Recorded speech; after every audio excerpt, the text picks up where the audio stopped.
of you are a team who's the back-to-back defending Super Bowl champion playing a first-place schedule, and everybody has you marked on their schedule. But that's why they're prepared for it. I mean, they've done this thing before. It's why we push back anytime there's some national narratives about like, yeah, I mean, how are they going to handle having too much time off, or how are they going to handle this stretch of games, or they don't look right, or they have too many things to overcome. There's not a coach and an organization in all of sports that is better prepared to handle whatever is thrown at them than this group. Because they've done it, and they've overcome certain challenges time and time again. Like there's frankly nothing new that can be thrown their way at this point, especially after this year. There's nothing that they haven't seen, no challenge they haven't dealt with.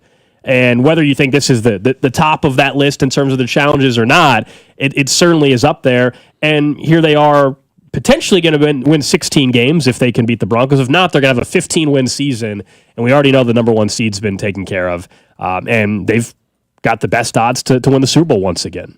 And that wasn't the case during the entire season. No, it was pretty much not the case for, 90% of the season, yeah, you would say? That was the Lions, and then the Bills briefly, but mainly the Lions. But now the Lions, you can't even be sure that they're going to get... Yeah, they're either only going to play 2 games, both at home, or all 3 road games in order to try to advance to the Super Bowl.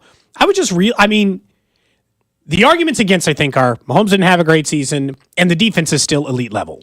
When Andy Reid had to do the 5,000-yard 50 touchdown season, he was having to do that with the league's worst defense. Yeah. And so he needed, but I guess that's what makes Andy Reid great probably is if he needs 50 touchdowns and 5,000 yards out of Mahomes, he'll get it. And he'll win a bunch of games and they'll get a bye and all the other stuff. And if he needs Mahomes to have what did he have, 27 touchdowns? What did he finish with this year? 26 touchdowns? I don't even know. I'm not sure what the final number was. I don't even count we're so spoiled. I bet Drew knows Joe Burrow's stats. I bet he knows how many passing touchdowns and yards he has. Well, that's all they got. They're an 8-win team. 26 touchdowns and 11 interceptions. Remember when his interceptions were a problem? Mahomes has one game in his last 8 in which he's thrown an interception. He's going to finish at 11. He's going to finish below league average probably in interceptions this year as a result of the way that this went down. But to get his worst year and then still finish with 15 wins, that's crazy. 913-586-7965. That is the Jay Southland Tow Service text line. The comment we were talking about the division, someone from the 816 said, how is the NFC North better than the West? Both have 3 of 4 teams in the playoffs. Defenses are better in the West. I'll just say that the Lions are a 14-win team. The Vikings are a 14-win team. One of those teams in that division is going to be a number 1 seed. The Packers are going to, depending on what happens this weekend, finish with 12 or 13 wins on the season. That's why. I mean, we're talking the Chargers and Broncos. The Broncos are trying to get to win number 10, right? The Chargers are most likely finishing with 10 wins, maybe get to 11. I don't know if there's, I don't even know how to debate it with you. I think it's pretty obvious. The NFC North is absolutely better than the AFC West. It doesn't matter in the grand scheme of things, but I don't know how you could how there's an argument that the NFC North is not better. I mean, again, Sunday night football, it's the first time in NFL history that 2 teams are playing with this many wins in the regular season, meaning it had to have happened in a week 8, in this time, a week 18, and it's not a 10-win team versus an 11-win team. It's 2 teams that are going for the number 1 seed the final week of the season head-to-head. We've never seen this many wins head-to-head before, and that's how Sunday Night Football has been building it all week. So that's what it is, man. I don't think it's close. No, it's a runaway. It's a great division, and that's fine. The Chiefs can be in the second best division in football, and it still doesn't take away from Andy Reid's accomplishments. I have been blown away by this performance. It only re-highlights for me why he is the best coach in the NFL and has maintained that. You know how this works? We see this all the time in every sport where the aging coach doesn't adapt, doesn't adjust, can't still find ways to win, and it's been the opposite for Andy Reid. He's making winning look easier sometimes. Last year, too, because here's the problem. Last year is a really strong argument for best coaching job of Andy Reid's career because I know he ended up with 11 wins and then had to go road for a second straight Super Bowl title. Pretty hard to argue with when I get the postseason part. If I made this just a regular season award, this would be 2 for me.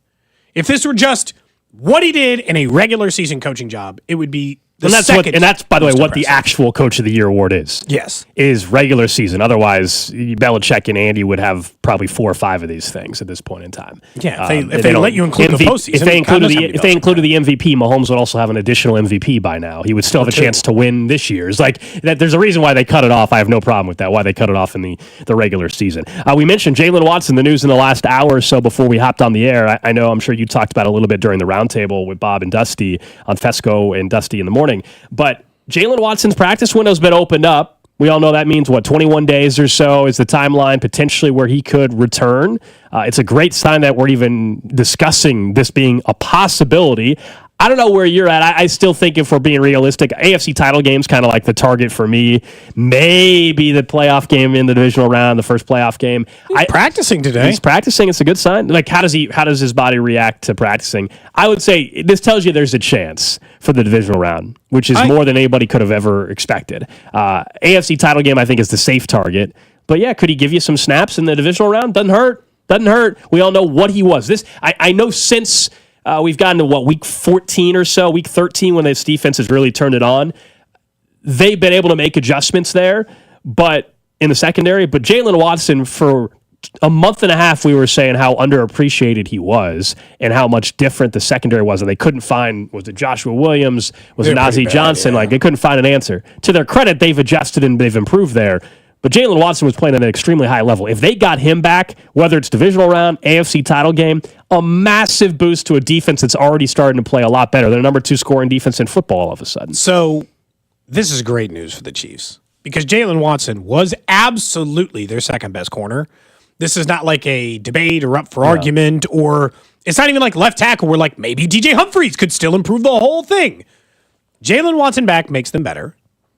And now I'm even more convinced he's coming back now because like 48 hours ago, Andy Reid was like, man, I don't know on Jalen Watson. I can't even look in the stars and see he's practicing today. That means Andy was lying to me. Like, I got it. It's cool. A couple days ago when Andy was like, total long shot on Jalen Watson. Who knows? That meant that Jalen Watson was coming back and he didn't want to tip his hand. Now, I think he'll sure be back by the divisional game? No. Yeah, I just because by the AFC title game, he will be back, and that's a guarantee, which means he'll be back for the Super Bowl. And people are forgetting about the fact all he's got to do is practice and not play for 2 weeks. Then play a game, play a week after if he got back for the divisional round, and then get 2 weeks again before he has to play. The amount of time off the Chiefs have between now and what would potentially be a Super Bowl game for them creates so many extra days off. Protecting an injury like that of Jalen Watson's is way easier than under normal circumstances. Yeah, I mean, to me, though, whether they had a bye or not doesn't factor into Jalen Watson. Like, if they had a wild card game, he probably wouldn't play for sure. I'm just saying, like, the practice window's open. You're talking about 21 days to make a decision. Whether the Chiefs were playing wild card weekend or obviously now we know playing divisional round weekend doesn't impact whether Jalen Watson can return by January 20th or whatever. Like, it's the same thing. Like, he's not playing this weekend and he wouldn't be playing wild card weekend anyway. So I don't think the bye week really plays a role. It's just whether or not he can practice and bounce back from practice. I think we have to pump the brakes a little bit on like the sure thing that he's coming back. Can he get through a practice? The practice window's opening up is great. They open up. They have a practice window for a reason, to give them some time, whether or not you have a bye week or not, and to see ultimately, how does his body hold up during practices. It's a great sign that they could have the 1-2 punch at corner potentially available for them in the postseason. I think what's kind of exciting about it is this has been kind of an inverse year where the year they lost the Super Bowl to Tampa Bay, it was just like they were losing one player at a time slowly as the season ended, and then just like one guy short, just making the job a little bit harder throughout the season. That's typically how injuries go. And the opposite for the Chiefs. They were all hurt at the beginning of the season. And over the last 8 weeks, they just keep getting one player back at a time. Here comes Pacheco. Here comes Amenahue. Here comes Hollywood Brown. Oh, Jalen Watson might come back. They are getting healthier and healthier as the season goes on, making them a far different and more dangerous team than they were at any other particular point. You're right. At no point can I just guarantee you Jalen Watson is going to come back for this team. But the fact that he's practicing on January 3rd, when their next available playoff game they would play is what, the 18th, 17th? When do they play? The Saturday or Sunday? Yeah, I think it's the weekend of the 18th. 2 weeks from now, right? So, I mean, we're talking about 2 full weeks. Even if he had to be like, let's dial it back a little bit and then get him in there. We all saw the stats, Gold. And look, I think Amenahue helped this. We all saw like those first four games when there was no Jalen Watson, but Amenahue hadn't come back. which was what the defense was allowing in points per game before the Jalen Watson injury and what they were allowing after the Jalen Watson injury. Omenihu helped stabilize those numbers once he came back.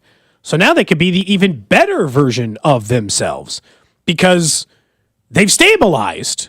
And what, you're telling me now they're going to have a qualified number 2 corner? Whew.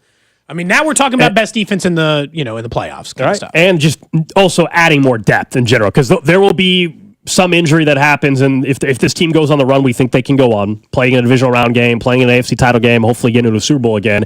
3 games, you're not making it through 3 games without having anybody get hurt. So you need to have some depth, whether that's Steven Nelson getting activated from the practice squad this weekend. Let's see what he can do, perhaps against Denver. So there's some depth to have available, maybe come playoff time if you need it. Jalen Watson being back. All of that is good. You got to have some depth to make it through a deep playoff run as well. And things are, I mean, you couldn't ask for better timing on everything. This was why the bye was so crucial, to get the existing players that have already been playing some time off. But everybody that's potentially could come back is potentially coming back, right? Like the only guy that really couldn't come back at all this year was Rashee Rice. Other than that, everybody that's had an injury is expected to return is on track to do so. They've either already returned, or now we know Jalen Watson at least is on track to return. You could not have had a better way it's worked out. Yeah. And again, they didn't need him in week 13 or 14 or 15. They're winning all those games. They could need him in a postseason. You know where they could specifically need him? The Super Bowl. You know what I want fully healthy Jalen Watson back is for what we talked about yesterday when we were evaluating the weapons in the AFC versus the NFC. When you start looking at the NFC teams, like half of them have 2 elite level weapons at wide receiver, or incredibly dangerous ones. It's like Amon-Ra St. Brown and Jamison Williams. It's Puka Nacua and Cooper Kupp. It's like it's Justin Jefferson and Jordan Addison. Maybe you don't need it to hold down Keon Coleman in the AFC title game. But I can almost guarantee you, based on the weapons that exist on the NFC side, if there's a time when you're going to feel having an extra corner and that depth, it could be in a potential Super Bowl game where the NFC side is loaded at wide receiver. I mean, loaded. And so, yeah, maybe the slow return is fine. Getting him back at all seems crazy. I liked it when he did that. Andy was like asked about it, and he slow walked it, and then he was like, and he had to confirm no chance for Rashee Rice. I'm like, none of us thought Rashee Rice was coming back. He's the only player that's been known as like out. Jalen Watson, they never actually said he was out for the season. That was the speculation. And if you follow anything on social media, Instagram, recent in the last 24 hours, I think Jalen Watson posted some workout video or whatever, and that's what got the conversation also starting. And then Jordan Schultz reported this morning about the designated return from IR. That'll become official later on this afternoon, is my guess. I'll say one thing we do know about Jalen Watson is he is a tough dude. Played the entire last year with like a torn shoulder. So if there's a guy who's going to play through a little pain, it sort of seems like Jalen Watson probably falls in that camp, right? Like that is one thing we didn't establish here, but like he's kind of a tough guy. Like, some people can't play through an ankle sprain. That's not the case for Jalen Watson. He played through that torn labrum, which he had to have off-season surgery for, like a half of a season last year. It was crazy. Are you prepared? Did you get all the stuff you needed from the grocery store? I have not gotten anything yet. The only thing I did today, I made sure I was like, okay, get the ice scraper, make sure I got the gloves, everything, that kind of stuff ready to rock and roll. That's what I took care of. I don't live in apartment complex shovels. I don't live in a house, so I don't need to go buy like ice melt and make sure I don't need that. I told you, I'll have to go over to my parents and shovel their driveway, but I was excited because last year I was like, hey, if I'm going to be doing this like for many, many years to come, if this is for the rest of my life, we got to talk about this. I want to can we get a snowblower here? So I convinced them to do that. So I'm somewhat excited to use that for the first time when I end up having to go over there Sunday or Monday or whatever. But no, I'll do a quick little run to the grocery store after work today. But I don't need, it's just me. Like I don't need to get that much stuff. Just a few things. But normally you do not have available in your house food wise breakfast, lunch, and dinner for 2 consecutive days. Correct. So you got to think about breakfast, lunch, and dinner, and some snacks. That's right. For 2 consecutive days. That's a lot for you. Yeah. You're going to go on Friday night before a snowstorm. Dude, the grocery store is going to be a mess. Yeah, but here's the benefit. Drew, are you prepared? I know people are getting off of work early today, but we're all, by 2:30, Cody, I'm out of the building. That's the benefit we have. We're off the air at 2. By 2:30, probably earlier, let's be real, I'm out of the building. On a Friday? Yeah, let's be real. But yeah, I got one other thing to do after work. But we'll call it 2:15 today. And I'll be at the store at 2:15. That's easy. It'll be busy, but not like insane. You know where it's going to be insane? 5:30 tonight, 6:15, 6:30 tonight when people are done with work because the storm's not coming until tomorrow. You and the wife, Drew, get anything? Yep, we went to the store last night because we were talking about the storm, as everybody seems to be. Yeah. And we were like, you know what? Let's just go now and just get it over with before. Smart. Before it gets crazy. Kansas City, and I'm sure this is in other places. Every time we really hype up a storm, this time it seems like it's going to happen. Versus like the other ones sneak up on us, where it's like, what are we going to get? Like an inch of snow, and all of a sudden there's like 7 inches. The one that happened in November or whatever was more snow than I thought we ever would have. Yeah, predicted. Are you used to snow, Drew? You lived in Florida for years. He's from Indianapolis. I'm from Indianapolis, so yes, I'm used to. Okay. I didn't know if we could trust Drew to get here on Monday. You know, the ice as well. Used to ice, so I think I'll be okay. I just have to obviously be careful. Does everybody else. It does seem like I know at times they can be off on the forecasting, but it seems like this time, like it's legit going to be one of the worst storms we've had in a couple of years. Not like we're making it seem like that's at least plausible. Yeah. Maybe the worst one we've had in 5 to 10 years. You're going to get the ice cold, right? And then Cody's going to get the I live snow. on the south side of town. You guys know that. It sounds like there's going to be more ice south of 70. And you guys are north. Drew's right on 70, so who knows what you're getting, man. You might get at the worst of everything. I don't know. Like, you're right on 70, literally. So, I don't know. Yeah, the ice is the problem. The snow, look, even though I have a small car, I've navigated the snow before. I lived in Boise, Idaho. I've lived in Kansas City much of my life. Did you do chains in Boise? No, I've never done the chain thing on the car. Yeah, I've never done that. But it's the ice where you get screwed. So we'll see. Someone says, I'm a snowplow driver for Liberty. Please pray for me. Yeah, man, I don't envy you. Yeah, best of luck and appreciate all your guys. The individuals that have to do the snowplow and work like that throughout the storm, that's brutal. That's brutal, yeah. Follow-up question from the 816 from the snowplow guy. I once tried to offer a snowplow guy who was working in the apartments not far from me a bribe to plow. Would you have taken the bribe? Are other people willing to take the bribe, or I just get like a guy? I just found like the one who won't. So you think I tried to offer like $50 just to run the thing up my not super long driveway one time. So you think this gentleman or others that are working their ass off during the storm, they don't want an extra $50, $100 for MoDOT and KDOT plowing roads? If they work for the city, they definitely can't take my bribe. And you're thinking they're going to specifically stop at your house, your cul-de-sac. So you don't even live in a cul-de-sac, your street. I do live in a cul-de-sac. I just live at the very bottom of one. Okay. Yeah. I could, if there is ice, Cody, I couldn't imagine being at the top, having to drive down the cul-de-sac. That would be I do not envy those at the top of and it is a hill, like upper hill. And as you know, we just like sled out our front door at our house pretty much. Like the kids want to go sledding, problem solved. We live on this tall hill. I just tell them to avoid the mailbox. Someone says, let's be real, I'm out for F, and I'm taking the whole afternoon off, someone says. Okay, all right. Someone says, as a public worker, I suggest you don't get out if you don't have to. Someone said the grocery store is already packed. Well, yeah. Through the last couple days, I think. I just like... This top text is great. Someone says, HVAC guy here. Everyone that thinks their furnace made a weird noise is calling us yesterday and today. Oh, yeah. Any weird noise. They're trying to get ahead of it. Good business. Good business for you guys out there. Anyway, I guess, but man, dude, I feel bad. We'll talk more about this. They're going to have to work over the next 3 days. Yeah, let us know what your guys' plans are the next couple of days and how you're preparing. Up next, let's talk about the importance of a couple pass catchers for the Chiefs, not only in the playoffs, but long term, plus a little preview of Sunday Night Football. That's coming up next on Cody Gold. This is Cody and Gold on your new home for K-State Athletics. 96.5, The Fan. Brought to you by Heartland Men's Health, the leader in men's sexual health. Thousands of men have been successfully treated for low T, ED, and more, all with discretion and compassion. Make your appointment at heartlandmenshealth.com. For 2 days only at Old Navy, get 50% off all pants for the family. Yep, 50% off all pants for the fam. Hurry in this Friday and Saturday to save big, only at Old Navy. Valid 1, 3, and 4. Excludes clearance, active jeans, sweatpants, knit leggings, and sleeves. It's a Red Friday on 96.5 The Fan and the other place, especially with these amazing game day specials. 14-inch two-topping pizzas for just $12 and $4 domestic OP cups. The other place with 5 great Kansas City Metro locations.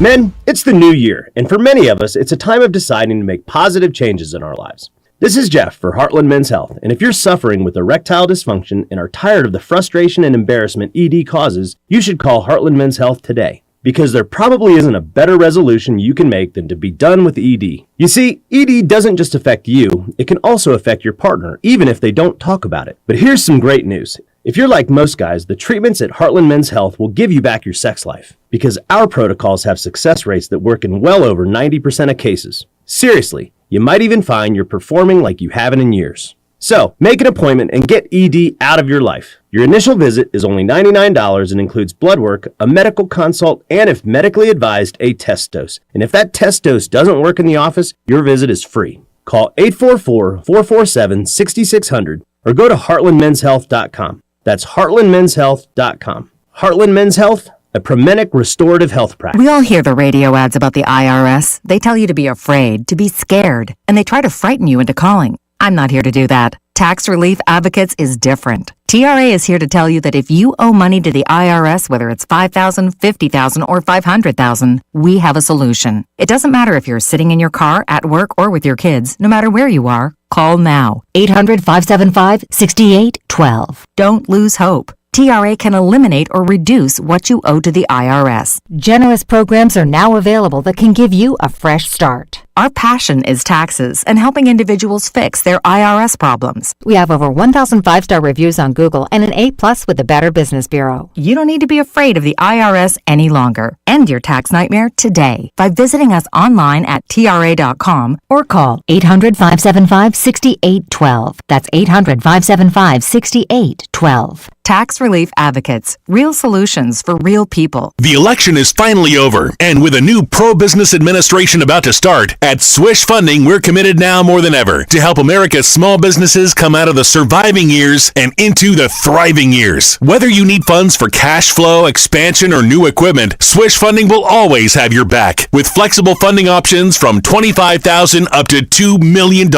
At Swish Funding, we know time is money, so we designed our process to be fast, easy, and hassle-free. You could get a decision in just minutes and cash in your account in as little as 24 hours. With financing at rates as low as 8% and flexible payment terms tailored to your business needs. It's no wonder our clients call us the small business owner's friend. To qualify, you must be in business for at least 1 year with monthly revenue of $50,000. It's that simple. The time for your growth is right around the corner, and at Swish Funding, we're here to help you succeed. Apply today at swishradio.com. That's SWISH radio.com.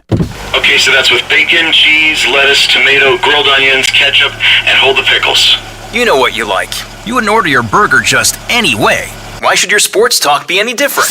With Chapters on the free Odyssey app, you can choose the topics that matter to you most. Whether it's reactions, matchup previews, injury updates, or team news, quickly find what you really care about. Your football talk, your way. Download the free Odyssey app and start listening today. Chiefs coverage brought to you by Andy's Frozen Custard. Visit eatandys.com to find the location nearest you. Top your day with a smile. Let me tell you about my good friend Andy from Andy's Frozen Custard. He's from Kansas City, never misses a game, and serves the world's finest frozen custard. Tailgate with a pick six, or grab a freshly made custom treat before or after a game. And tell him Mitch and Andy sent you. You're listening to 96.5 The Fan from the Mission Plumbing, Heating, and Cooling Studios.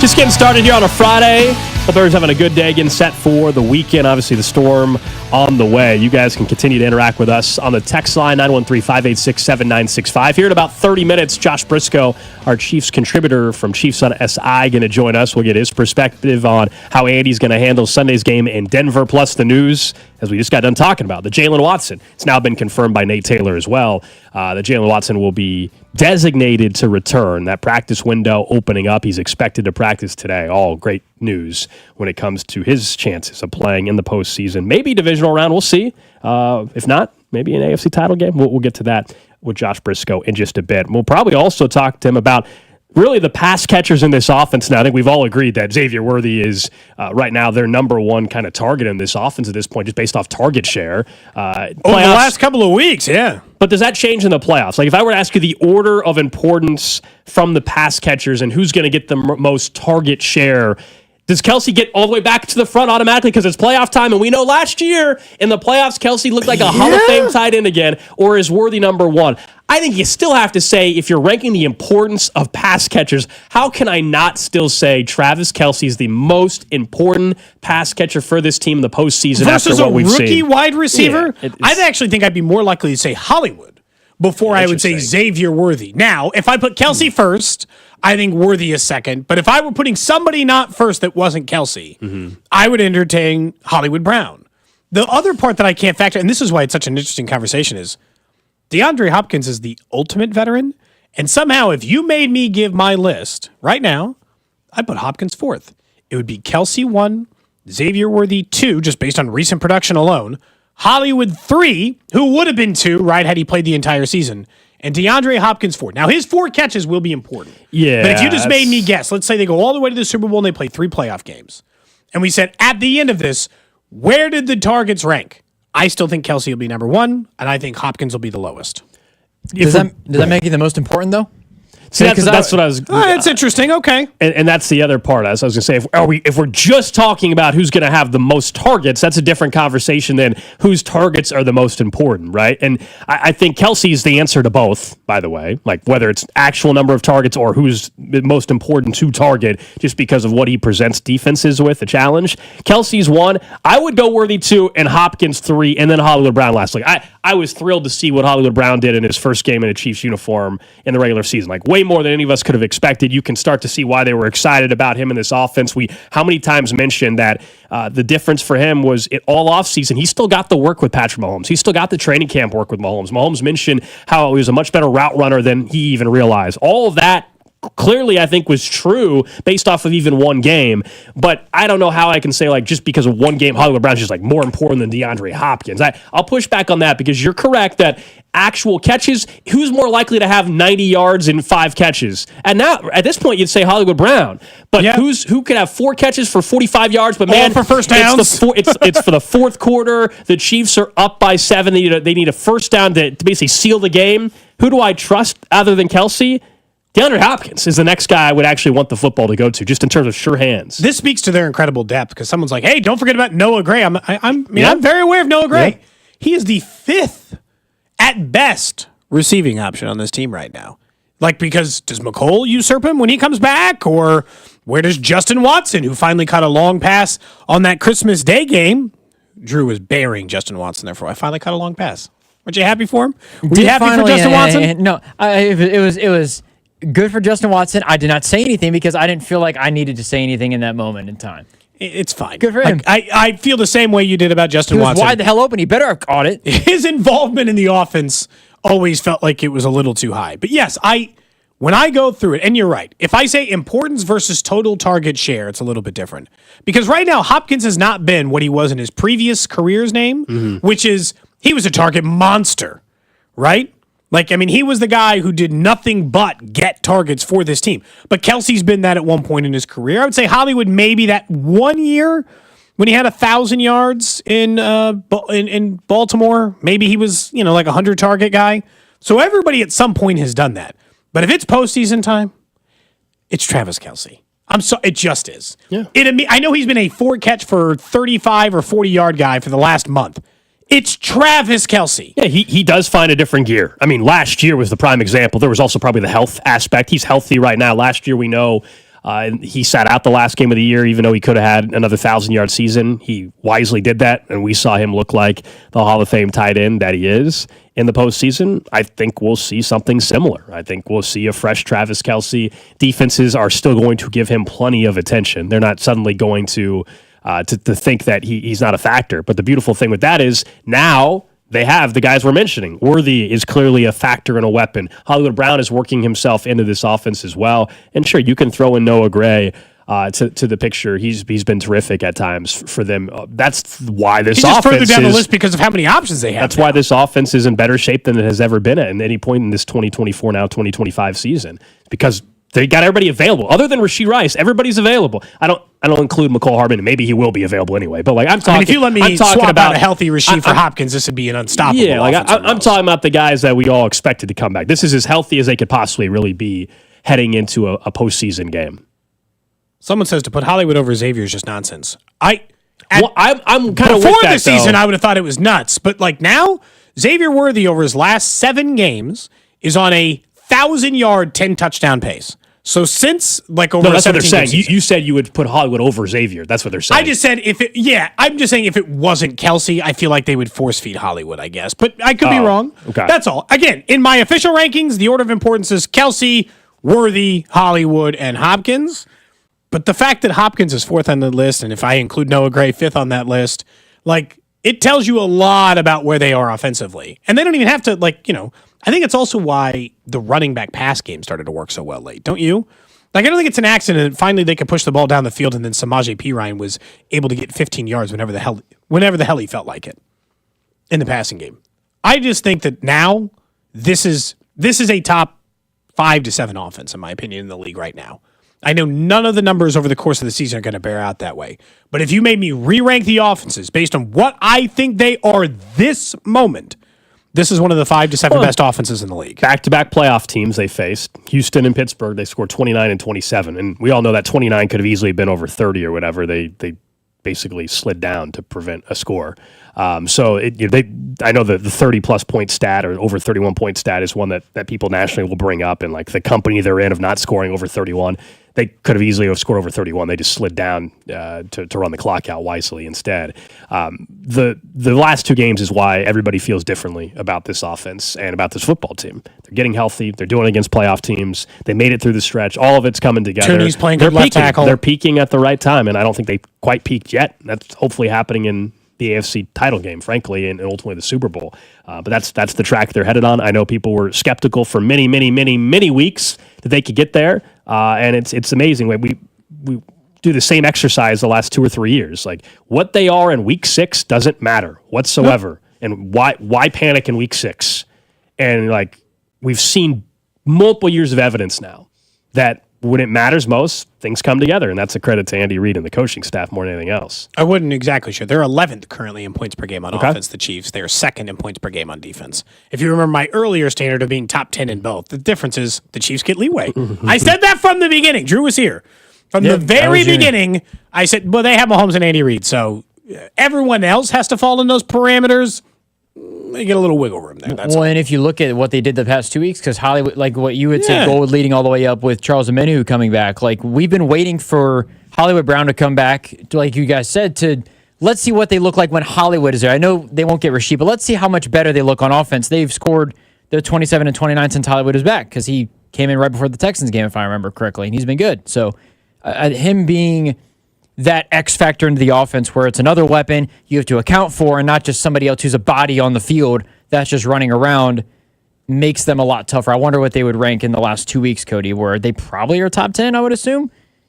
Yeah, how many other teams are averaging 28 points a game in the last 2 weeks? I would assume they're top 10. Yeah, probably. I mean, absolutely. I would probably guess. There's always someone's probably averaging 40, someone has that back-to-back New Orleans Saints run or something. I mean, the Ravens scored 42 against the Ravens. And the Bills scored or the Ravens, 40, sorry. Yeah, the right? Ravens scored 42 against the Texans, sorry. And the Bills scored 40 or whatever against the Jets. So, I mean, those teams are probably averaging 28 points a game, I would venture a guess. A team that has had no problem scoring throughout this season is the Detroit Lions. Let's talk about Sunday Night Football, because that is the other part where the Chiefs will play earlier. It's the only great game this weekend. No doubt. Yeah, I mean, I will say... Some good ones. Cincy and Pittsburgh's really intriguing for the AFC North potentially there, and obviously playoff implications. And it's one of the tighter spreads of the entire weekend, too. Cincy's two-point favorite against the Steelers. But Sunday Night Football, I mean, we've never had a game for the last game of the year in Week 18 where two teams have this many wins and the winner gets the number 1 seed in a bye and the loser falls all the way to the 5 seed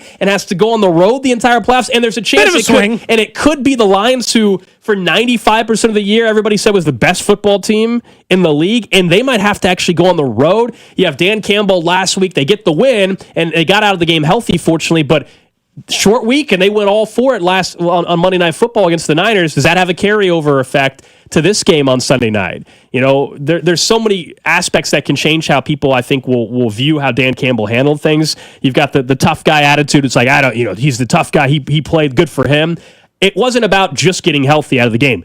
It requires him to perform well in this game on Sunday night, too, because part of the concern with going full go on Monday Night Football was that, hey, you got a short week, and are your guys going to be fresh for that game. And yeah, if you win this game on Sunday night and you get the bye, then you're right. Then none of it matters and you're good to go. Props to you. And that mantra and everything works. But if you lose on Sunday night to the Minnesota Vikings, then I think it's more than fair to question how Dan Campbell handled the last week of the season, or last 2 weeks of the season. He should not have played his starters in that game. I know, had they won the game, but it didn't matter. They could have won it, and I guess what, you feel slightly better about yourself? The result of the game had zero impact in your path. None. At all. And so I just can't imagine. It took me up until this week almost to believe in the Vikings. It's the Sam Darnold part, man. It's hard. But take the name out. QBA, QBB. I know. Look at the numbers. Look at the wins. Look at all. I get it. Because we could do side by sides, and you would think that, Josh Allen ran away in the passing statistics over Mahomes this year. Lamar Jackson, you know that they're like 250 yards off and like a touchdown or two in the passing stats.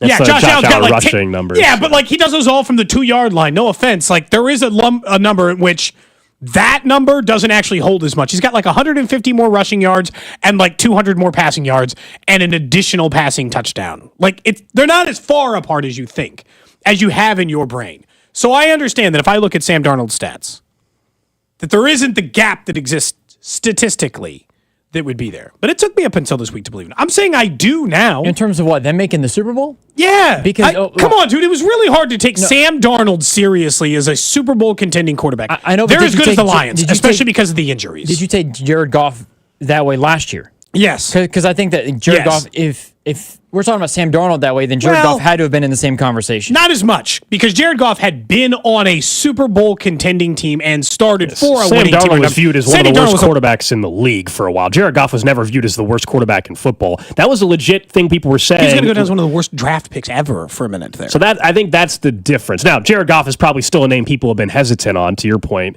Drew. I just don't know. Because he was carried to that Super Bowl, essentially. Right. But nobody viewed Goff Jared Goff's the worst quarterback in football. Sam Darnold was the worst quarterback in football when he was with the Jets. I mean, he legitimately was for a year or two. That was a real thing. One other point of clarity, someone on the text said if the Lions lost last week, they wouldn't have been able to get the division. It would have been a sudden death. The same thing applied. The way the Lions could have lost. They could have lost it. The Lions right now have the same amount of wins, you're correct, as the Vikings. But if they would have lost last week, or won, it wouldn't have mattered because the tiebreaker. The game is basically about a tiebreaker. Is what it would have been about. The last Monday night's game for the Lions, literally meant nothing for the number one seed. And they still played you. And look, no one got hurt, so they got to avoid it. But your guys, the problem I have is if you did all that, and you played them, and then you still lose this game. Then for what? You cost your team a week of rest before a deep playoff run, ideally, when you didn't have to. If you win, then you don't look so dumb because you win the thing, you still get the week of rest. I don't know why you played the game anyway, but understandable. It didn't cost you what I think it could cost you by doing it. Can I ask one thing, because we were talking about the college football playoff yesterday, that this is always like the funny indifference of sports, because college football is different than the NFL, but they're both football. And I saw all the national narrative stuff complaining about the way, Arizona State and the 4 and the 5 seed, and if you just rank them based on the college football playoff ranking, they'd be lower, but like they won the Big 12, and it feels like that's supposed to mean something. Mm-hmm. If we're willing to just see the teams based on like their record or where we have them, why the hell do we do that in the NFL? Why does a 14-win Detroit Lions team or 14-win Minnesota Vikings team, why do they have to go on the road to a 9-win team? Shouldn't there be a win difference enough? Like, let's just say you're 3 wins better than the division winner. Shouldn't I at least get the game at home? Why the hell am I traveling for 3 straight? I got 5 more wins than you. So you still are the 5 seed, but you're hosting? Yeah. Because you have a better record? Yes. I think it's just because we never rank teams in the NFL where college, that's all we do. Winning your division is always been viewed as a significant accomplishment, and that you get home field for winning your division. Otherwise, here's the other downside. As much as I'm willing to give like a leeway. But if you say all of a sudden that winning your division doesn't guarantee a home game, think about it on the opposite end. If I'm a wild card team, use the Green Bay Packers, I guess, would be the best example of this year. Probably. We know they can't win the division, but they're clearly a wild card, and they're going to finish maybe with 12 or 13 wins.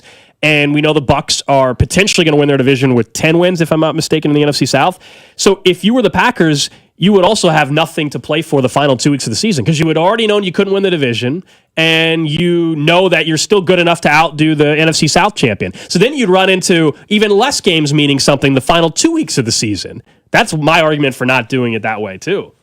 I guess, but like we run into that, like there's a lot of that this year anyway, right? We just talked about the Lions had nothing to play for the second to last week. The Chiefs have nothing to play for this last week. They're like, I mean, other than the bad teams who definitely have nothing to play for, like half of the playoff field doesn't have anything to play for. Is for other than, do we care to play this team or that team or adjust this or that, and the rest don't matter. It just seems like I think we've overvalued the division.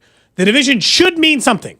You should get a playoff spot, and I think most of the time you should get a home playoff game. Most of the No, time. but I think if you were 3 games better than the division winner, I get the home game. 3 games? That's a lot of leeway, man. That's your 10 wins, and I'm 13. If I'm 3 games better than you, you don't get it. The NFL schedule rotates around. Like it's not like college football where, yes, the conference schedule rotates, but you still can pick non-conference opponents. In the NFL, it's technically a very fair scheduling system. It rotates around. If you're a first-place team, you play a first-place team that was the first-place team the following year. If you finish last, you'll play the team that was last in their division the year before. It all works out. Doesn't mean that there aren't teams that exceed expectations. Every year it happens. There's parity in that regard. But I kind of get what you're saying, but it just doesn't work that way. It wouldn't work that way. Cody, it sounds like what you would do then is it sounds like you would get rid of the format the way that it is, and Tampa Bay would be the 7 seed. I don't want to go that extreme because what I'm saying is that the division is overvalued, but it should, as I think Gold pointed out, have value. So That's you my get same a bye if you win. That's my same argument for Arizona State. I think you can reseed all the teams you want in the college football playoff. If you win the Big 12, you deserve a bye. You won the Big 12. You won the SEC. You won the 8. You won the Big 10. You get your bye. Winning your conference and winning your division should mean something. But let's just say the winner of the Big 12 that year was bad, and for whatever reason they were 9-3, and there were 2 undefeated SEC teams. In that case, I'd be willing to shake that up too. And if you're 3 games better, that's a lot of limit when we're. That's a lot of caveats. So like this, let me go to the it only come up every once in a while. It's like a year by year basis. Yeah, it's only going to come up once every 7 years. It's going to come up that year. We don't make a rule. We don't need to change the rules for something that happens once every 7 years, man. I do. If it's a 14-win team, I feel like one of these 2 teams is getting screwed. Because if you get into we need to rank teams or whatever in the NFL, then I can guarantee you that there's some teams that are ranked that might miss the playoffs that are actually better than some that make the playoffs in some cases. Like you would if winning and losing still matters. I do still think that there's value in that. I mean, look, if this was college football, based on how all the media talks about Cincinnati being the best 8-8 football team in NFL history, the committee would give them a damn bye and say they deserve it. I mean, that's right. My goodness. That's right. Yeah, I don't want to ever lose sight of the fact that, but that's also the thing about the division is wins and losses don't matter in the division. You can be sub 500. Still get your ass in the playoffs for winning your division. So we ignore wins and losses when it comes to division. We just erase it. It has almost no power. You still get a home playoff. How many of the division winners are below 500 in their division? I doubt. I haven't looked, but I'm either none or 1. If you're going to win you can't probably have a losing record against your division and win the division that year. Yeah, the math just wouldn't probably work out for you. Record overall, you're playing 6 games against your division. If you were 2-4 in your division, my guess is, without looking, you didn't win your division. No, probably not. All right, coming up in just a bit, we'll talk with Joshua Brisco as well. We're keeping an eye on the text line, though. Someone also mentioning, the incentives and how that impacts these games as well. That is the most.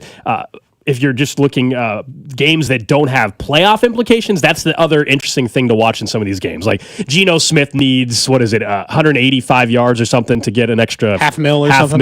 Some of that's it's huge for those guys. Last year we all saw Chris Jones. Half mil. Yeah. You're just Cody. You got to do one more show this week. Or this year, somehow you got to make up an extra 4 hours in order to get an extra 25 grand. On a Saturday? Yeah. Sunday? I'd take over Carrington's whole show. Whatever. It doesn't matter. I'll do whatever 4 hours you need. Yeah, there's some. The Barkley one. We'll talk about maybe Saquon later because that's where a lot of the interesting conversation is. I'm a little surprised. Do you play him or not? I totally get why the Eagles have said, "Hey, we're not playing you, man. We're going for a Super Bowl." I totally get it.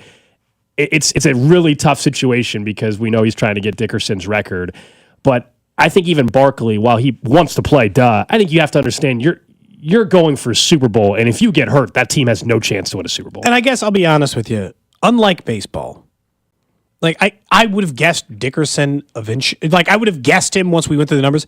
If you had asked me a month ago who had the single season rushing record, I don't know that I would have gotten it right.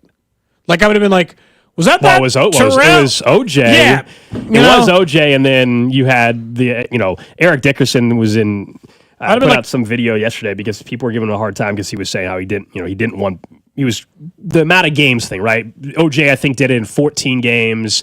Dickerson did it in 15 games. Barkley, of course, would play an extra if he's not going to, but 2 additional games. And that's like, hey, how do we view these records? Because I think the amount of games should matter in terms of how we view it. Like, I can't track. It's too much over time because then then Miami's undefeated season doesn't matter. Oh, good for you. You did in 14. You just got to count them. You break it, you break it. I mean, it counts, but it counts. But if you were to say that Miami team plays the Patriots or whatever, people are probably taking the Patriots team anyways. Like, I know that I don't think many would take that.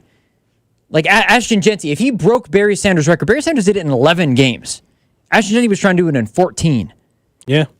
That also is part of that conversation as well with the whole running back thing or the record-breaking stuff. Yeah, but you also, I think it matters, but you still give him the record. Like, Saquon would still have the record, but who had the better record? It's going to happen more and more. This is going to happen more and more, though. And a million others. If we start putting caveats on it, it is very easy to find a caveat at any level, at any point.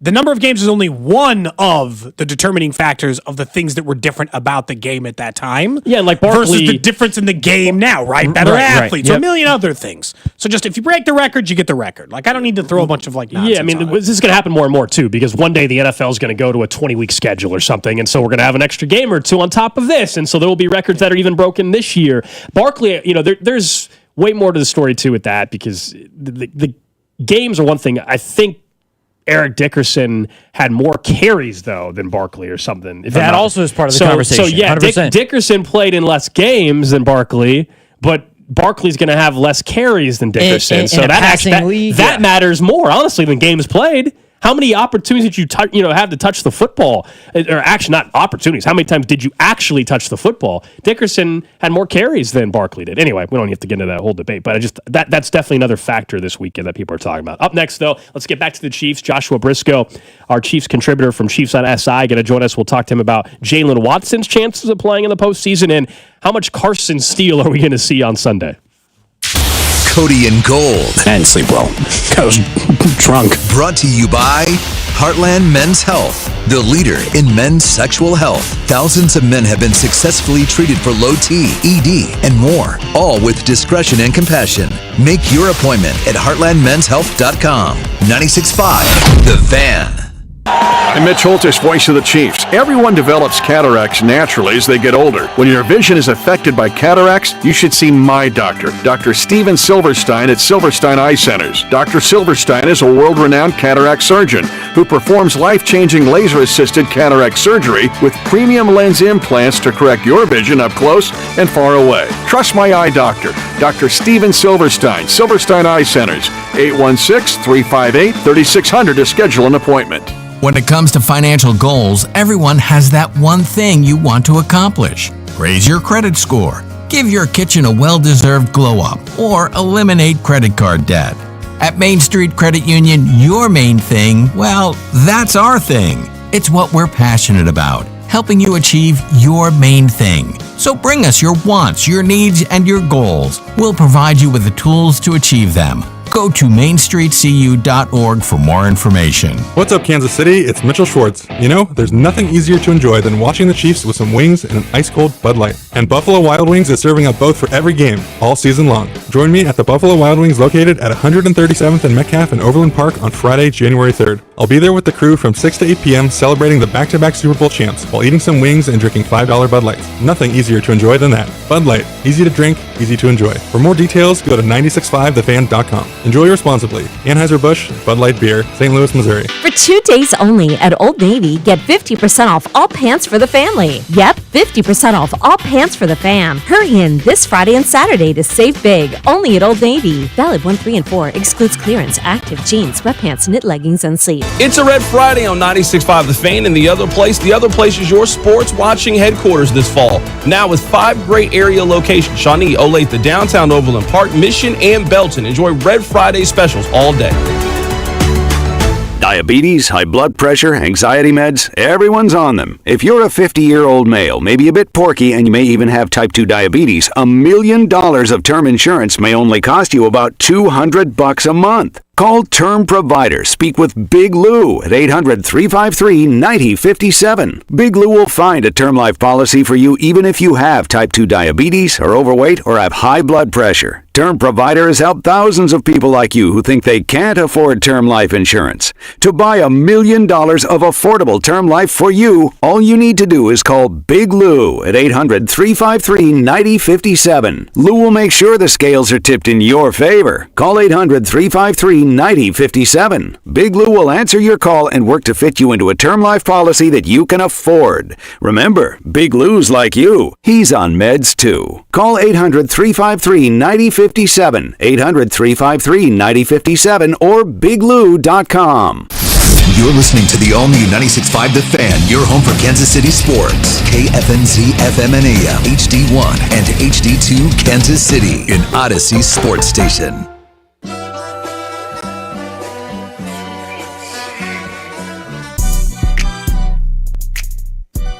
11 o'clock hour, Cody and Gold, Alex Gold, Cody Tapp, Drew Nixon with you. Reminder, coming up in the 1 o'clock hour today, it is a Fan Club Friday. Dana Wright from KMBZ going to join us in studio. We going beers today, cocktails, what are we doing?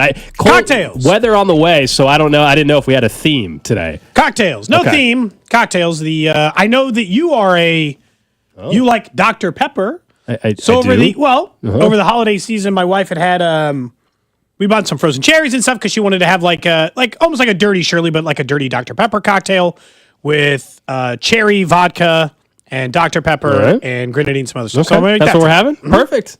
That's never had that before. In the break, Alex and I were joking because our boss sent an email, like most bosses do, and Spec said, hey, make sure you give yourself options to get into work safely on Monday. And Alex and I were joking a little bit like, well, my option is to drive my car. I don't really have any other option in how to get to work. And Alex was like, maybe he'll helicopter in. And then I joked about getting a snowmobile, to which I assumed that is an unavailable item in Kansas City, Missouri.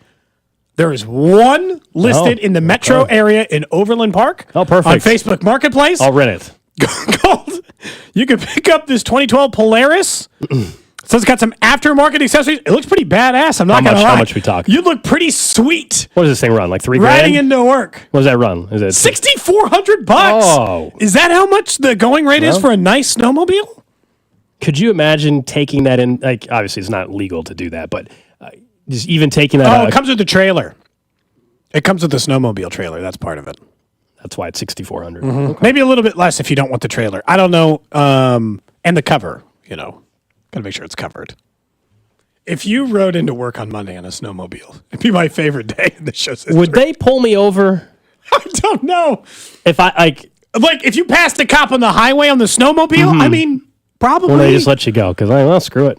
We got other accidents to deal with. This guy's obviously prepared because he's in a snowmobile. I'm not sure. Let's ask Brisco about this. Joshua Brisco, our Chiefs contributor for Chiefs on SI, of course. Appreciate him also filling in for a couple days when Cody and I were out. He is presented by Blue Cross and Blue Shield of Kansas City. Discover the benefit of Blue. Thinking of insurance, I don't know if they'll like you driving in on a snowblower or snowmobile. I don't know if how that'll work as well. Brisco, have you ever been on a snowmobile?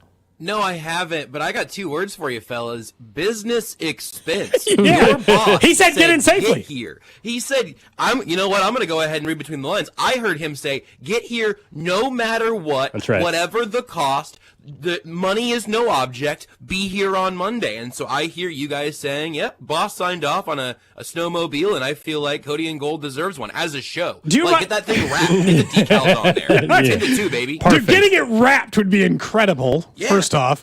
The idea of, me putting in the expense system, like a $6,400 snowmobile, like, Cody, whoa. What is this expense you're trying to get approved through the company for $6,400? I'm like, it's the station snowmobile. It belongs to the, There's actually a clause it's set up in the system on the expense. You put that in, it automatically terminates your employment. Actually, is what it does. Yeah. It'd be worth trying though. If I was like, God, why can't this job, Brisco, would be so much more fun if I were just like unfairly rich, just like had hundreds of millions of dollars, and you could do stuff like that, like trying to see if you could expense a snowmobile. This is the secret, man. They don't want you to know this. Everything's more fun if you're filthy rich. You can do everything bigger, better, with more free time or more, eventful trips or whatever. Everything's more fun with a bunch of money. They say money can't buy happiness. I don't know if that's true or not. I think it might be. Also, what might buy happiness is the continuation of getting a better roster if you're the Chiefs. Jalen Watson's going to practice today, and they are still a day or two away from even having to play a football game in Kansas City. So I am to assume that Jalen Watson has a pretty good chance of being available by the divisional round game, right? Sounds like it to me. I was just as surprised as anybody this morning to see that news because Andy Reid said on Monday that it would be like a pretty big stretch for Watson to return at any point. I really interpreted that, and maybe Andy just hadn't gotten the new doctor report. Maybe he was lying, which he's allowed to do and does frequently at press conferences. But I really took that as if everything goes well, maybe he could be back out there kind of doing the Jerick McKinnon thing of we'll try to get him up to speed right before the Super Bowl. Maybe we get him out there. But I thought, at that point, there's too much, as much as I've said I'm not worried about rust for the guys who are resting. There's too much rust on a player who missed 10, 12 weeks or whatever it would end up being and was doing it off an ankle injury that he has to get his cardio back and all of that. So even, seeing a clip of him out there running around or whatever, I really did not expect him to end up back in a meaningful role, like in a full-time, you're back to being the number 2 corner role. I just thought they were going to run out of time there. And it seems now like he's probably going to be starting in the divisional round. Plenty of time to ramp up and practice if he is, in fact, starting today. I think it's an enormous deal that I would have been talking about much more if I thought there was any chance of it actually happening the way that it has. It was very quiet. Yeah, I mean, nobody officially ruled him out, but it was just quiet. We all just kind of assumed. You mentioned divisional round game. I understand the timeline. It definitely is in play. How confident are you that happens? Because I still wonder if we don't get to a point where he's pretty limited for that game and it's more AFC title game if they get there. Yeah, it wouldn't surprise me at all if he only gets a little bit of a workload there, being his first, actual game back. I think they're going to try really hard to get him on the field for that game. It wouldn't surprise me, really, if he doesn't even start, or certainly if he starts and then only gets a smaller workload. It would make a ton of sense. Remember that last preseason game this year, he was out there into the fourth quarter, and he was getting dunked on. Yeah. And then he showed up in week 1 and was playing lockdown corner. So he may need to get a few of those hot reps to begin to feel that out. You obviously can't have him out there costing you a playoff game, and maybe he'll come back smoother than I'm giving him credit for. I just keep thinking back to his turnaround after a really, really difficult preseason game and then an incredible start to the regular season. So, no, I am definitely not locking him in at 100% health right now. I do think all of this still bears watching. Again, the practice window is a 21-day thing that's just now opening up, so I think they're expecting to have him active before that, back on the active roster, but I am not going to assume that he immediately gets 100% of the snaps in the divisional round. It sounds like there's a chance. I'm willing to feel this one out because this is already better news than I thought they'd get on him. I think we've probably forgotten it a little bit because Minihue covered some of it. The offense started playing better, so we just kind of forgot about it. But there was a month straight when the secondary was the single biggest concern on this team. Yep. They were getting picked on when Jalen Watson went down. They had one of the league's worst pass defenses during that stretch, seemingly, as maybe a direct result of him being gone. It's easy to forget, right? But it was a huge absence when he was gone.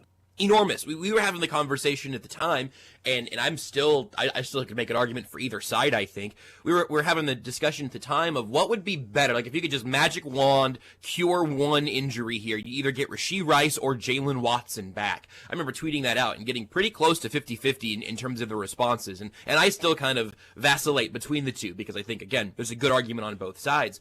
But what we've seen in these last couple of weeks, they have gone to more Joshua Williams. Chris Roland-Wallace, I think, may be playing better in the slot right now than Shamari Connor had been for at least some of those worst chunks of the season. Obviously, Connor out with a concussion, and he should be back now. But the group coming together and kind of finding a little bit of an opportunity to gel, I think Spags figuring out maybe some situational ways to use guys. And to your point, Minihue is huge.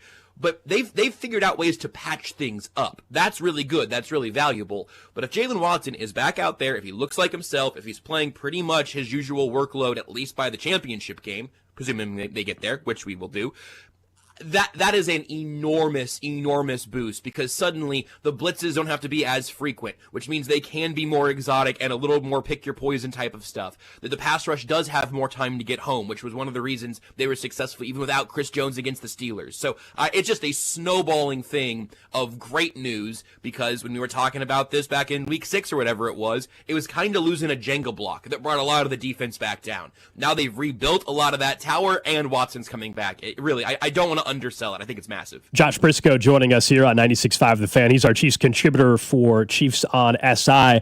I know 2 weeks ago or so when we talked to you last, we were discussing the left tackle position, and at that point I think we were both on the same page of, hey, I want to see G.J. Humphries get one more game, that they still probably are at their best when he's the left tackle and Joe Thuney is left guard. I said yesterday, I don't know how anybody can feel that's the case still based off of what Thuney's looked like, and also we still haven't seen a full game from DJ Humphries, and the playoffs are right around the corner. Yeah, I'm a little bit of two minds on it. The one that I can definitely still pick up is that I do still absolutely believe that the best offensive line is DJ Humphries at left tackle, Joe Thuney at left guard. Right. Which is partially that you'll replace a fine backup guard, although PFF has hated Mike Caliendo the last 3 weeks. You can always, you can use that for as much or as little as you want, I guess. But they've hated him. Joe Thuney's the best guard in football. So, that is one downgrade. And I think Joe Thuney has been good, and he has been stable at left tackle, which is like a huge compliment for a guard, and it's something the Chiefs have not gotten from that tackle position. But I do think that DJ Humphries, who I'd like to see play on Sunday, I think he's one of the only guys who I think should play on Sunday, who should also potentially play in the playoffs. I'd like to see Humphries out there to get moving a little bit, but I still think that the Humphries-Thuney guard tackle combo is the highest ceiling and highest floor group.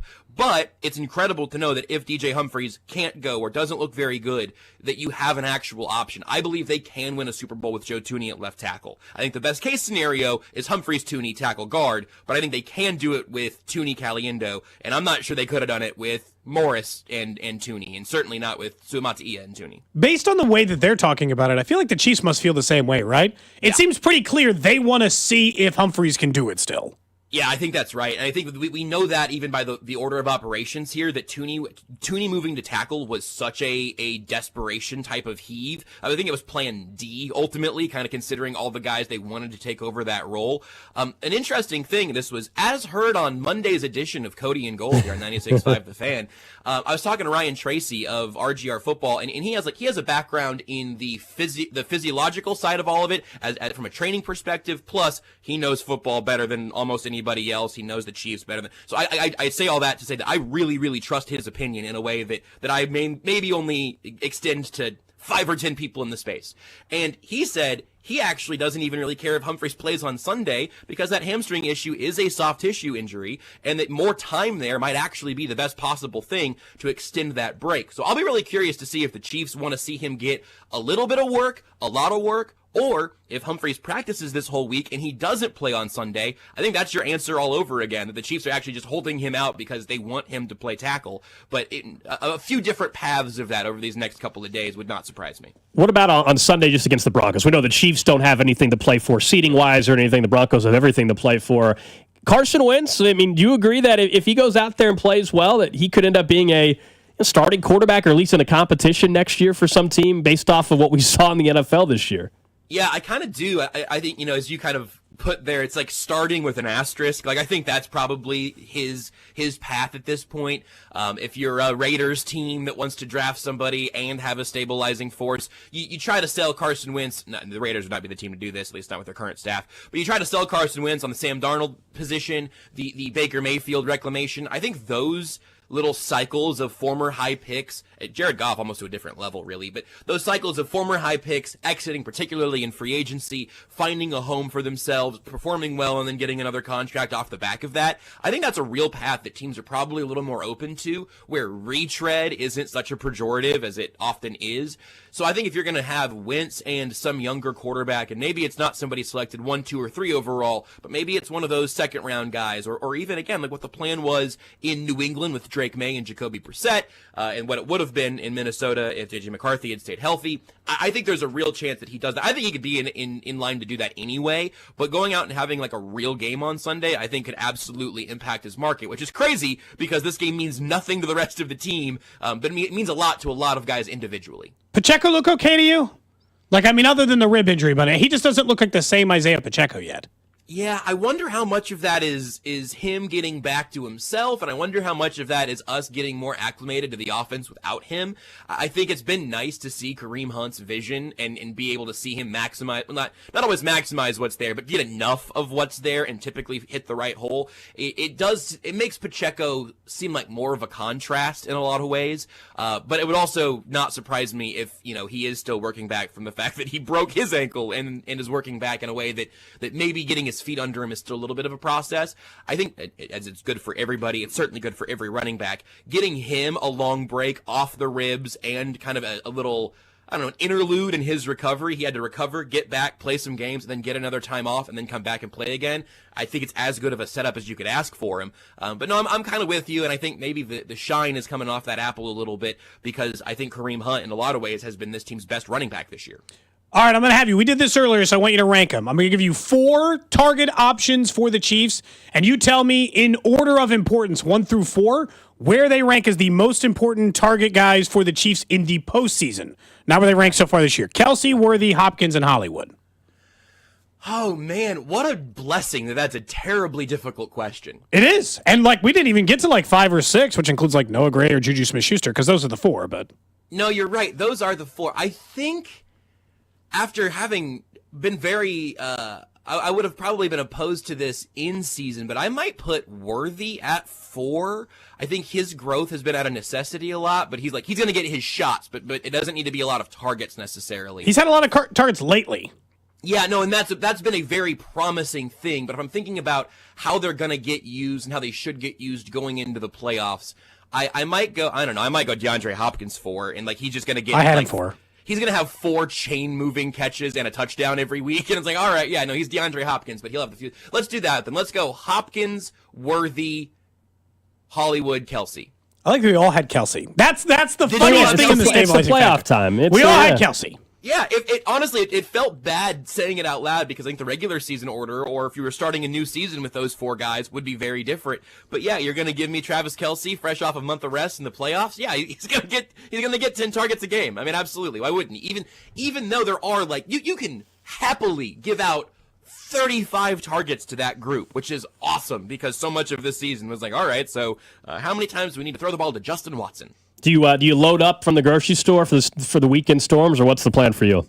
I haven't yet. I had a thing on Saturday. I'll just tell you what it was, and I'm not gonna dox them. But we had gotten invited to a murder mystery party on Saturday, and I'm afraid now that it's more of like a Mario Kart simulator. It's hey, either go home or get some banana peels for the road. So I don't know if that's happening now. I think we're relatively well stocked. We've got a couple of leftovers that'll get us through a couple more days here, and then I think it's just frozen pizzas until the road's clear. And if that's not by Monday, I'll buy a snowmobile. I'm going to bill it the spec, and I'm going to get there for the show on Monday night. He said, "Get here by any means necessary." Maybe this is the time I get a helicopter. I like that idea still too. There you go, Joshua Brisco joining us as he does each and every Friday. Does Joe Burrow still have the Batmobile? I need it. That's true. It's not in yet, though. Brisco, it's not in yet. He's got a year. Yeah, it's on back order or on order or something. Okay, maybe I won't be on Monday. Yeah, there you go.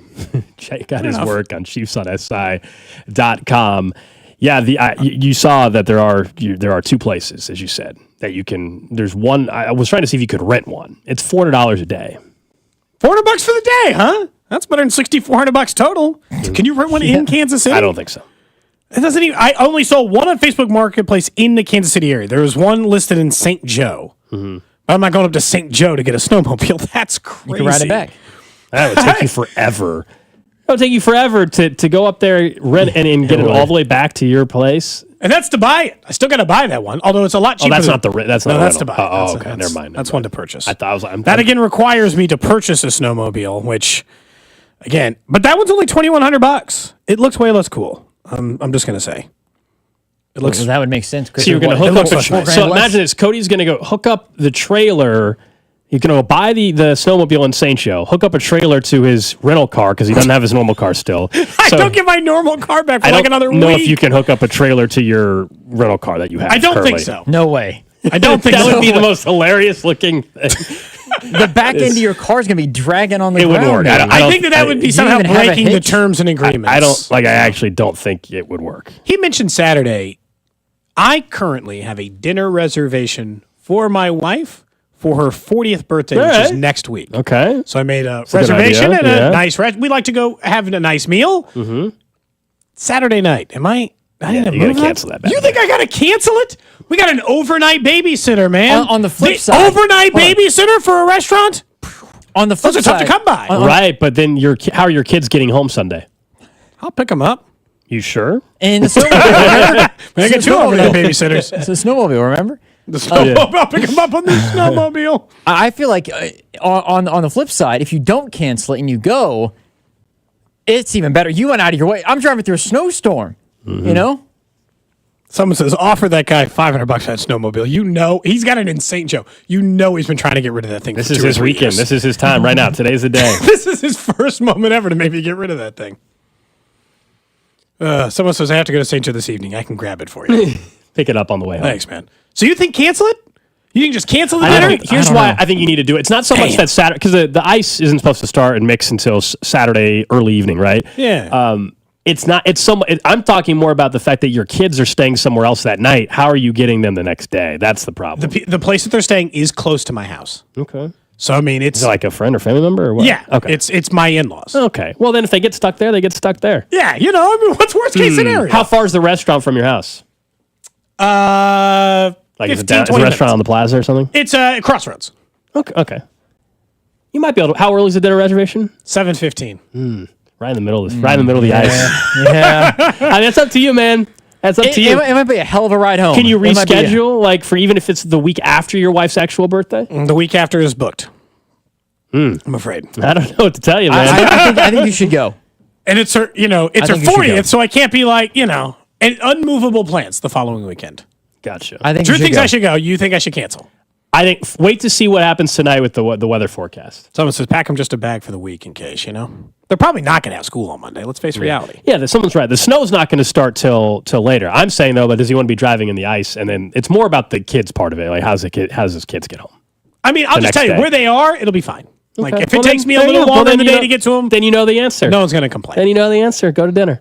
All right. I'll be the only person out. It'll be probably a pretty empty night. Saturday night. That's the other part. Should I be making these people? I've worked at a restaurant when it's like snow and no one's there. It kind of So sucks. it says, you guys work remote all the time. Can you not set your stuff up and do your show Monday from your house?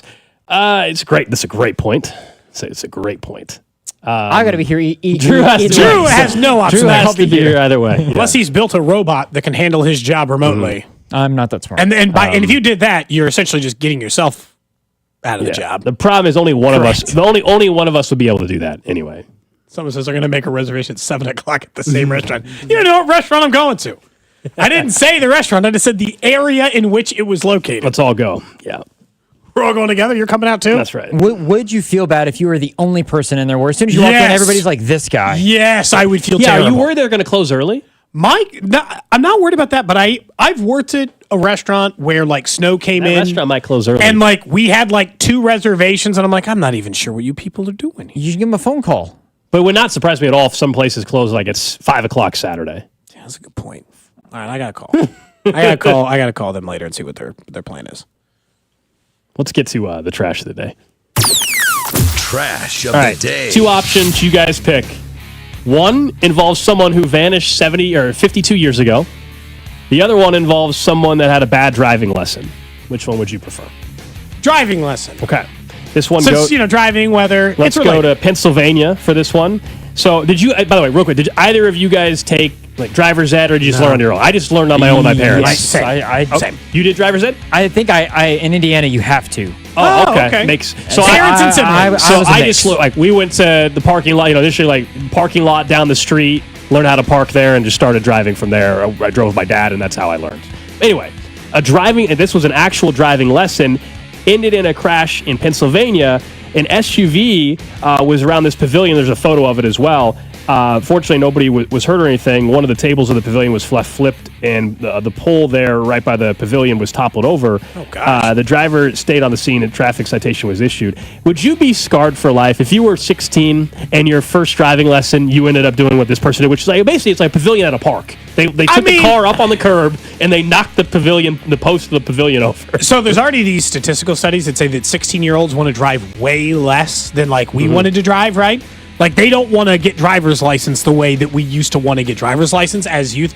Dude, I don't know if that person's ever getting behind a wheel again. On a pavilion, I knew one person in high school who on their driver's test put their car in a ditch. And like, I imagine that was probably almost enough to not want to be behind the wheel. Like on the driver's test to get their license, put the car in a ditch, which you can imagine you probably didn't get your license that day for good reason. I don't know that I'd want to drive again. On a pavilion? You said this was driver's ed, right? It's not like a parking lot or something? Just put you on the street right away? Yeah, it says driving lesson ends with pavilion crash at New Cumberland Park in Pennsylvania. So, because if it's a driving test, obviously you don't have the person next to you who has the pedals as well. Like, you have a driver's ed. In driver's ed, if you're driving... Yeah, this wasn't the actual test. Like, where you've had to do that, right? Where you drive with a person a block down the street. You ever do that?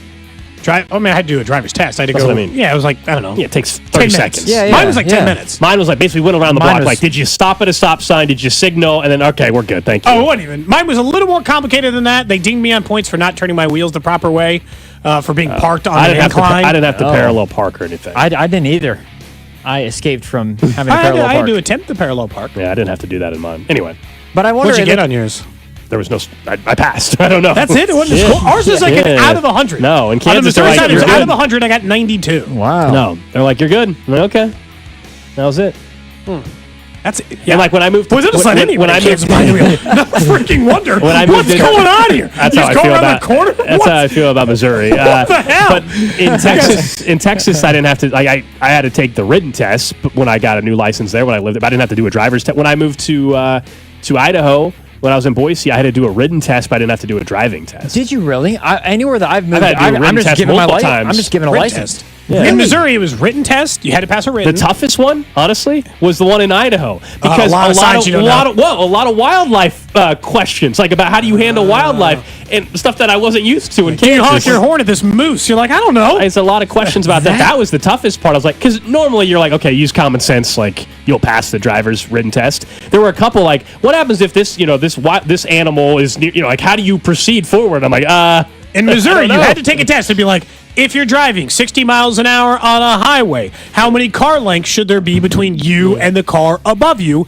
in order to maintain a safe distance? And then what do you do when you're braking and you begin to skid? It was all those things. The driving test was like 15 minutes, man. I mean, you had to peruse some roads. You had to pop on the highway. I never realized that when you in some places, if you move, you have to I have never retaken. I've lived in like 4 different states. I have never had to retake a driver's test or a written test one time. Depends on the state, and also make sure your license hadn't expired in the other state before you do it too. Lastly, someone said, Cody, how did you pick the driving one over the missing person for 50 years? People are upset. They have to know. Well, maybe you'll find out next later week. In the show or later in the show. We can do a second one later, Yeah. Somebody vanished 52 years ago. Can we do it during Fan Club? Sure. Let's do it during Fan Club Friday. We can do it with Dana Wright in. That works. That is the trash of the day. Up next, Chiefs Run Half Hour. Let's talk a little bit about the last regular season game for one particular player. Did we already see it? That's next. Cody and Gold, brought to you by Heartland Men's Health, the leader in men's sexual health. Thousands of men have been successfully treated for low T, ED, and more, all with discretion and compassion. Make your appointment at heartlandmenshealth.com. Follow the station on Instagram for ticket giveaways and behind-the-scenes content from the show at The Fan 965. For 2 days only at Old Navy, get 50% off all pants for the family. Yep, 50% off all pants for the fam. Hurry in this Friday and Saturday to save big, only at Old Navy. Valid 1, 3, and 4. Excludes clearance, active jeans, sweatpants, knit leggings, and sleeves. Presenting a Gain Flings love story. Dear love of my life, we were on the 12B bus this morning when I caught a whiff. A scent so fresh, so life-changing, I had to find its source. Alas, I didn't know if you were the woman in the pink freshly washed cardigan or the retired mailman next to me, but I knew one of you was my soulmate. Ah, the scent of Gain Flings.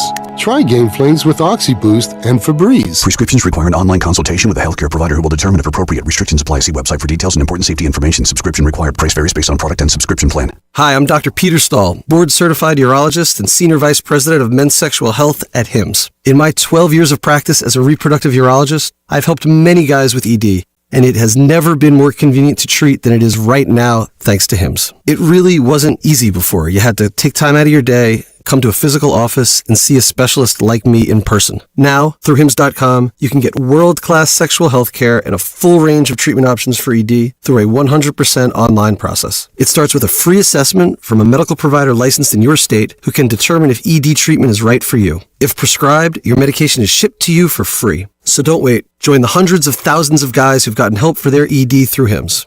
To start your free online visit and find ED treatment at up to 95% off brand name prices, go to hims.com/joy. That's hims.com/joy for your free online visit. Chiefs coverage brought to you by the KC Boat and Fishing Show, January 9th through 12th at Bartle Hall. Get ready for fun in the sun with screaming deals at the KC Boat and Fishing Show, January 9th through 12th at Bartle Hall with kids free admission. Take advantage of 4 days of special show pricing on hundreds of boats plus non-stop entertainment. Go to kcmoboatshow.com for more info. You're listening to 96.5 The Fan from the Mission Plumbing, Heating, and Cooling Studios.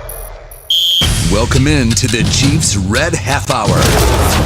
Every day at 11:30 with Cody and Gold on your new home for Chiefs football. 96.5 The Fan.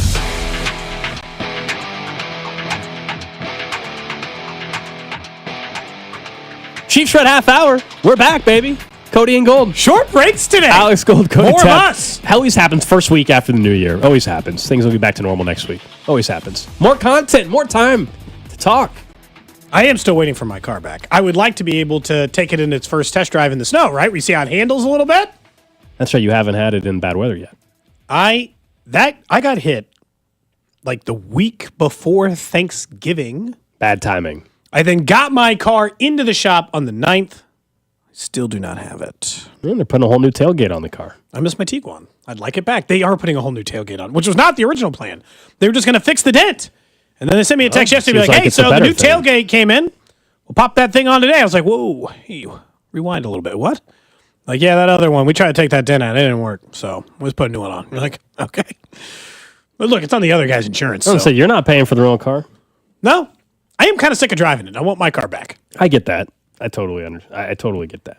All right, let's talk some Chiefs football, though, because I know this is something a lot of Chiefs fans probably don't want to think about. But do you believe we already saw the last regular season game of Travis Kelce's career? I think a lot of people think that. We know he's not playing Sunday. That's a no-brainer. No reason for that. If he sat out last year, why the hell would he play this one?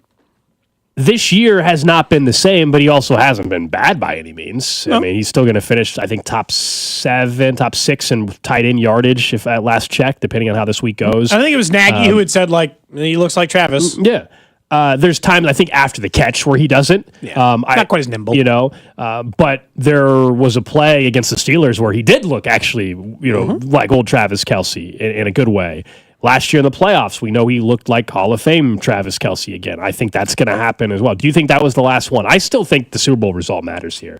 I really believe it. We know the off-the-field opportunities. He signed a rework contract that, essentially next year would be the easier year to just walk away, contract-wise, and not leave, $16 million on the table.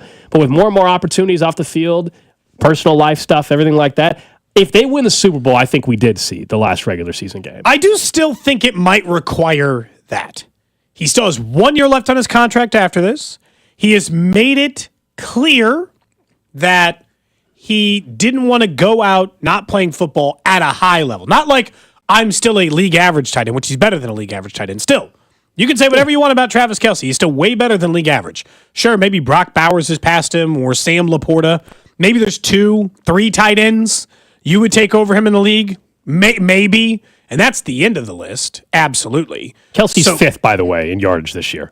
And he's 5 yards from being 4th. Mm-hmm. Yeah, and I guarantee you, whatever those 4 guys are, I would take Kittle, all McBride, and Bowers are the only guys that are significantly ahead of him. After that, Jonnu Smith is 5 yards in front of him.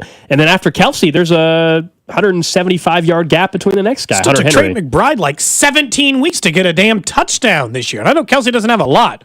Didn't take him 17 weeks. I think it's a pretty good chance. I think it's like I told you maybe 50-50 maybe a month ago. I think it's like 60-40 he retires.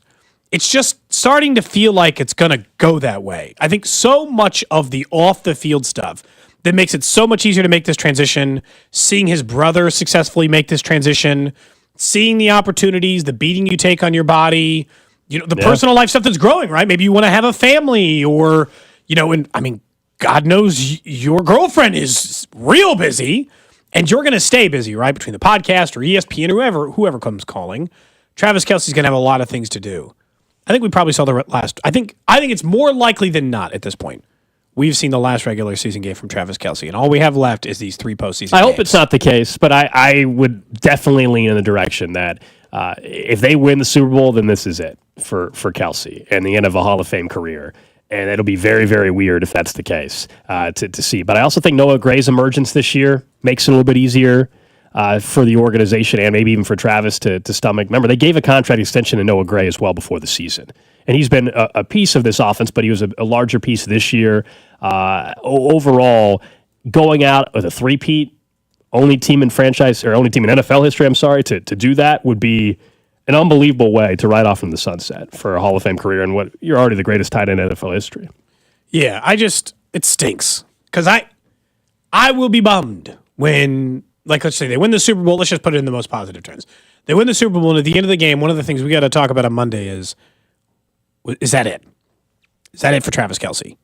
Because the worst case scenario is like they lose in an AFC title game, and I got to ask, is that it? Yeah. It's like if they were to get bounced early, that's where I could actually see he comes back from one. Yeah, and he's like motivated because it is. I'll be honest, it'd be far too tempting if it were me. I would have had a Hall of Fame career as an all-time great tight end. I would have just won 3 consecutive Super Bowls to go home to my megastar girlfriend. Like, Gold, I'd walk. It sounds crazy because, like, if you can keep putting up these numbers, why not go for 4? Right. Can you not go out? What, I mean, you cannot. $19 million next year? Isn't that what it is? Something like that? And, that's not nothing. But he can make $19 million in his other ventures at this point. Like, maybe not in a single year, but there's still millions and millions and millions of dollars coming in for Travis Kelce. The day they extended Noah Gray, I remember doing that show. I think it was that training camp? Mm-hmm. And I remember we were like, oh, does this mean they know something and all that? Like, he's been way more involved in the offense this year, too. And it makes you, if you're wondering, like, what that future looks like nobody's replacing Travis Kelce, just like nobody replaced Tony Gonzalez. It took multiple tight ends after to find the next great one, and unbelievably they did. But there was the Brad Cottoms and Moiakis of the world that were in between there before they found Travis Kelce out of Cincinnati. And so nobody's saying you're going to get that same level. I will say, though, we're starting to see more and more of young tight ends / receivers come in the league and immediately. You mentioned Bowers. You mentioned Sam Laporta. This is happening. And Laporta was available at the end of the first round, as a reminder. We're seeing it happen more and more where guys are stepping in the league right away and having an instant impact, the way the position has changed. Nobody's saying Noah Gray is Travis Kelce, but I guess I would feel better about the situation than I did this time last year if, in fact, this is it. And more reason to enjoy these final, hopefully, 3 games, if that's what it really is, final 3 games of his career, if that ends up in a Super Bowl. Somebody is pointing out he has a real shot to break some of Jerry Rice's postseason records. And if you can break any postseason receiving record or any receiving record from Jerry Rice, that means a lot more than the 1,000-yard season, which he's 3 clear of the next closest person anyway at tight end. So, like, he's already well clear of that record anyway, unless somebody's going to come for the title somewhere down the road. That speaks to his longevity and ability to stay on the field. But, I mean, he is kind of close to some of Jerry Rice's records. So if he came up just short of those, does he come back? I don't know, man. He's like the ultimate team guy. He could have extended it to 8 straight 1,000-yard seasons, and he let it go. He did. That's true. 913-586-7965. This is the dilemma, someone says from the 913. They think he's more likely to walk if they don't win the Super Bowl. They said if they 3-peat, they think he'll be back to try to 4-peat. He wants the legacy stuff. Yeah, at what point do you draw the line? I mean, 3-peat already is the legacy, though, right? Like, 3-peat's never been done. That's why I would say I still think after the 3-peat why you wouldn't go for the 4th if you're Kelce. Because you already would have you already would be the only person to do that in NFL history. Only tight end ever to be part of a 3-peat. Yeah. I mean, that's the ultimate. We talked about these other people who've gone out on top. That's the ultimate. They drafted, they drafted Jared Wiley, who I understand, unfortunately got hurt. Who knows what to expect from him. But they've drafted at that position. They gave Noah Gray an extension. They threw some more money Kelsey's way before the start of this season, too. They drafted another first-round wide receiver. They'll go back and get some more weapons. And if you're the Chiefs, you're just going to have to find a $19 million replacement on the free agency market, which could be a player like T. Higgins, although I think he's probably earned $25 million a year or something now. I don't know what someone's going to give T. Higgins 4 for 100, aren't they? Yeah, probably. Given how he's ended the season, yeah. Yeah, strong close. Because health is the question with him, but when he's healthy, he's obviously very good. I was trying to see what the Jerry Rice records exactly were. Because he passed him in receptions, right? Jerry Rice, 2,245 receiving yards in the postseason. It's Kelsey at 1903. What's the latest number on that? I'm trying to think, does he have all of them yet, or is there still one or two? No, there's still a couple he's chasing. Jerry Rice has 22 receiving touchdowns in the playoffs. I think Travis Kelce has 19. So that's one of them. I'm trying to see if this is an article, and I'm trying to remember if this is up to date. Is all I'm trying to the yardage wise. Basically, at that point in time, the article, Kelsey only needed 343 yards to surpass Jerry Rice's record for postseason receiving. He's still behind Jerry Rice for that number. He has 1,903. Jerry Rice has 2,245. Okay, so he has 343 yards. There you go, and 3 touchdowns. So he's 343 yards on the yardage part of it, at least, behind Rice for most postseason yardage. That sounds like a pretty traditional Travis Kelce 3-game postseason run. Postseason, 343 yards and 3 scores feels like what he pretty much does in a 3-game stretch. But I mean, that means you never retire after you win. I mean, Peyton Manning literally did that. John Elway also did that. Now, I get the argument. Manning was clearly not healthy and playing well. He was carried by his defense. Travis is still playing at a decent level. So, Michael Jordan unretired, but he did it once too. Yeah. It just depends. MJ was also he was in the middle of his prime when he retired. Do you buy into any of the, he was a gambling addict and they suspended him for a year, but they let him? I don't. No. It's fun. I think he was a gambling addict, sure, but I don't know that's if not why he got suspended. Yeah, I don't think the NBA suspended him due to gambling. No. Yeah, I don't. There's, He was the great. So many conspiracies with MJ's career that people have. Why would they take him out of their own league when he was the single greatest athlete on the face of the planet that had ever lived at the time? They also give him at the time a hard time. Having not played baseball since he was 17 years old. Hitting 250 in AA is actually kind of impressive. Oh, it was. Yes. I'm just going to say, I agree. That's pretty impressive. Truly a one-of-a-kind athlete. I mean, just that special of an athlete, period, to be able to do that. Someone was asking over in the text line, we did see the news, in case you missed it, Jalen Watson is available to return to practice today. He's expected to be on the practice field today. Andy Reid will speak to the media at 1. We won't carry it because he doesn't speak long. But if he has something interesting to say about it, we certainly will let you know about it. But I mean, it's not, as we mentioned with Brisco, that's not nothing for this defense. No. I mean, that was a pretty big miss when he was gone. So if he could come back and give even 50% playing time in the secondary, the upgrade from Connor or Najee Johnson or Cam Taylor, any of the guys who have been getting some random time for this team throughout, it's not nothing. No, up until the last 3 weeks or so, it was the biggest issue we discussed. Yeah. Was the secondary and how, Roland Wallace has improved as a player, but he's not Jalen Watson. Jalen Watson was underappreciated the first, mid-October, so first 5 weeks of the season, 6 weeks of the season when he was available. And then we saw the absence and how vital he was. I still think we got to be cautious of what do we expect if he comes back. Does he actually come back for the divisional round game? And is he just limited? Is he a full go? I still think the AFC title game is when maybe he could actually be truly Jalen Watson again. But the fact that he's in this range of practice window is really, really special that nobody thought this was really a possibility. They never officially ruled him out, but nobody really thought it. And it's all worked out, and we know they're at their best when Jalen Watson's out there, and it'd be pretty cool if he's available. And they could have everybody back except for Rashee Rice. Honestly, they could have everybody back but Rashee Rice by the time they get going in the divisional round. Considering how many injuries they went through, that seems shocking. Just getting everyone slowly back? What a treat. If you go back through, that's what stands out about one of the biggest things that I'll remember about this team, no matter how it finishes, is there are 7 important players on this team that either missed at least, I would say, 2 months, half of the season, or straight up were not on the roster before the season started. DeAndre Hopkins, Humphreys, Humphreys has a chance. Yeah. Humphreys, Amenahue, Watson, Pacheco. There are 7 or 8, almost full-time players for this team who either weren't on this roster September 1st of last year or straight up did not play for more than half of the season for this team. Jalen Watson is just another one included in that. He can upgrade their secondary significantly. We've talked about the weapons in the AFC. I only think it's important that he's like 80, 90% by the Super Bowl. I'll take the part-time player before then. The Super Bowl is where I think you would feel his need the most. And I'm not saying Rashad Bateman and Zay Flowers are not a capable receiving duo. They are.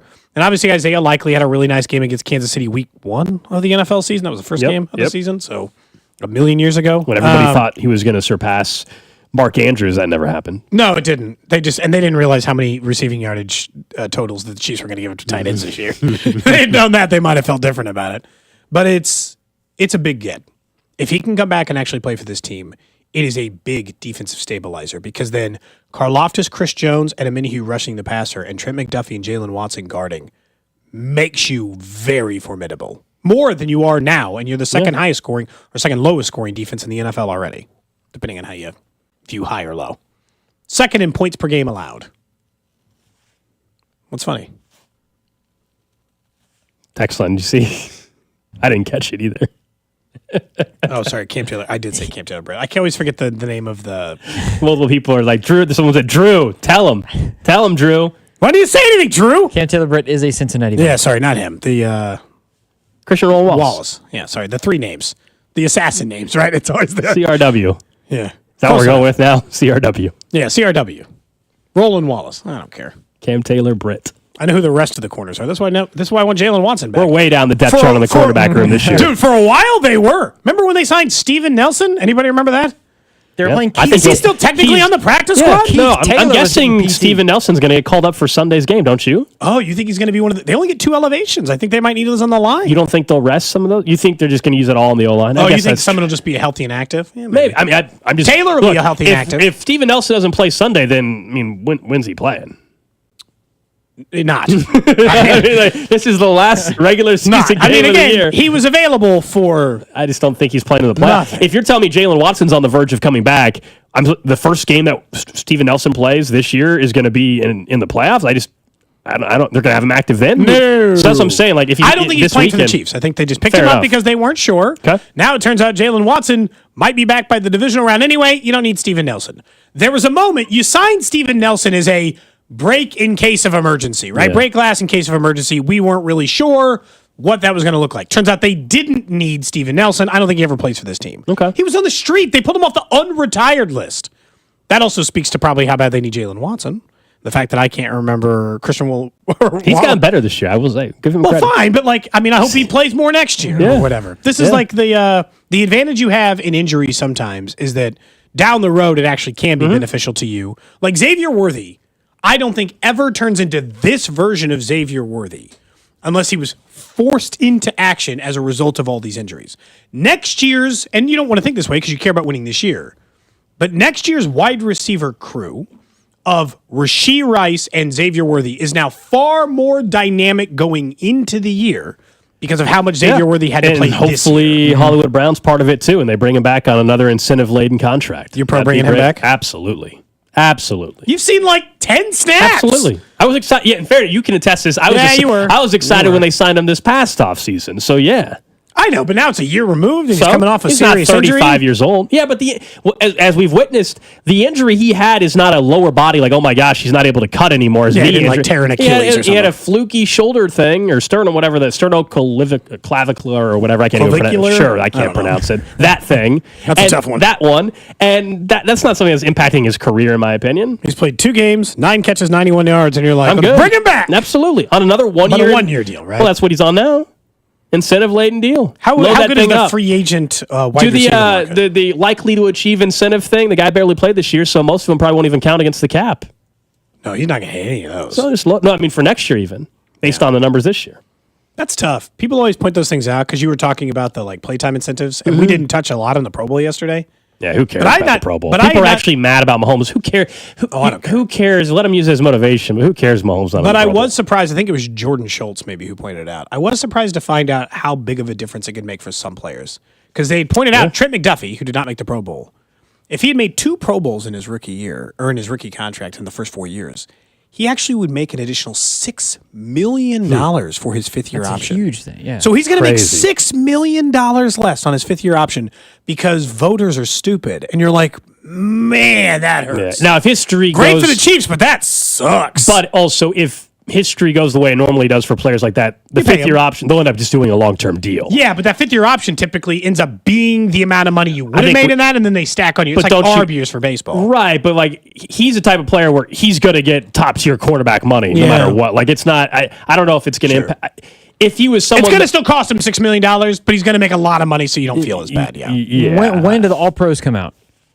End of the year, right? 'Cause that- 'cause- Right, but isn't I'll that be honest. playoff time? If Like he right make, into the playoffs? if he makes the All Pro team but didn't make the Pro Bowl, it doesn't Happens all matter. the time. It should count. If you make an All Pro is so much more valuable than a Pro Bowl. If you make an All Pro team, they need to just give him the That's money. on the NFL Players Association, and that's on the agents, and then the Players Union has not done a good job about getting that calculated differently. Because the Pro Bowl is voted on by us. Part of it, right? Not all of it, isn't that The, right? the All Pro is the league thing, isn't it? All Last Pro year, is Associated 2023 Press, is- right? Is it All Pro Associated Press? Or am I backwards on that? It's an AP. I can't remember. Yes, it's an Associated Press thing. It came out January 12th last year. Oh, happy birthday! So, that's your birthday? I don't have the I don't have the drop ready. I didn't have the drop ready. Wasn't expecting. If you had that. it ready, you would have been good to Yeah, go. that's my bad. I didn't expect It's you not to like say even a big January birthday, 12th. this one. It's just like a, No, 34. just a regular. Yeah. What's so bad about that? You went, ugh. Yeah, I mean, it's like you said. It's nothing. You know. It's not that I cool. mean, it's something, but it's not. Once you get to 30, you're just, Kansas will launch sports betting. that's my birthday. Yeah. They played that on TV. Why do they choose that clip? I have no idea. Because it's funny. That's why they chose Did they it. notice it? I think they did. I didn't notice it. So January 12th it is for the fifth-year option and for my birthday, as we've I established. don't know if that's when All Pros will get released this year. That's when it was last year. Did you see the latest rumbling that's out there? We know Monday's going to be, as they call Black Monday in the NFL. A lot of coaches, unfortunately, are going to lose their jobs, and this is reality of the NFL. We already know a couple coaches have been fired. There'll be a few more on Monday. We always get this, 5 to 6 vacancies in the NFL. Roughly. And the names are already flown out there. The Jets are reportedly have interviewed Mike Vrabel and Ron Rivera, and for their GM job, Louis Riddick. And the Bears, of course, have an opening. There's thoughts that they may be interested in Brian Flores, the defensive coordinator for the Vikings, and could Mike Vrabel be a fit there? All these names are out there. The intriguing name, Mike Florio had a write-up on this as well, and so did Front Office Sports. That is, John Gruden could be a hotter name than we think. Now we all know he was fired a couple years ago. The emails leaked out. For pretty just cause. I don't know why a team would hire him. Not just the email thing, but even if you take the email thing away, which is a big problem because he's suing the NFL owners right now. So other owners are not going to like you hiring a guy that's suing them. That's the first hurdle. The other one is if you look at his record, there's guys like Mike Vrabel that have had actually better success here recently than John Gruden has had. Why would I even go through that headache and that hurdle? Right now, John Gruden's doing hilarious content over at a Barstool. It's actually been really good.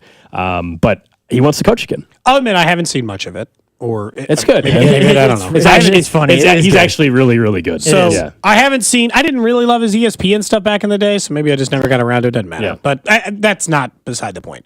This makes no sense for NFL teams, and this is why NFL teams are run poorly. Just for starters, sports washing, and I know it's been years now, so nobody's going to remember what he said in those emails. Yeah. And like bad enough, I can't read them to you on the air. So I would encourage you to go back up and look at the things he said about marginalized groups and the language in which he said it, and just start there. But secondly, you're right. John Gruden is it's not like, I don't think he's Josh McDaniels. I don't think he's an outright bad head coach. But other than inheriting an already Super Bowl caliber team and then completing the job with a Super Bowl caliber team, he has very little accomplishments to his name. And I'm not saying the Super Bowls don't count, but Brian Billick never got another job, and he won a Super Bowl, and he is certainly, in his 60s or whatever. I think some of this is because people in the NFL like him. It's a buddy-buddy league, and they like him. And the NFL owners liked him before, and they still like him now, and someone is probably, and I guess more than I realize, are willing to entertain him as bringing him back as an NFL head coach again. I don't know why you do it, man. This feels like I don't know who would, I don't The report was Jets move, I guess. The report was that he'd be a hot candidate, as if everybody who had an opening would interview him. Almost, yeah, but in the offseason, NFL Network had a report and said that the Saints tried to hire him as their offensive coordinator, and he turned it down. So just like Brian Flores, just because you're suing the league doesn't mean you can't get coordinator jobs. The question will be, will other owners basically allow you to hire, and not pressure you not to hire. And that would be, remember, he's suing the league because the league claims they weren't behind the leak of the emails. I think Dan Snyder was. And he's suing the league for that. But I'll say, and so this always goes to the same thing. I believe in second chances and all the other stuff. And I've pointed out this to other people who don't think, Michael Vick deserves to be a starting quarterback. Michael Vick went to jail, served his sentence, paid all of his debtors back, and by all accounts has been a pretty much model citizen since that moment. He deserves a chance to do this. John Gruden's apology for the stuff he said sucked. And he hasn't apologized since. He said, I'm not racist, not even a bit. Can't believe this even came up. His apology was terrible, and he's never even brought it up again. So screw that. Some people, you don't deserve second chances just because time passed. Do you feel bad for the things you said or did? Do you think that there's some error in some of the things you said or did? He's never shown any of that for me. So there's people who show remorse and give a good apology, and it's believable that I'm willing to give second chances to. He didn't land in that category. It sounds like there's a chance. It sounds like there's a chance it happened. Remember, he was at training camp with Andy watching the Chiefs training camp. Yeah. I mean, I think you should check out the Barstool John Gruden content that's been out there. Yeah, you should. What's it on? Just like football? Oh, is he doing other stuff? Yeah, sometimes it's just watching football. live events, but it's only just, football. Yeah, and some of it, the breakdown stuff is good too, but a lot of it's just very humorous. Gold and I played back a story when you were gone. I think he told a story about Andy Reid. Yeah. And from back in the day. Yeah, it was a good story. It was like 2.5 minutes. He was basically just saying how they were when they were with Mike Holmgren in Green Bay. And basically, they were young coaches, and they were trying to impress Holmgren, so they would all draw plays on the board, and Holmgren would pick his, and I guess Andy's plays usually got picked. But basically, he told the story how one game, John Gruden's plays got picked or whatever, and got the game ball, and how he was showing. I'm describing it. You got to listen to the whole story, but it was good. It was really well. Yeah, I'll keep an eye out for it. Text line's not happy with you. No. 913-586-7965. Coming up next, you enjoy that text line right now, Cody. Look, I stand by the comment I said. We'll get to say a bunch of racist, homophobic stuff. We'll get to what's trending. We'll talk a little bit more about the actual target share we could see coming through for the playoffs of the pass catchers. That's next. This is Cody and Gold on your home for Kansas City sports. 96.5, The Fan. Brought to you by Heartland Men's Health, the leader in men's sexual health. Thousands of men have been successfully treated for low T, ED, and more, all with discretion and compassion. Make your appointment at heartlandmenshealth.com. Well, football fans, get ready to buckle up because for the first time ever, we're about to have 5 straight days of playoff football in college and the pros. That's next week, and FanDuel is celebrating with the great playoff payoff. That's going to be a no-sweat same-game parlay every day for all 5 days. With a no-sweat SGP, you can combine your bets from the same game for a chance at even bigger winnings. And if it doesn't hit, you'll get bonus bets back. So not only do we get to watch 5 straight days of playoff football, but that's also 5 chances to win big. So just visit FanDuel.com/Alex to be part of this epic run. It's the great playoff payoff, and it's only on FanDuel, America's #1 sportsbook and the official sportsbook partner of 96.5 The Fan. 21 and present in Kansas. Opt-in required. Minimum 3-leg parlay required. Refund issued as non-withdrawable bonus bets that expire 7 days after receipt. Max refund $5 unless otherwise specified. Restrictions apply. See terms at sportsbook.fanduel.com. FanDuel is offering online sports wagering in Kansas under an agreement with Kansas Star Casino, LLC. Gambling problem? Getting help is your best bet. Call 1-800-522-4700 or visit ksgamblinghelp.com. It's a Red Friday on 96.5 The Fan and the other place, especially with these great game day specials. 8 wings and a basket of tots for $12 plus $4 domestic OP cups. The other place, the next best thing to being at the game. Hey, it's Rex here with RexBuysKC.com, your local KC home buyer. If you own a property in the Kansas City or surrounding area and want to sell it fast and at a fair price, write this number down, 816-330-6000. I'm a private real estate investor, not some hedge fund or large national chain. My family and I live right here in KC. I can pay cash and close on your timeline, even in as little as 3 days. Here at RexBuysKC.com, we're improving Kansas City one house at a time. I buy inherited houses, vacant houses, foreclosure houses, behind in payment houses, my tenant won't pay the rent houses, and properties that need complete rehabs. Do you own a house that's trashed and needs thousands of dollars in repairs? Great. If you own a house and want to sell it fast, call me at this number, 816-330-6000. That's 816-330-6000, or go to RexBuysKC.com.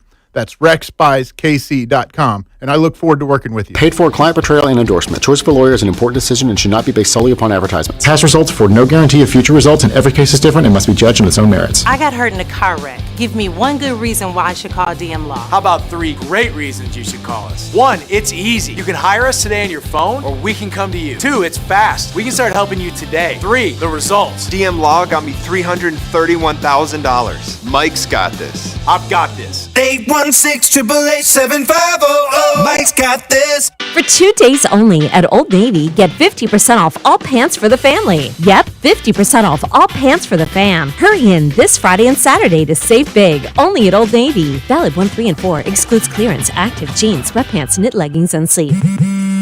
What's better than 1 win? 3 wins. With Straight Savings, you keep your own phone, get 1 line for only $25 a month with real unlimited data, and get rewarded with a $200 phone credit after 12 months. It's a win-win-win. Head to Walmart or visit straighttalk.com today. Switch to Straight Talk. Less dollars, more sense. Straight Savings Plan enrollment requires compatible unlocked device and new line of service. Bonus device credit requires 12 months of active service. Offer ends if eligibility requirements are no longer met. Taxes and fees apply. For network management practices, see Straight Talk's terms and conditions. Have you ever tried something for the first time and then wondered how you ever got along without it? That's how thousands of new Navage users describe their first experience. Once they feel sinus relief and can breathe clearly again, many wonder why it took them so long to experience the Navage difference. Navage uses refreshing saline and gentle suction to quickly suck out mucus, germs, and other airborne irritants. Stop suffering from congestion and start feeling better again with Navage. Brand new look, same great product. We got a new function on the Odyssey app. Did you guys know that this is a thing? I can send you messages from the Odyssey app. Kind of crazy. KFNZ FM and AM HD1 and HD2, Kansas City, in Odyssey Sports Station. What's trending? What's Trending is presented by Baker University, where graduates earn higher salaries and land jobs faster than any other university in Kansas. Apply today at bakeru.edu. Number 1 on What's Trending as we head into the week. And, of course, Chiefs-Broncos final regular season game of the year. Kansas City, 10.5-point underdogs. You can hear the game right here on 96.5 The Fan. 3:25 kickoff. The Broncos, with a win, are in. With a loss, they need some help. That's their scenario for Sunday. For Kansas City, it's about seeing what Carson Wentz can do, Carson Steele, what Nico Humphreys, maybe? Yeah, Nico Remigio, everybody's favorite player. I don't know, is Justin Ross getting called up? Is he available? I don't even know if he's still on the damn practice squad. But those are the kind of players we're going to see on Sunday. Is he on the team anymore? I don't remember. I honestly don't remember. I probably should know that, but I'm not sure. Next up on What's Trending, Mike Vrabel is to interview with the New York Jets. They have pretty much interviewed. Have you seen their list of GM interviews? Mm-hmm. It is every person who has recently done TV or a podcast, as you well know. Louis Riddick being the most recent GM candidate that they've interviewed. Mike Vrabel being the most recent head coaching candidate they can do. Mike Vrabel still makes sense. If you're trying to stabilize your organization, maybe not take yourself to a completely new level. Stabilize? Hard to not argue that that's what Vrabel did in Tennessee, and a good chance that he could do that for the Jets as well. We'll see whether or not that works out, but he's at least interviewed with the Jets. I still don't think you should interview head coaching candidates until... I don't think you should be interviewing them at all until after the postseason. Maybe I'm wrong, but... I mean, some of these, Mike Vrabel's going to be a head coach next year. Yeah. He's going to be a head coach. The question will be, right, where? The Jets, Ron Rivera, teams are still going to go back and think about hiring Ron Rivera again? That's crazy. Mike Vrabel makes way more sense. Lack of creative thinking. I'd rather take, Vrabel, Ben Johnson, those are the first 2 names, by the way, would be on my list. I'd rather the quarterback coach in L.A. I don't even know what it is. I'd rather them than Ron Rivera. At least you're creatively thinking outside the box. Zach Taylor hasn't been a total disaster in Cincinnati. I mean, it's not perfect. I think Brian Flores will get looks. I think Aaron Glenn will get some looks as well. So we'll see. Next up on What's Trending, some college basketball locally. KU playing UCF on Sunday. K-State taking on TCU. The Wildcats got their opening win against Cincinnati. That was a big-time top 25 win. Also, Missouri at Auburn, one of the top teams, if not the top team, in the country. And your Rouge. Yeah, they're at home tomorrow night. I don't know about that game gets snowed out or not. That's at home. Why don't you go? Perfect. Your wife's birthday. Why don't you go to dinner and a Ruse game? You know? But the dinner is at the time of the Ruse game. That restaurant might be closing down, man. Ruse won last night against South Dakota. You got the dub. Yeah, that's right. I'm sure you got the conference dub. They're at 9-7, 5 wins in a row. I'm sure your wife would love to hear. Hey, for your birthday, we're gonna go to a Ruse game. She'd go to a Ruse game with me. I don't know. She'd love to hear. I'm telling you, we need to find a day. We've been saying it. Let's find a day and let's do Cody and Gold night at. They got South Dakota State in like 3 weeks. Tickets are very. That's the one. Inexpensive. The tickets are anywhere from like $10 to $15 for these games. So let's get a group and let's go to a Ruse game, especially later in conference play if they're in the mix. They've been a thorn in the side. Since you're the plug, Cody, you just need to get us some Ruse gear though as well. Like, you're gonna have to. You're gonna have to. I'm not buying I need you guys in Ruse gear. Yeah. You're gonna have to buy. I just got that new Made Mob sweatshirt, but I need you guys and stuff too. Right. Lastly, on What's Trending, Casey is expected to get a big winter storm this weekend, according to multiple meteorologists. Will it be as bad as they're saying? Hard to say. Weather is unpredictable, it turns out, or at least very difficult to predict based on previous iterations. I always feel like when it's predicted to be this bad, it's never quite this bad. So I'll be wrong this time, and of course it'll be bad. I feel like it's going to be... Feels like it's coming. I feel like it'll be, one of the storms we haven't had in, 5-7 years or so. Something like that. Not like 02, 03, whenever that was, ice storm. But the ice is the problem if we end up getting as much, at least south side of Kansas City, that they're saying ice, then the snow. That's the problem. The snow itself will be good. It's the ice. That's where we start having some problems. Be safe out there. That's what's trending. Coming up on the 1 o'clock hour today, Fan Club Friday. Dana Wright, we believe, will be stopping by from KMBZ. We haven't had Dana in studio in a bit. A lot to get into with her. Well, I'm sure they'll be focused on the weather today throughout their show as well. So we'll discuss that and find out. I was listening to the beginning of her show yesterday, and I think she got a new phone, and I have some questions about it based on what she had to say yesterday. Wait, what's the issue? Well, she got a new phone and switched providers. She shouldn't have anybody's phone numbers. So people were texting her, and her phone was blowing up during the show. And then Drew texted her to confirm today, and I don't think she has Drew's number in her phone. No, that's the first time I've ever texted her in the first place. So I would guess no. Anyways, even if she did have the numbers transferred over. But Cody, Dana Wright from Dana and Parks expected to join us. She's still going to be at 1 o'clock today. Looking for her number. Okay, just going to... Still good for one. That's right. That's right. Because she's not responding to Drew. I've got to make decisions. We'll talk about the college football playoff here in about 8 minutes or so and what happened, what the narrative appears to be. I think it's kind of interesting, and it sets up some epic semifinal matchups next Thursday and Friday.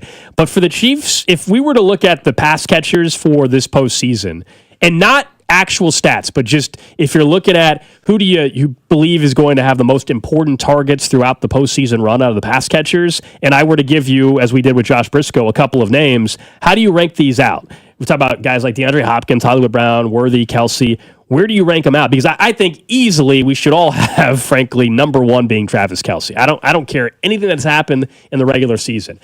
Important targets, who's the guy that I'm putting up the number one on the list, top of the list?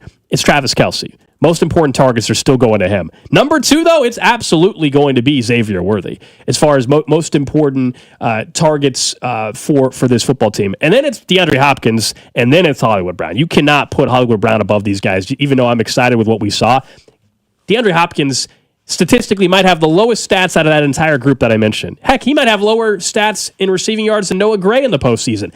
But if I need the catch, contested, 3rd and 9, gotta have it first down, Kelsey and Hopkins are the two guys I trust the most in those spots. So that's what bumps Hopkins up the list and then target importance for the pass catchers. I guess. It just depends, because I think he's last because I know what I'm getting. DeAndre Hopkins, 5 of his last 6 games for Kansas City have been nearly identical. 4 catches, 35 yards, 2 that are good for first down. The end. That's it. I'm not even kidding. Since Buffalo, the same time that Xavier Worthy has started having 10 targets a game. DeAndre Hopkins, 3 catches, 29 yards, 5 for 35, 4 for 90. That was a big one.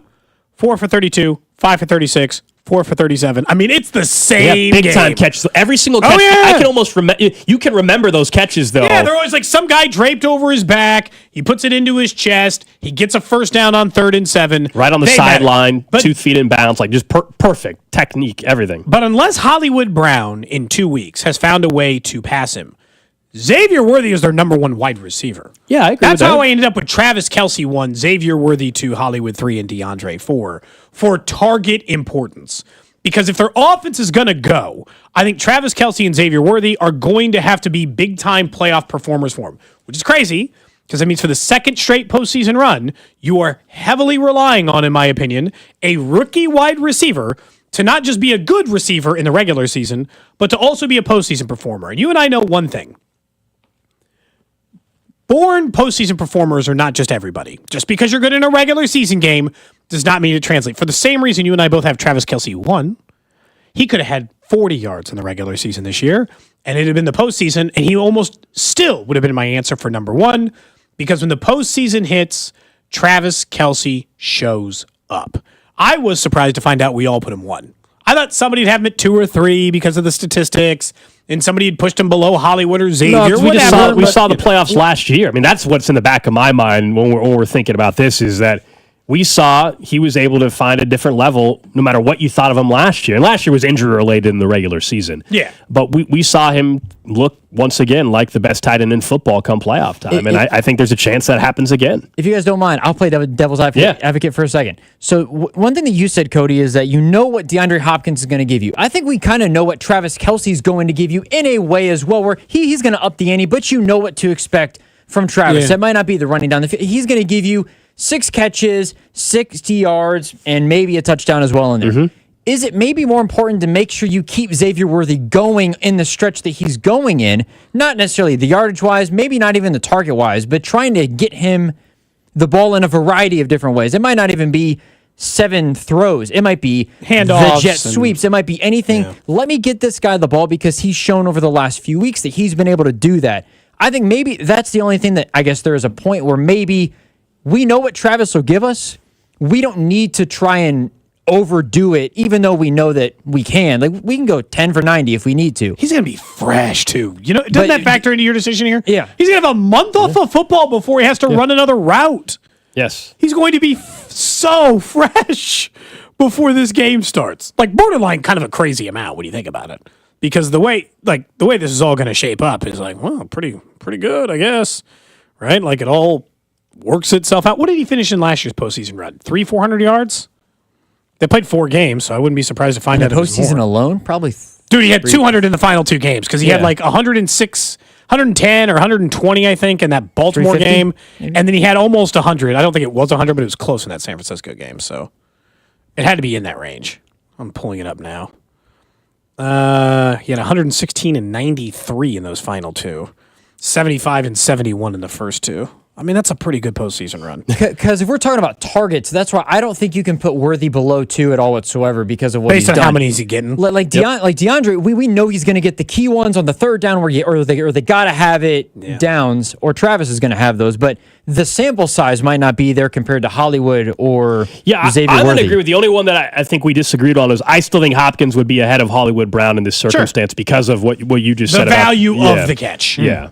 And Hollywood, I mean, we should all be very excited with what we saw in the game and a half or 2 games or whatever it's been now that he played, Houston and Pittsburgh. And he jumped in right away and had an impact. And you can see why they were so excited to have him part of this offense early on. And they're going to have more time to continue to expand on that now with the bye week and everything. And I don't know, out of the guys we mentioned, Kelce's definitely not playing on this Sunday. No. Worthy's probably not playing, but Hopkins and Hollywood are going to play, I think, on Sunday. You know, I think Hollywood actually it's kind of important still to play a little bit, but it should still heavily be too much time off for him. It should still be a Justin Watson, Nico Remigio, Juju Smith-Schuster type of game. Well, McCole Hardman's back at practice. Maybe he gets on the field come Sunday.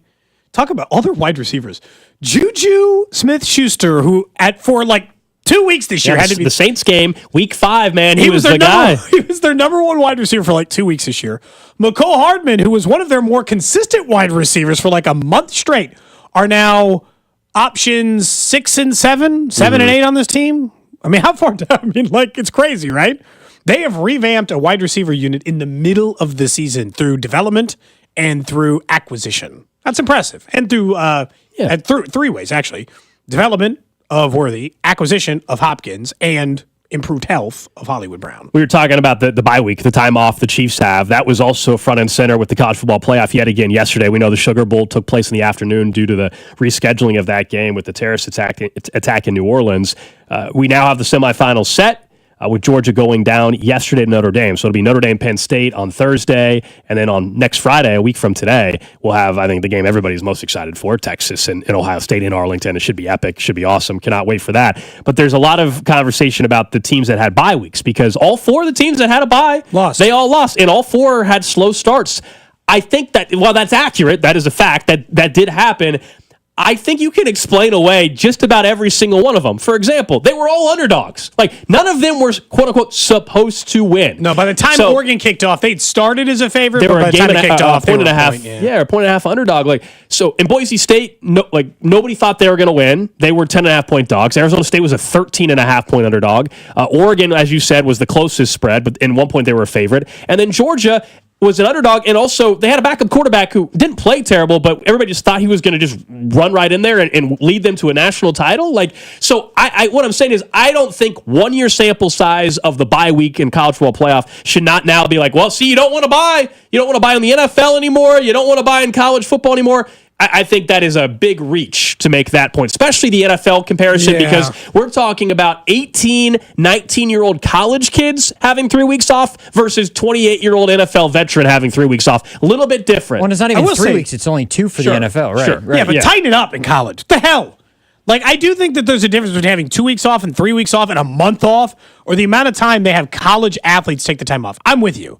Do I think that the rest time was the single biggest reason why those teams started cold? No. They were all supposed to lose. And so if that's the case, well, then no, they were just outmatched. That was part of the problem. The other thing, no, I don't think that needs to be revisited or those things. And I'll just tell you right now, if you gave the teams a choice, just say, hey, you're the number one seed, you get a choice. You can either play this weekend with a home game in your building, or you can take a bye week. I'll take the bye week. Take the bye. Some of these college players are going to have to play 15, 16 games now. The path part has been front and center. The minute the bracket came out, I think we all agreed that Oregon had the toughest path and kind of got screwed with that. They have to revisit that potentially. I'm always NFL, college, take whatever sport. Any sport that offers me one less game to win a title, I'm taking that path. I don't care, honestly. Home games or not. I don't care if the path is tougher. Give me one less game to win a championship in any sport, and I will take that playoff path. I do really think, though, I think you're right, Gold. There's not you can't just say after one season, see, like this, and this, and this, because, again, Arizona State almost won the game, but they are, on paper, quote-unquote, an inferior team. Boise State, inferior. I think it makes it worth really having a bye if they get the home game as well. I think it means a little bit more, where it depends on where the game's at too. Like, say for instance that Georgia Notre Dame game was in Atlanta for whatever reason, like it just happened to be that is a pro Georgia crowd anyways. Sure. It's almost like it's a home game. So Notre Dame kind of gets outed, but in a way they also got to host a game as well. I think being able to host a game on campus would give more of a fair advantage, because in the NFL, obviously, there's no neutral site games except for the Super Bowl. So you get the bye. It still goes through Arrowhead. It doesn't matter. Where I think Arizona State should have been able to host that game. Oh, in a perfect world, in a perfect world, I'm with you, man. Yeah, same. In a perfect world, I'm 100% with you. We just know that for the semis, the Fiesta Bowl is just not going to give up. The Sugar Bowl is not going to give that up and go. Like, the Sugar Bowl, is it a site thing or is it the sponsorship thing? Because I think there's I don't think there's a proper, because the city of New Orleans, it's what college football has built itself up to be over the last 40 years. But it's not what college football is foundationally. No, but the Sugar Bowl's been around for like 100 years, though. You know what I mean? I know, it's always been in New Orleans, I believe. But the foundation of college football itself is not neutral site games. I get that the site's there. I understand why they go to the Rose Bowl and why they go to Pasadena. Yeah. There's too much money involved with it. There's too many of these ADs and college presidents that are buddy-buddy with these guys that are the executive of the Sugar Bowl or whatever, and they all just buddy-buddy. They all make money together, and they're not ending that relationship. Even though, for a fan perspective, I'm with you. Yeah, have the first 2 rounds on campus sites. It'd be incredible. But there's less money in that, and we just know how this whole thing operates. And I do think money printing machine. I think to a point, though, so when the way that we tie this into conference champions as well is interesting. So the Sugar Bowl always has been associated with the SEC. The Fiesta Bowl's always been associated with the Big 12, and you can go down the line with the other two, the Cotton Bowl and the Peach Bowl, I think is the other one. But they've been associated with teams. Maybe you just, the SEC champ hosts a game, hosts the Sugar Bowl. You've got that affiliation. I think just think add 2 more teams, get rid of the buys. Get rid of the buys, have everyone start at the same time, stop at this 3 weeks off, and then you play a game, and then you take 2 more weeks off, and then you play a game, and then it's 2.5 more weeks before you play the national title game. They put way too much time in between the games. If you expand, they should go to 16, not 14. Fine. And remember, they cannot officially expand until 2031. They can make some other tweaks before that with approval from these conference committees. Yeah, it's got to be. But they can't expand, and that is something that they cannot change. I know you're like, oh, sure they can. No, that's why we had to wait so long to get to 12. That'll be true until 2031. What was the article though? We played the audio. I don't know. Was it 3 weeks ago, guys? The days are all getting mixed up. But I don't know what day the it is. proposal to get what everybody wants, which is the home sites, but also still make sure the money's involved. This is where the conference championship games become the earlier weekend. Those become essentially those kind of become the Fiesta Bowl, if you will. Yeah. And that's kind of how you do it. Maybe that's the solution. I don't know. Because I think you're right, guys, in the fact that the relationships with ADs and the presidents and everything like that, it goes back to the TV partners and all those other things. I wonder if there's a way, again, this is why you almost need a college football commissioner in a way, like whether it's Nick Saban or somebody else recently was asked and they said absolutely not. Urban Meyer, I think, was asked about it. Yeah. Somebody has to be the face of it where they get all of the questions and there's a board collectively that goes to the commissioner and presents ideas or whatever the case is, and then they collectively vote on things, and it makes it even. Again, that's a perfect world, which we're not in right now. But it's I think we have to remember something about the college football playoff and the current state of college football, which is its revitalization, or whatever they're going to call it. It is in its infancy. This is the very first year we've expanded the field to 12 playoff teams. So that's new. This is just the third year of full-blown NIL, so that's very new. And that's still going to change. And that's going to change. And I agree with the text line. I don't think NIL has even the playing field as much as it will yet. Yeah, we got to wait for some laws to pass. Yeah. Yet. So, those things are movable. But in the end, it's still better. Can I point out, I know that everyone's upset that it's the same big schools, right? It's Georgia, it's Notre Dame, or not Georgia, it's Texas, it's Notre Dame, it's the same schools you're used to. It's always going to be that way. Yeah, it probably was.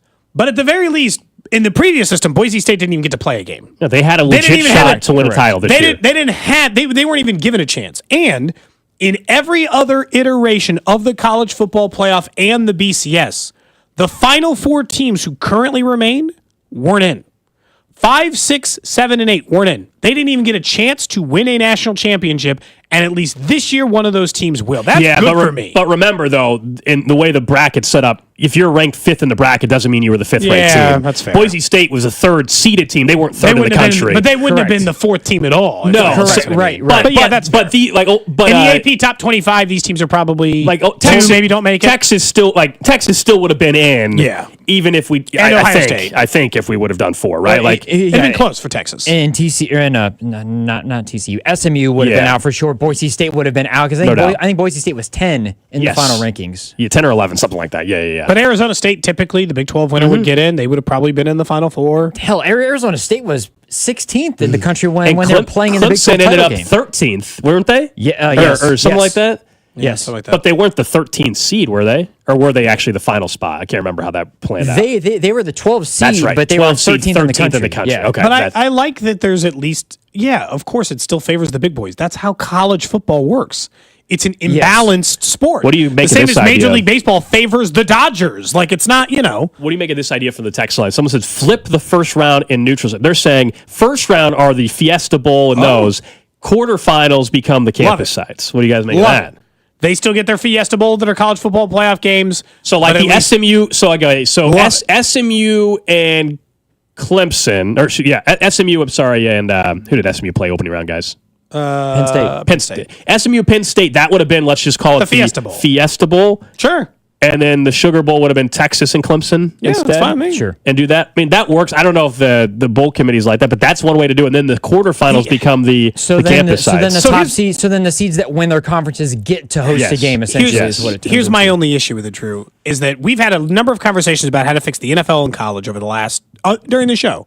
I was asking it about it when we were talking about 14-win teams. And, should be different. And we're like, well, but we seem to be fine if we just, seed them based on this. And you're like, well, it's based on rankings. It's too big of an advantage for college teams to get to host semifinal games in their home building. It's too for semifinals. 100. I agree 100%. Quarterfinal. It's too big of an advantage in college football. Hosting a home playoff game if you're Kansas City. I know, but quarterfinals would be the most they would ever do. Hosting a home playoff game for Kansas City does not hold anywhere close to the same number of value as hosting in Athens. So there is a huge swing, but again, in the ability to get an upset in college football by not keeping just all of them neutral site. And the home site thing's cool because that's college and all this. Until they expand, though, Cody, I think that it gives the conference title game even more significant meaning of not only do you get a bye in some cases, but you get to host a game. It's a huge deal. It becomes the most important game of the season if you're in that game, regardless of what happens, where sometimes you might say Oregon would be better off losing that game to Ohio State, some people said, or to a Penn State, where they wouldn't be because they not only get to host a game in Eugene, they get the bye as well. And I think that would impact things a little bit. Not to say they wouldn't lose to Ohio State, but I think it would impact things just a little bit more. Look, we know people are going to complain no matter what they ultimately decide to do with this. Because I was just thinking as we were talking this out, I'm like, I know people would have been upset. Because what you're saying is, hey, if win your conference, you should get a home game or whatever. But based on the rankings as well and winning their conference and being the group of 5 rep, Boise State hosting a game on the Blue, people would have said, oh, they don't deserve to host it. They don't deserve to host a playoff game. But that under what we're discussing, that's what people are saying they want. They want them to have a first-round game. I would love that. Put them on the Blue. But people would have complained about that. They would have said they don't deserve a home game. So that's what my issue is. There's always going to be somebody that thinks whether it's the SEC fan or the Big Ten fan, that always thinks that they should have the better path and they're always better than everybody else. We were a 4th and 10 conversion away from not having a single SEC team in the semifinals. I know. And that team wasn't even in the SEC last year. Yeah, Texas. That's right. They've only been in the league for a single year. That's right. It took Texas to save the SEC. There is definitely some irony with the whole thing. Oh, yeah. The whole situation there. It's enjoyable. All right, coming up next, though, we have a massive game on Sunday Night Football to decide the number 1 seed on the NFC side. What does that actually mean for the playoff race on the NFC? Plus, there's a record on the line Sunday, but it looks like it's not going to be broken. We'll explain why next. This is Cody and Gold on your new home for Chiefs football. 96.5, The Fan. Brought to you by Heartland Men's Health, the leader in men's sexual health. Thousands of men have been successfully treated for low T, ED, and more, all with discretion and compassion. Make your appointment at heartlandmenshealth.com. Inside the Huddle is brought to you by Blue Cross and Blue Shield of Kansas City. Discover the benefit of blue. Men, the new year is here, and if you're like many of us, you're going to make a resolution to improve your health. But if you're feeling sluggish and low energy, if your sleep patterns are off, if you've been working out and aren't seeing the gains you used to see, making that resolution may not be so easy. This is Jeff for Heartland Men's Health, and if you're feeling the way I just described, we can likely help you with that resolution, because those symptoms probably mean you're suffering with low testosterone. And at Heartland Men's Health, we're experts in treating this condition. With our low T protocols, if you're like most men, the change will astound you. You'll feel more energy and better mental clarity, your sleep will improve, your workouts will be better, and you'll likely find your sex drive goes up as well. So call us today and get treated for your low T. Your initial visit is only $99 and includes blood work and a medical consult. And if you start on testosterone the day of your appointment, your visit is free. Call 844-447-6600. That's 844-447-6600. Or go to heartlandmenshealth.com. Heartland Men's Health, a Promenic restorative health practice. For 2 days only at Old Navy, get 50% off all pants for the family. Yep, 50% off all pants for the fam. Hurry in this Friday and Saturday to save big, only at Old Navy. Valid 1, 3, and 4. Excludes clearance, active jeans, sweatpants, knit leggings, and sleeves. Listen, you've been making house payments for years, right? And right now, your home's value has never been higher, right? That means you're likely sitting on a small fortune in equity. Good for you. That's cash that you could use to help secure your retirement, solve all your financial burdens, enable you to travel, everything you want. The catch is, you're not ready to move. No problem. You don't have to with the TrueHold Sell and Stay Leaseback program. This is a genius financial strategy. You sell your home to TrueHold while its value is high. You bank all that equity in cash now, and you can stay as long as you like with an easy, affordable lease. And TrueHold pays property taxes, insurance, and maintenance. TrueHold unlocks your wealth without uprooting your life. Get a TrueHold offer now while your home's value is sky high. Call 1-855-300-9993. That's 1-855-300-9993. Or visit TrueHold.com. The smarter, faster way to cash out without moving out. TrueHold.com. What's up, Kansas City? It's Mitchell Schwartz. You know, there's nothing easier to enjoy than watching the Chiefs with some wings and an ice-cold Bud Light. And Buffalo Wild Wings is serving up both for every game, all season long. Join me at the Buffalo Wild Wings located at 137th and Metcalf in Overland Park on Friday, January 3rd. I'll be there with the crew from 6 to 8 p.m. celebrating the back-to-back Super Bowl champs while eating some wings and drinking $5 Bud Lights. Nothing easier to enjoy than that. Bud Light. Easy to drink, easy to enjoy. For more details, go to 965thefan.com. Enjoy responsibly. Anheuser-Busch, Bud Light Beer, St. Louis, Missouri. Your attention is precious. Pulled in a million directions for a million different reasons. Blue Cross and Blue Shield of Kansas City works hard to make sure your health insurance isn't one of the many things distracting you from what's important. By making healthcare easier to navigate, we help keep your focus on the moments that matter most. Like dinner with loved ones. Letting you focus on you. That's the benefit of Blue. Learn more at BlueKC.com. We all hear the radio ads about the IRS. They tell you to be afraid, to be scared, and they try to frighten you into calling. I'm not here to do that. Tax Relief Advocates is different. TRA is here to tell you that if you owe money to the IRS, whether it's $5,000, $50,000, or $500,000, we have a solution. It doesn't matter if you're sitting in your car, at work, or with your kids. No matter where you are, call now. 800-575-6812. Don't lose hope. TRA can eliminate or reduce what you owe to the IRS. Generous programs are now available that can give you a fresh start. Our passion is taxes and helping individuals fix their IRS problems. We have over 1,000 5-star reviews on Google and an A+ with the Better Business Bureau. You don't need to be afraid of the IRS any longer. End your tax nightmare today by visiting us online at TRA.com or call 800-575-6812. That's 800-575-6812. Tax Relief Advocates. Real solutions for real people. Diabetes, high blood pressure, anxiety meds, everyone's on them. If you're a 40-year-old male, maybe a bit porky, and you may even have type 2 diabetes, $1 million of term life insurance may only cost you about $100 a month.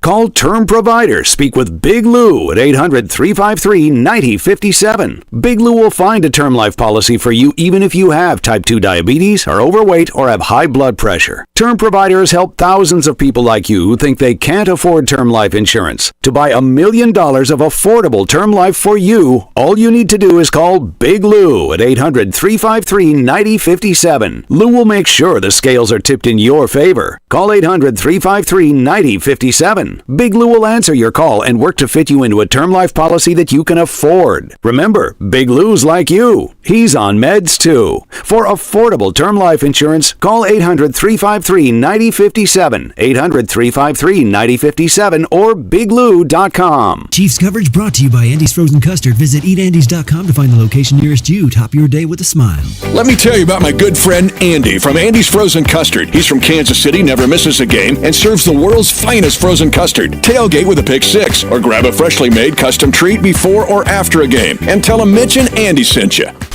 You're listening to 96.5 The Fan from the Mission Plumbing, Heating, and Cooling Studios. Back here on Cody and Gold, we were just looking at some fun hypothetical matchups over on FanDuel for playoffs and stuff, and just like some of the wild odds. So we were telling Drew, because you guys know, he's a huge Cincinnati guy. I was like, Drew, if you think they're going undefeated the rest of the way and just going on this miracle run, 140-1 right now, Drew, if you think they're winning the AFC. Let them make the playoffs first. I know the odds will not be the same. The odds will not be 140-1. I know, but they make the playoffs, and I will put some money down. I don't think it's going to happen anyway, but I would think you're gonna. I would think that you're Mr. Cincinnati. If they make the playoffs, I will put some money down. Okay. And then right now, by the way, if they get in and they beat the Bills, to win the AFC, the Chiefs are plus 155. The Bills are plus 260. Baltimore sitting at 3-1. Chargers, huge drop off after them, obviously. Chargers 15-1. Texans 21-1. Steelers 21-1. Broncos 30-1. Remember, they have to win to get in, or they need multiple losses.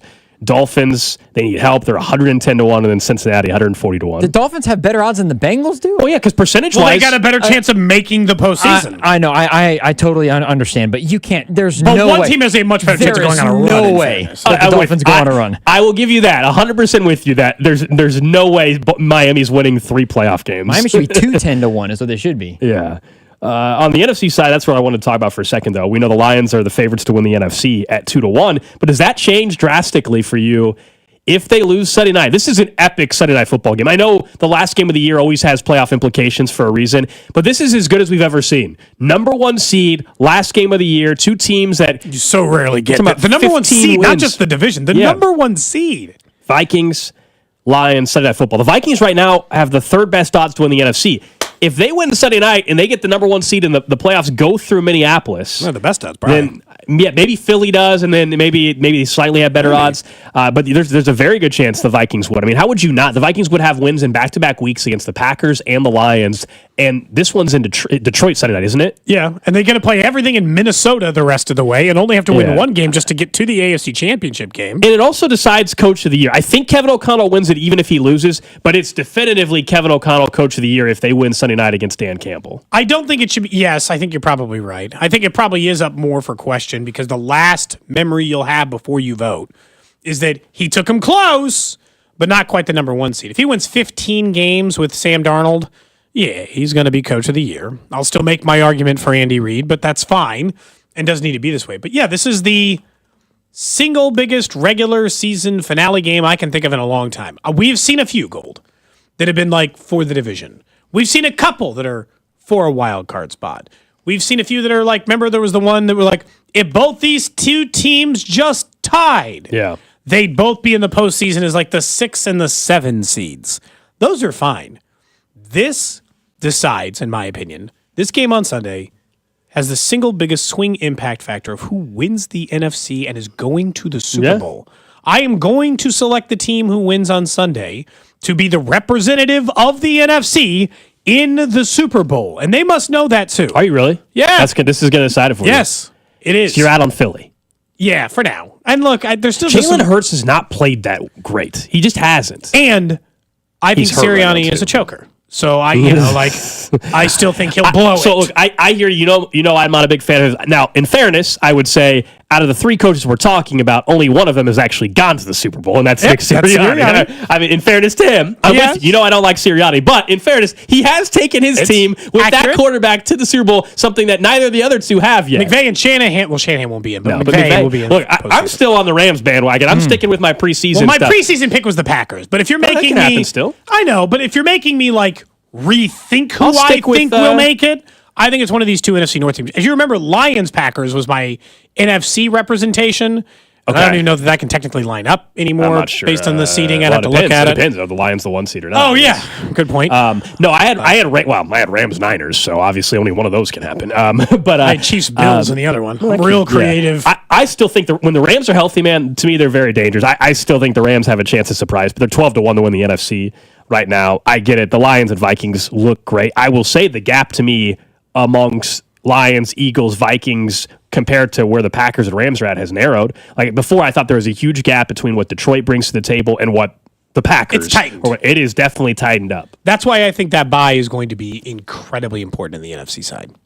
It's just like, it's such a sloggy, gross mess of teams that I think the team who has to play one less game, even more than the AFC side, that's a big advantage.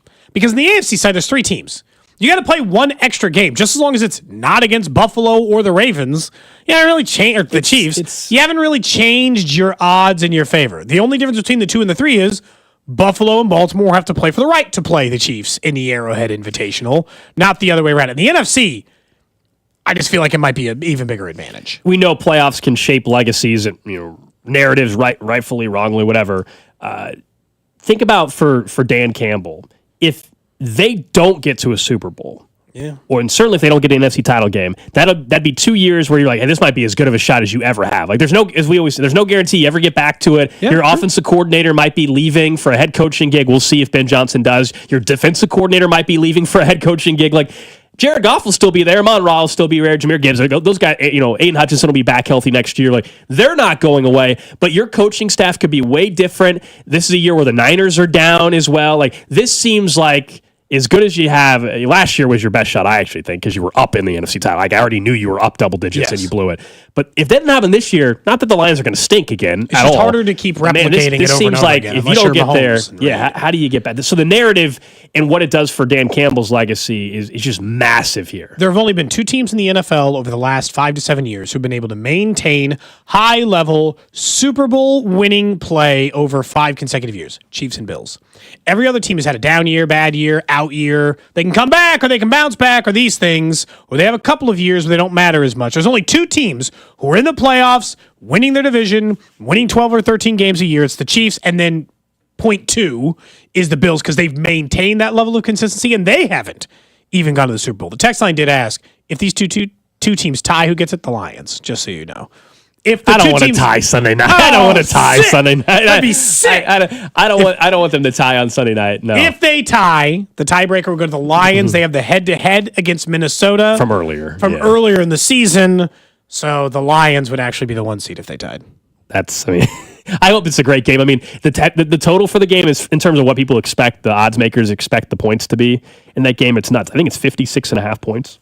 Someone says Eagles Chiefs was their pick before the season. Yeah, if you picked that before the season, Why would you change? you're feeling Why pretty would good. you change? Yeah. I got to bet still on the Packers to make the Super Bowl like 30 There's to a 1, couple. so. We could get some Chiefs Super Bowl rematches still. There's 3 scenarios for that. We could get Chiefs Eagles again. We can get going way back. We can get Chiefs Packers, Chiefs Vikings, right? Yeah, there's a lot of good history There's ones some for them. There's definitely some rematch fun that could happen on the NFC side if the Chiefs handle their business. The too. Eagles would just be funny because it's like, what, every time you go to the Super Bowl, you face either the 49ers or the Yeah. Eagles, or there are other teams in the NFC. And what's funny about it is the 49ers have been 2 different quarterbacks. The Eagles would Yeah. at least be the same quarterback. Correct. And a lot of people think Jalen Hurts outperformed, and I think there's a case to be made in that game. I know ultimately it doesn't matter, but but statistically he did. It doesn't matter. Mahomes still won MVP and the Chiefs won the Super Bowl, but Both teams that's a scored in fair the point. 30s, a great game. 40s, It was a great whatever the hell game. it was. I'll never forget that. Out of all the Super Bowls, though, that's one I won't forget. Only because even though last year was overtime, I mean from a crowd perspective, because the EAGLES, however they do it. Eagles. That was the worst. The entire whole concourse, stadium. nonstop walking in. Oh, it was annoying the entire weekend. I will say leaving, though, much more delightful. No, it was a little quiet on their end. When, that was fun. Didn't hear a lot of chants on the way out of Did the not. building. I didn't. Did you? Heard some tomahawk chops, though. I did hear some of those. The hear other part, much. while we're talking about the Eagles, Saquon Barkley would have a chance, if he plays on Sunday, to potentially pass Eric Dickerson's single-season rushing record, who passed O.J. Simpson at one point in time. We've talked earlier about the difference in game discrepancy, right? Like 14 games, 16 versus 17 games. And even though Saquon is going to have fewer carries than Eric Dickerson did to break the record, we know, though, based off of what Nick Sirianni had said, they're not going to give Saquon the opportunity on Sunday to break the record, it seems like, at this point. And I get it. Like, from an Eagles organizational standpoint, you sign this guy to a big deal. You're the number 2 seed in the postseason. That's locked in. You can't move up or down. You're all about winning championships. That's all that matters. Mm-hmm. I get it. On Saquon's part, I'm sure I'd be bummed too. Like, this is a historical opportunity for you. He doesn't seem like he cares. I mean, I think he wants to play, though. If you listen, I don't know if we have the audio of the system. I think if you listen, he wants to play. I don't think he's like pissed off at his head coach or anything. But I think it's pretty evident. Why would you not want to play? I think in a lot of teams, in a lot Here's of Saquon, cases by like the way. this. He said he would. Here's the audio. Coach asked me, what I like to do. We had a conversation. He called me back, let me know that we're probably going to be resting. And, my reaction was kind of like I told my family. Obviously, my family, probably wanted a little bit more than me. But at the end of the day, the most important thing is winning football games and winning the playoffs. So I got a big goal in mind. He gave the right answer. He said, if it, essentially he's telling you, if it were up to me, I'd play. It matters more to my family than it does to me. But I'd play if they let me play. Is I think the you energy just can't afford for him clip. to get hurt. I mean, this is a guy that has injury history too. Fortunately, he's been healthy all year. He's their most valuable player. It's not even close. It's the reason why people were making the case for Barkley to be MVP at one point. I still think he's never been on a winner either. This is the first time he's ever won. I know, but I think certain players at a certain level of play, you deserve to be given the choice. Travis Kelce chose not to. If Saquon Barkley chooses not to chase the record, fine. But if he wants to chase it, I know that. But like he could get hurt.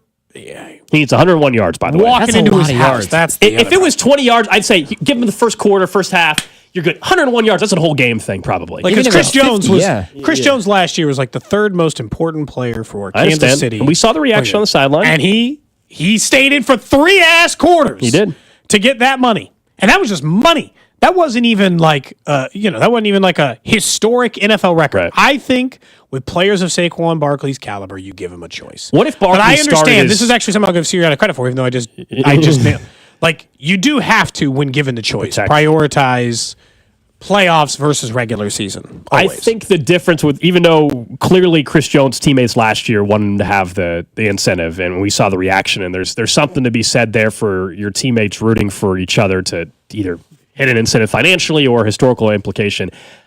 Do you think if Barkley was drafted by the Eagles and he was with them his whole career and not his first year that he plays? Because like Chris Jones was with the Chiefs his entire career. And so I think it's easier for them to let him decide they know him even better. Barkley hasn't even been there for a full year yet. I think it's they just tougher. gave him all this money. I think it's tougher for them for Barkley to push to play when you're still. I know he's incredible, but he didn't start his career there. I think if that might be part of this difference between the two. I don't know. It's a tough spot. I totally get why Nick Sirianni doesn't want him to play. I just think when you look at it, you usually give him the choice, but it's the smart play. Yeah, someone says also then you're dealing with a backup offensive line when he's in there too. I mean, yeah, but again, I will always tell you, it's never 5 backup offensive linemen who start in these games. No team has the roster flexibility in order to do that. But is Barkley getting 101 yards with a makeshift offensive line? Maybe not. Who they playing? The Giants, I think, right? Maybe. His old team, too. Oh, that'd be fun. Again, if that would be fun. Is it the... Break the record against... Oh, my goodness. Is it the smart play? Yes. Yes, it's the smart play. Would I let him do it if he asked me to? Yeah, I would. If I were the coach, I'd let him do it. Because, yes, the Super Bowl night, you're right, he could get hurt. But he could get hurt on the first snap of a playoff game, too. Like, pretending like we can do nothing, like, it's more about rest. Do you feel fresh than it is injury for me? Injury can happen any second in the NFL when you're a running back for me. The rest part of it is like, I don't know, man. It feels like you're going to be a whole lot more fresh if we give you the final week off of the season after we just had you run for 2,000 damn yards. No doubt. In the regular season. We saw Derrick Henry run out of gas in a postseason run against Kansas City in a year in which he ran the ball too damn much. And different positions are prioritized. Like I get someone's text. They're like, hey, someone from the 734 says the offensive line has to play as well. A lot of injuries could happen. But we just know this, guys. Like, the reality is different positions are prioritized. I mean, it's the reason why Patrick Mahomes is resting, but not Creed Humphrey, let's say. I mean, it's just...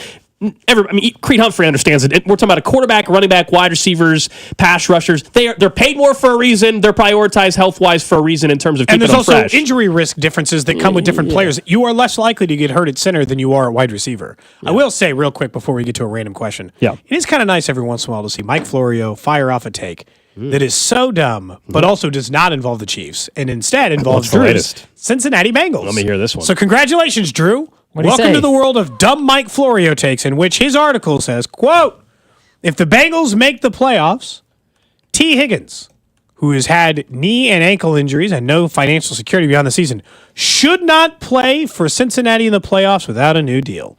It'd be a smart business decision, even if fans and some of the media would hate it.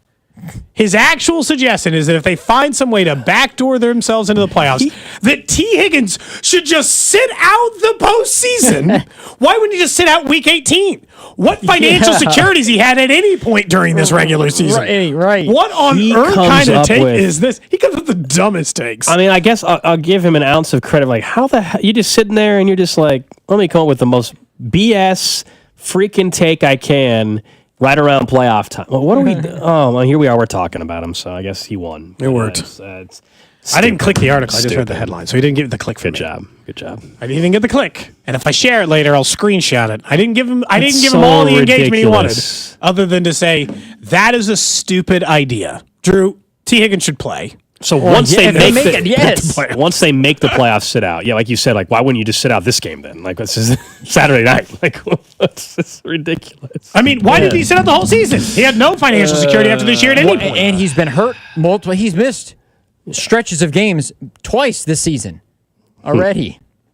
Yeah. All right, let's get to the random question. Random question. Come on, Florio. For you, Gold. For you, Drew, over on the text line 913-586-7965. You can hit us up on YouTube, Twitter, Twitch. We live stream the show. Love you to follow us. Like, subscribe the page over at the Fan 965 or 965 The Fan, depending on the platform. Question I have for you today is obviously related to the weather. In the upcoming, I don't know, whatever. Did they give it a nickname yet? Is it like Snowmageddon or anything? Is there a nickname? Is it Blair or something?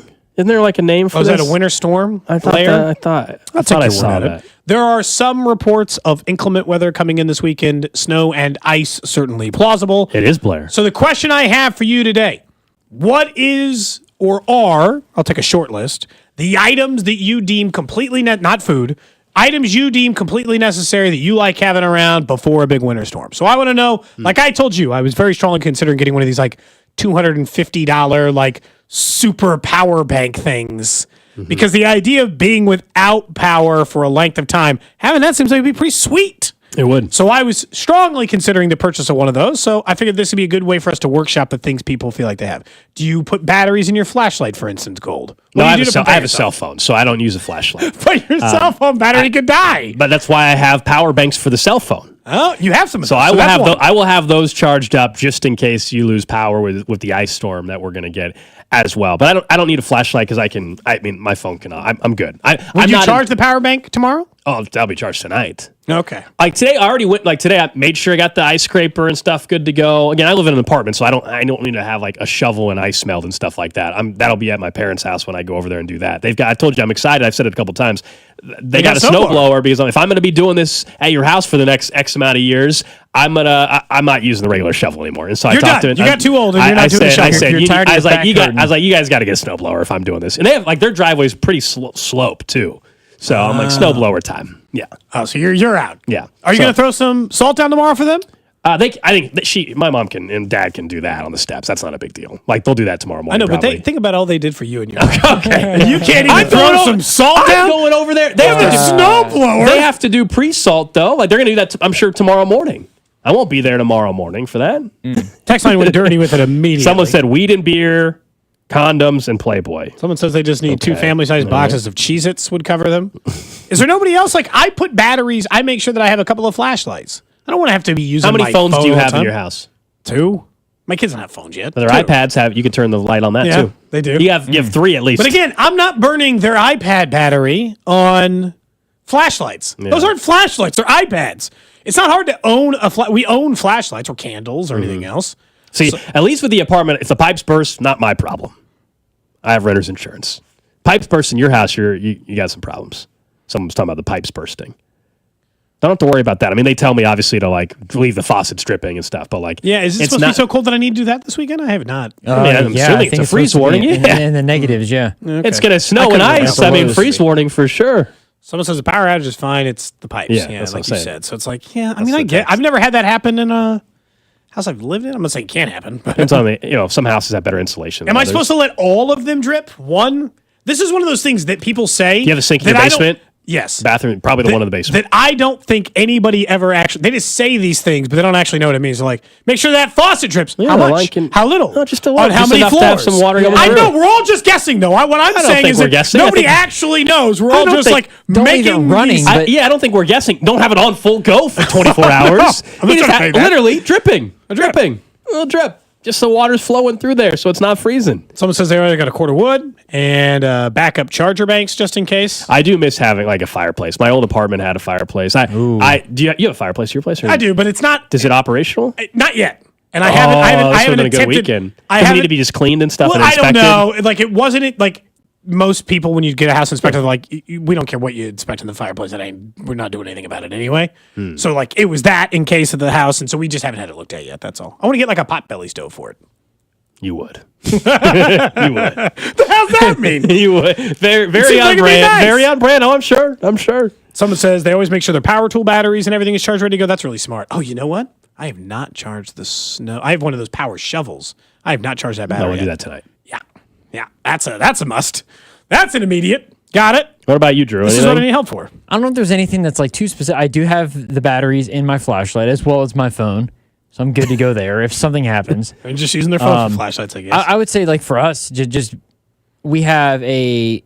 I didn't need to go in and get anything. We have a good supply of blankets in case if the power does go out. Really cold. My wife got a what's your throw blanket? weighted blanket. Yeah, we have I got a couple 4 or 5 blankets. A couple blankets. We're good. Yeah, I got a couple blankets. I think that would be a must. Like, say we're stuck and the power's out, you gotta have the blankets. What's the longest you've ever been out without power? When I was in Houston, there was shockingly bad flooding, and the street. I mean, it was like you couldn't leave your. I mean, it was bad, and so I don't know. It was like 48 hours, and it got down. The apartment got down pretty cold. I don't know. It got down to like 58 degrees in the apartment, which for an apartment, that's, obviously outside it's colder, but for your apartment to be 58, that's cold, man. We were in our Waldo house. We were without for like 8 days once, even in not that bad of a storm. But like our house sat on like the way the grid system worked in the Kansas City area is like different number of houses on different grid. And I have no idea why, but our house was on a grid with like 13 houses. So I just want you to know how slowly they're going to figure that one out in related to that's where this one's the bad. number of people who need power beyond that. So like they weren't coming to fix ours all that quick. So one time in Waldo and then that ice storm in 0203 before it was my place. Yeah, I don't know how long we were without with power, but that was forever. Yeah, that was an all-time storm. The ice is what always concerns you. If you like, the snow is whatever. But if we get the kind of ice, at least out south that they're saying, that's where we could possibly have some power problems. Someone says, yeah, back in 2008, Manhattan, they didn't have power for 6 days. Over in the chat, somebody says they're a plumber. I'm sure they really are. They say the sink furthest from where the water comes in. There you go. Somebody said, get a potbelly stove and let us know what happened to your homeowner's insurance, Cody. Is it bad? You're having a giant stove in the middle. It's in a fireplace. Still. It would way be riskier. It would be set way riskier. Inside a fireplace. Still riskier. Really? I'm sure. Inside a chimney, inside a fireplace? I bet you it's got to be a little more risk. Damn. If you can't use the fireplace, then putting it in the fireplace and using it, I don't know if that's... I don't know. Man, I didn't have any idea. Is that something I got to worry about? I feel like this is also something that I know this is going to sound like the little kid in me. I'm not going to do this now, living in an apartment, don't have a yard or anything like that. But I think you have to have like a sled, Yeah, someone said, here's an official article, Cody. Oh, okay. Having a potbelly stove in your home can increase your homeowner's insurance. Damn. For real? Mm-hmm. My insurance and taxes just went up anyway. Correlates with greater risk. I just got the escrow update. Cost of living's going up. Well, that's what happens, man. I don't feel bad for you one bit. My rent goes up every year. Every year? Yes. Maybe you chose the wrong place. Earlier today, every year, man. Our current Odyssey coworker Kramer says he has lived in the same apartment for 4 years and said they have not increased his rent once. I said, how? What? I Where's hope you never move. They said they have not. Is their apartment complex not full? Once I have. That's no what idea. I had. Like, is it not? Like, I have. Is there no vacancy? idea. Because if the apartment complex is sold out, and they're not raising his rent, then that's amazing. I need to see where Kramer's at, especially if the Chiefs end up getting if the Chiefs or Royals move over to Kansas in the Legends area. Someone says, just don't tell anybody about the stove. Ain't nobody's business. Problem is, you're talking about it on the air, man. I don't have it now. Plus, you got the whiskey cabinet stocked up for the weekend. Mm-hmm, I'm good there. Good on the It's actually alcohol. a good weekend to use that smoked whiskey thing. Good, you should. Let me know how that goes. That'd be a good day to use one of those new flavor chips. I haven't used all the chips yet. There you go. That feels Saturday night. Well, I've got the dinner. I'm telling you, that restaurant's going to be closing early, man. You think I should close? You think I think that reservation. You have to call that. There's a chance that reservation gets canceled tomorrow night for you. You have to call them at like 3:00. Because when is it supposed to start? Noon? I think so. Well, that's the latest estimate. So we'll be a few hours in. But it's supposed to be mixed at first. Snow not till I think you call like later. I think I call like 2:00 and be like, if everybody's canceled for tonight, and I'm going to be the one person who makes like the kitchen staff come in. I'm not coming, right? I'm not going to come into the store. I'm not going to be that guy, yeah. And no, I don't, like, nobody wants to be that guy. Could you imagine just sitting in an empty restaurant, the whole damn kitchen staff just waiting on you? One server who had to trudge through it. You work in the industry, so you also can respect. And I've done that. It feeling. sucks. Yeah, man. If I knew the restaurant, I would. Whoever works should take a photo. It's just Cody and his wife. The whole place is closed down. Just private dining for you. Just give me that photo, please. I would like to have that. I'll make the server take it if we actually still go. Mm-hmm. We'll still take your thoughts on that. 913-586-7965. Should I cancel my dinner Saturday night? It is for my wife's 40th birthday. Do I cancel dinner? I know we can go to dinner at a different time. I still say no, but I you planned need to call and made them. an effort. All this Mother's Day talk, I had to up my game.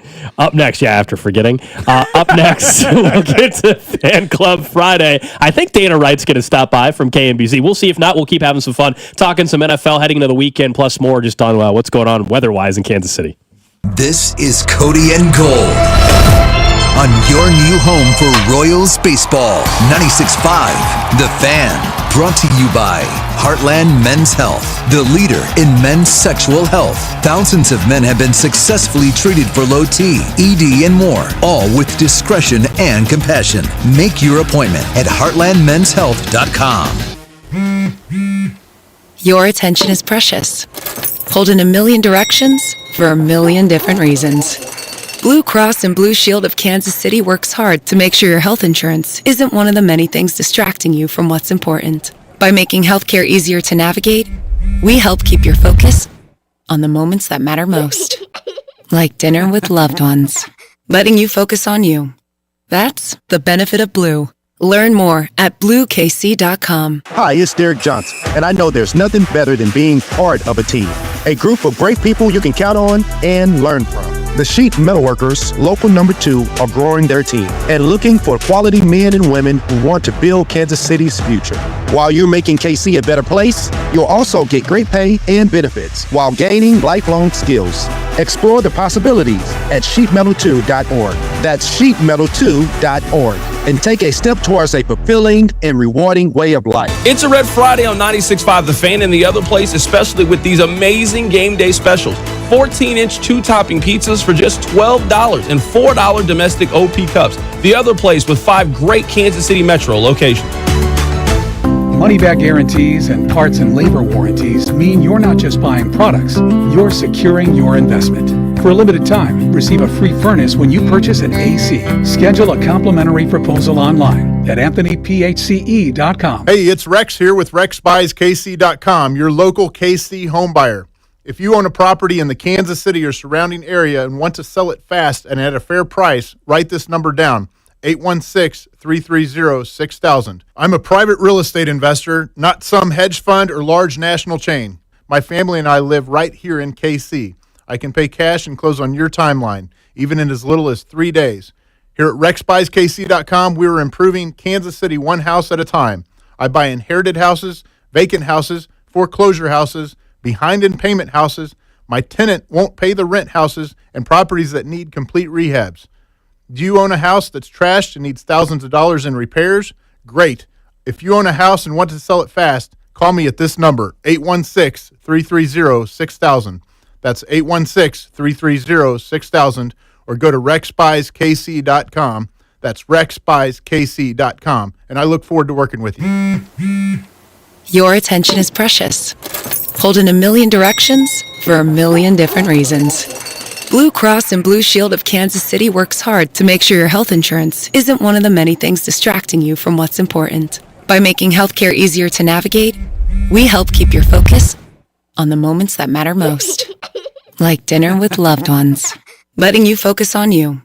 That's the benefit of Blue. Learn more at BlueKC.com. Prescriptions require an online consultation with a healthcare provider who will determine if appropriate restrictions apply. See website for details and important safety information. Subscription required. Price varies based on product and subscription plan. Hi, I'm Dr. Peter Stahl, board-certified urologist and senior vice president of men's sexual health at HIMSS. In my 12 years of practice as a reproductive urologist, I've helped many guys with ED, and it has never been more convenient to treat than it is right now, thanks to HIMSS. It really wasn't easy before. You had to take time out of your day, come to a physical office and see a specialist like me in person. Now, through Hims.com, you can get world-class sexual health care and a full range of treatment options for ED through a 100% online process. It starts with a free assessment from a medical provider licensed in your state who can determine if ED treatment is right for you. If prescribed, your medication is shipped to you for free. So don't wait. Join the hundreds of thousands of guys who've gotten help for their ED through Hims. To start your free online visit and find ED treatment at up to 95% off brand name prices, go to hims.com/joy. That's hims.com/joy for your free online visit.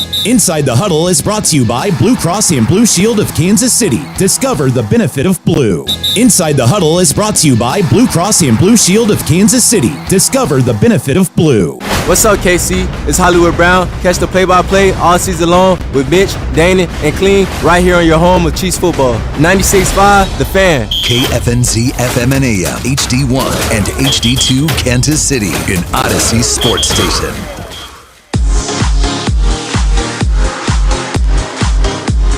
One o'clock hour on a Friday. You know that means it's time for Fan Club Friday here on Cody and Gold. Alex Gold, Cody Tapp, Drew Nixon with you on 96.5 The Fan, your home for KC Sports. New year, new name? Do you guys want to? Yes. Should we ditch Fan Club? 2025, let's start new. The only Club way, 965. the only way I'll ditch it is going back to the name that I think suggested early, which was just Club 965. I also remember the buzz being suggested in here, and I'm still open to that. Suggest that. Many times. I continue to suggest it. I'm determined. Either Club 965 or the 965 Club. I think the 965 Club sounds better than Club 965. If we change it. Back here on the 965 Club? I think that's... Or Club 965. Club 965. Club 965 shorter, yeah. We got to get. It's got to be shorter. Club 965. Are we changing it right now? Are we doing this live? Is this it? I still like the Fan Club, but it just sounds... 913-586-7965. We need some opinions. I don't know.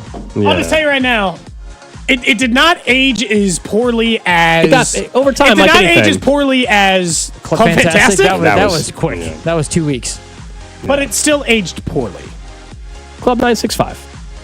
What are you whipping up over there? So we might have Dana Wright coming later in the studio. We're not sure. She's supposed to be here, but you never know. All right, so what do you have? This is like dirty Dr. Pepper drink, right? Never had Frozen this. cherries. Dirty Dr. Grenadine. Cherry vodka. We're drinking, light going into the weekend. Got to get you. Do you like cherries? Of course. I don't know. Favorite ice cream, like Ben & Jerry's Cherry Garcia. I like black really? cherry stuff. Oh, yeah. Oh, you put a lot of cherries in there. Sorry, it acts as Dude, like you an got additional ice cube. It was like, Cody just put 8 frozen cherries in this drink. It acts like ice cubes, man. They're frozen. I mean, they are. There's already ice cubes in there. That's true, I guess. I could have maybe put a few less. Honestly, Text line they were says uneven Club pour. 965. Someone says 965 the Fan Club. That's too long. That's too loud. Someone says Club Golden Tap. I think we liked... I kind of liked the way the numbers So looked. here we go. All right. So we're back open. New year, maybe a new I can't name. smell it. I don't know why I'm trying to smell it. I can't smell it. You still can't smell? No, man. Anyway. Never coming back. Yes, and whoever texts in, I appreciate the Smoothie King recommendation. I've tried it a few times. I appreciate the help. Did it work? So far, no. What were they saying? Smoothie King? That tastes good, though. That was solving their issues? No, there was someone kept anytime I've said I haven't been able to smell for a year, we've talked about it 100 times on the show now, but they said that there's a certain type of smoothie they get, and it's helped them smell again. And so I was like, I appreciate it. So I took a screenshot of the text, and I ordered it once or twice. I probably need to do it more than that, but Smoothie King is also kind of expensive. And so a little steep. What's the smoothie run these days? The size I need, like $9 or $10 every time. Yeah. For one smoothie? For the bigger size, yeah. Can't you just make it at home? Can't you just find a dupe recipe online? Probably. Dude, do you have a blender? No. You don't own a blender? Cody, why would I have a blender? That's a normal appliance. Why would I have one, though? To make a smoothie. When's the last time you used your blender? Yesterday. Last week. Okay. Not yesterday, but like last week. Someone says we just change the name every quarter. I'll just be honest. I want one that sticks the way we'd have never changed Club 610. Someone says, Fan Club, thank goodness it's not called that anymore. Just call it Club 965. Club 965? Is that what we're going with? All right, so it's Dirty Dr. Pepper is what this is called. Drew, your drink's over here if you'd like yours. I don't know what you're doing back there. He always turns off his light. Which is fine. We have to leave ours on for the camera. Eventually, we're going to get a new sign. Vibe, you know? Club 965 will get the new sign. Yeah. I've been waiting to buy the sign because I wanted to make sure we were here we go. determined on Someone a name says before I made the move. 32. Someone else says 32 years old as well. Single. They do not have a blender either. Okay, what do you own if you need to, turn something into a liquid? When do I need that? Like an immersion blender? When do I need that? For what? Or I don't cook, Cody. We've talked about this. What do I need that for? Now, there is something, it's very cliche, New Year's. I actually am going to, I'm probably going to do it this weekend. I'm not going this weekend because it's cheap and I'll be incentivized because I'm going to pay for it. I think I'm going to start going to the gym. Oh. Yep. But not for weight, just for cardio. I turn 34 later on this month. For the heart? The metabolism's slowing down. Yeah, okay. It's just some cardio. We'll start there. I haven't had a gym membership in 5 years. But you start new year, new you, Yeah, huh? so I think that's next week. That's the goal, to start up next week right around my birthday. Let's go. Or so. And I'll let you know how that goes. But Are you getting an actual membership, or are you just I'm not going to do the apartment one because I think I'll be more motivated if I'm paying for it. Oh, okay. Because the apartment one is there It's and a part of what you pay for. And it's fine. And I am technically paying for that part of the community fee or whatever. But so that I decided that a couple days ago. Drew, do you go to your apartment gym or anything? The apartment gym, no. They're building a Planet Fitness up in the Legends area, which will be really nice. There you go. We had one before, closer. This one, the closest Planet Fitness was not very close, actually. So now they've got one there. Probably going to re-up. I'm kind of with the text line here from the 913. Not having a blender is like not having a toaster. That's a common appliance. Do you not have a toaster? You have a toaster? That's a regular one. I have a toaster. God, the way you were looking at me, I'm like, my God, man. I'm laughing because I haven't used it in forever, but I have one. I have an air fryer, a toaster, you don't an toast oven. every once in a while? So I have an air fryer. I have a toaster. I have, obviously, an oven and stove, and a fridge and a microwave. I'm going to be honest. I'm set. Saying I have an oven. And a Traeger. I'm set. I'm good. I'm good. An air fryer might. I think it's got to run for... Air fryer might what? I think air fryer might be more of a necessity than a blender itself. I'm going to be honest. Oh, I definitely would have used the air fryer more than I ever used a blender in my life. I don't own an air fryer still, but I do obviously own a blender. Someone says get the magic bullet. I have seen those before. Yeah. Yeah, like a full-size blender in your apartment, limited cabinet space. That would That's seem like honestly kind of a part pain. of the problem, Cody. You've seen like my a magic kitchen. bullet. That feels like the size of blender you need. Just a smoothie size. That's the only thing I don't like about my apartment. Other than that, it's been great. The kitchen is very small.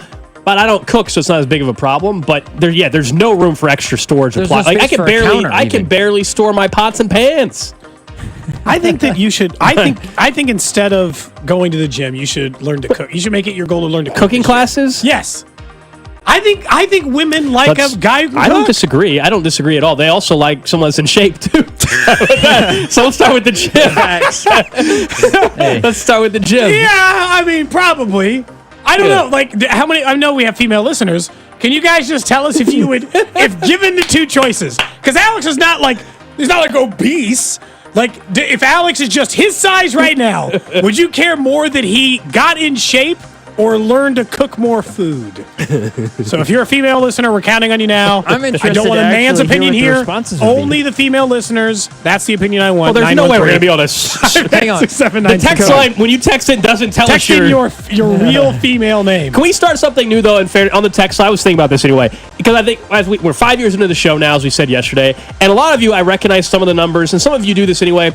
If I know we can still be anonymous, but you know, at the end of the text, put whatever you want whatever you want appropriate nickname or your actual name according to the radio to be. Yeah, like Casey text in. Kurtz since his in. So if you text in and you're a regular, and a lot of you are, just text in your name. It doesn't have to be your real name. I don't care. Obviously, if it's inappropriate, we're not going to read it on the air, so don't waste your time. But otherwise, yeah, I just feel like we've done the show for 5 years. We like to interact with the audience. A lot of you are texting in anyway. I like when the text I love a man who bets on sports and does sports talk radio. That's actually what she's looking for in a man. Amy says learn to cook. Great news. Amy says learn to cook. Okay. I said text in your real female name. You know that how I know you're for real. Someone says, Gold, what's her name at the gym? What's her name? Oh, I haven't gone to the gym yet. Still I haven't gone yet. I said I'm about to sign up. They're just saying they're thinking I that there's going like an because- impetus. Like No. there's a girl you're Honestly, interested in. She if was you like, wanna know the truth- have you ever hit the gym? No, honestly, it's. I was thinking the other day, and I saw obviously this time of year is when everybody's doing their gym specials for signups. Sure. And I turned 34 in a week or two, and I was like, I probably should at least the cardio stuff. Start trying to get a little exercise. healthier, and then eventually the next step will be a better diet. Let's start somewhere here. So yeah, As my wife would say, Top text. I'm not reading, but that's funny. And I do not, but that is very funny. Go ahead. You don't have a connection? No, but that's hilarious. Turns out. That's funny. As my wife would say, it's not even about the working out as much as it is the food that you eat if you want to get in shape, like feeling. Oh, sure. better No, as well. diet's another aspect. And Very yeah, like much Cody said, so. I'm not One thing at a time. I'm just. I get though, yes, I just getting want to into get the in gym shape. is a good I want to thing. get in shape a little bit, Cody, and metabolism slow so down. when we do when we do the lake day, yeah, we're expecting Gold to just be shredded. yeah. You know, that's what we're, Shredded. No, initially I'm just doing cardio stuff, not weightlifting. That'll come eventually. just do some abs. You don't even have to weight lift to do abs. There you go. True. Very true. Put on both. Here we go. Someone says. There you go. Start drinking protein shakes. Top text. Hannah says learn to cook. Someone else named Judd or Jude. I couldn't tell. Cut off. Maybe Judy. Judy. There you go. Girls like muscular dad bods, basically thick. Abs are made in the kitchen. It says. Get a blender and Abs learn made to in the cook. kitchen. Bang. Someone says my lifestyle's a lot like Gold's. I asked my wife if she would rather learn to cook or go to the gym. Her answer was a resounding learn to cook. But they're already married, right? He's already got it locked in. I'd say that's why I was asking for other people's opinion. Yeah. I'm married. Like if I'd given my wife the choice, be like, "Hey, I'm going to cook way more. I can start hitting the gym twice a week." She'd tell me just cook more. Clarissa said to cook is why you're getting Someone overwhelming amount of says, cooks. why do you have pots and pans if you can't cook? I do cook occasionally. Yeah, not never, just not very often. This person said I'm 13 and even I can cook. There you go. I do hope that my kids become the kids who want to bake or cook and can handle some of that stuff. Yeah.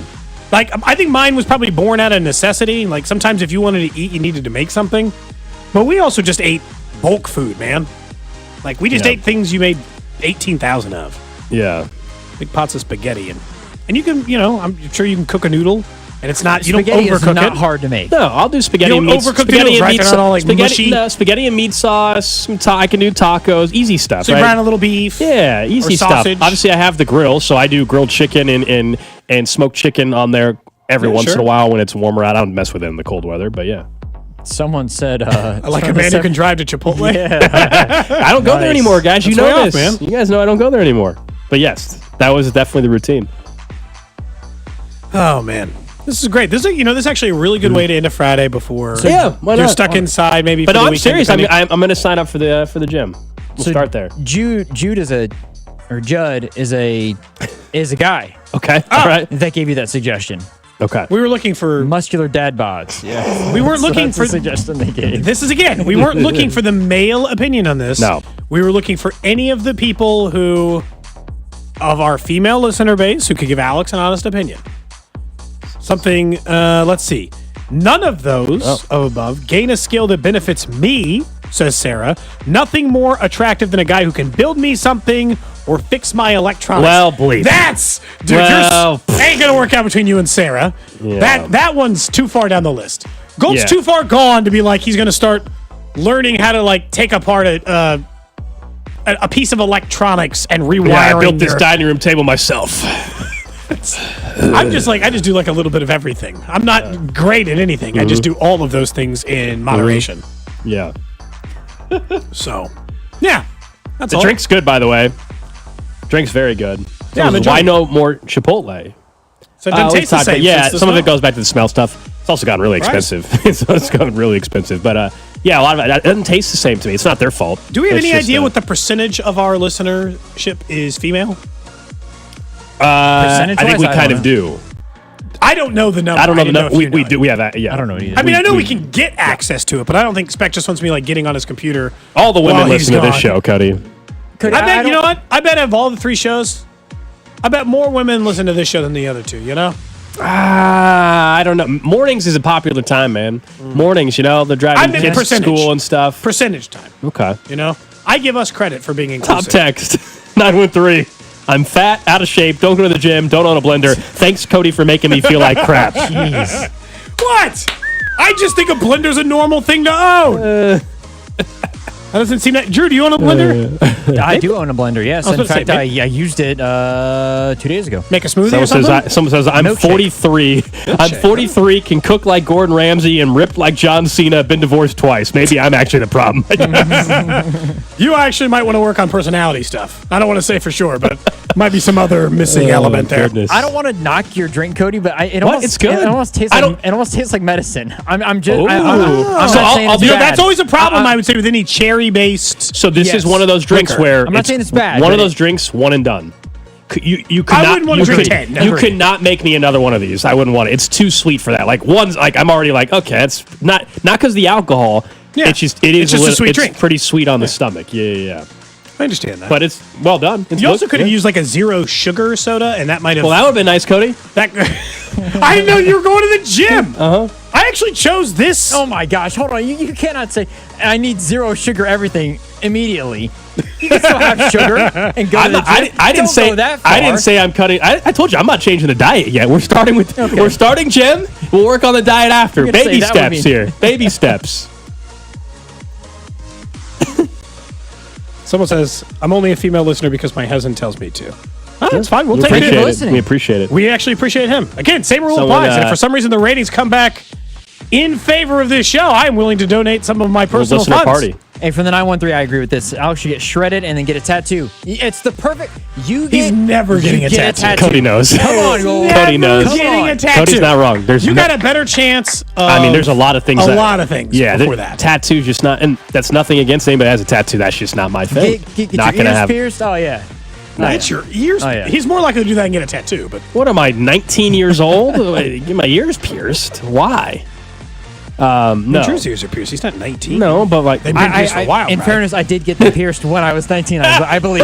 All right. That's a perfect. I was out of high school and I was like, let me get my ears pierced. Oh, yeah. No, as far as like the only like to do it that you'd have to get like full blown personal trainer. Like for me, by the summertime to actually have any sort of like true. You'd have to be on that Marvel diet. Not even shredded, just to have like legit muscle definition in the next 4 months.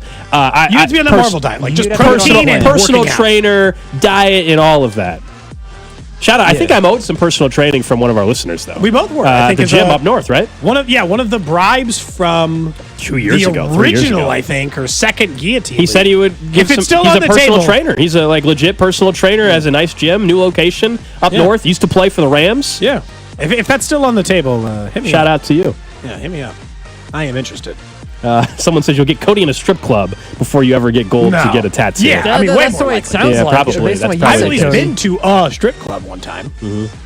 So That's Alex still has never funny. gotten even a small tattoo. That still is He's never hilarious. even been in a tattoo parlor, hypothetically. The fact that you went without telling Gold, and then, by the way, I went and it serves my bet. No, it doesn't. that was because BS, man. I thought it served my bet. I thought it would. That was absolute BS. And look who is walking in the studio. Dana Wright. We'll get her headphones, everything set up here in a second. Drew, I'll have her probably on this far mic, I guess, I would imagine. Cool. And C-Dot, of course, C-Dot walks in now that Dana Wright's here. What's up, C-Dot? I just want to know. He goes, why are you here? I just want to point out, I want you guys to be fair, because if I had showed up 20 minutes late, I'd be getting razzed. She warned us, though. You wouldn't have warned us. Okay, that's fair. Never mind. Did you see the picture I sent you? Hi, guys. Hey, what's going on? You sent us a picture? Yeah, look at the photo. I'm going to turn her mic up here. Let's see on. I've never had anyone say turn her mic up ever in my entire I think it's the...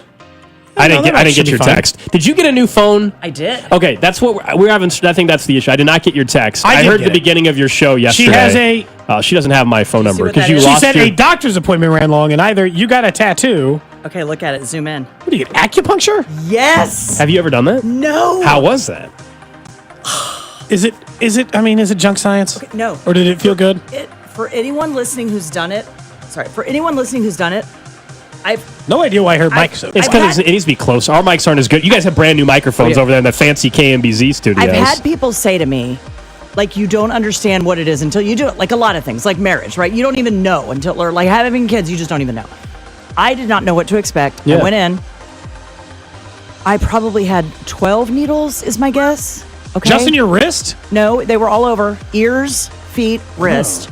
Painful? When the second needle went in, I flew into some other dimension that I cannot even describe to you. I'm not kidding. Wow. I'm not kidding. Interesting. Now, is it like needle? Would it be just like getting a flu shot? No. You can barely feel it. Okay. It was an out of body. Have you ever had a massage and when you wake, like when you get up, you feel drunk? Like you just have that kind of like sort Look, of. we don't all have that KMBZ afternoon money. No.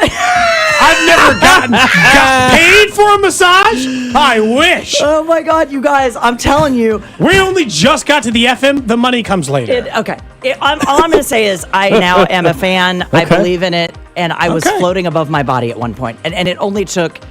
But I think you guys and certainly me, we live high anxiety up here, fight or flight kind of lives, right? So I think very small changes we will notice more so than the average human being that works in almost any other industry. Got it. It brought me crashing down in a very good way. Like that sounds nice. So the acupuncture ran a little bit late. It did. I said to her, "Can I do this every day for the rest of my life?" Isn't that crazy? How often do you go to an acupuncturist? I'm gonna start once a week. So once a week, that's normal time to go. Is it like paying like for a manicure? Yeah, it's like what is an acupuncturist cost? I guess think it's like covered by insurance, $50 or $60. There's no way that covered by insurance, right? I don't think so. I just thought I'd ask. That seems like one of those. No, there's no way. You guys, I was tingling. My hands were. God, it was just. It was a very interesting experience. I'm glad I did it. Do we have a drink for Dana? Or does she want a drink? I haven't made one yet. I didn't know. These are dirty Dr. Peppers. I've never had one. Okay, I heard someone say, is that Drew? It looks like it sounded and tasted a little like cough syrup. Drew thinks it tastes like medicine. I have heard that about that exact drink. Oh, so you don't want one? I don't want one yet. I've got that's fine. We can always go get you acupuncture tea here going that's on. Fine. Yeah. Live in the ethereal moment. We were just talking about cooking and everything, and like we were asking people on the text line, especially if they are some of our female listeners, if cooking or being in shape, which one's more important? Like a man that can cook, or someone that's in shape? I was listening. Oh, you were listening. Okay. Yeah.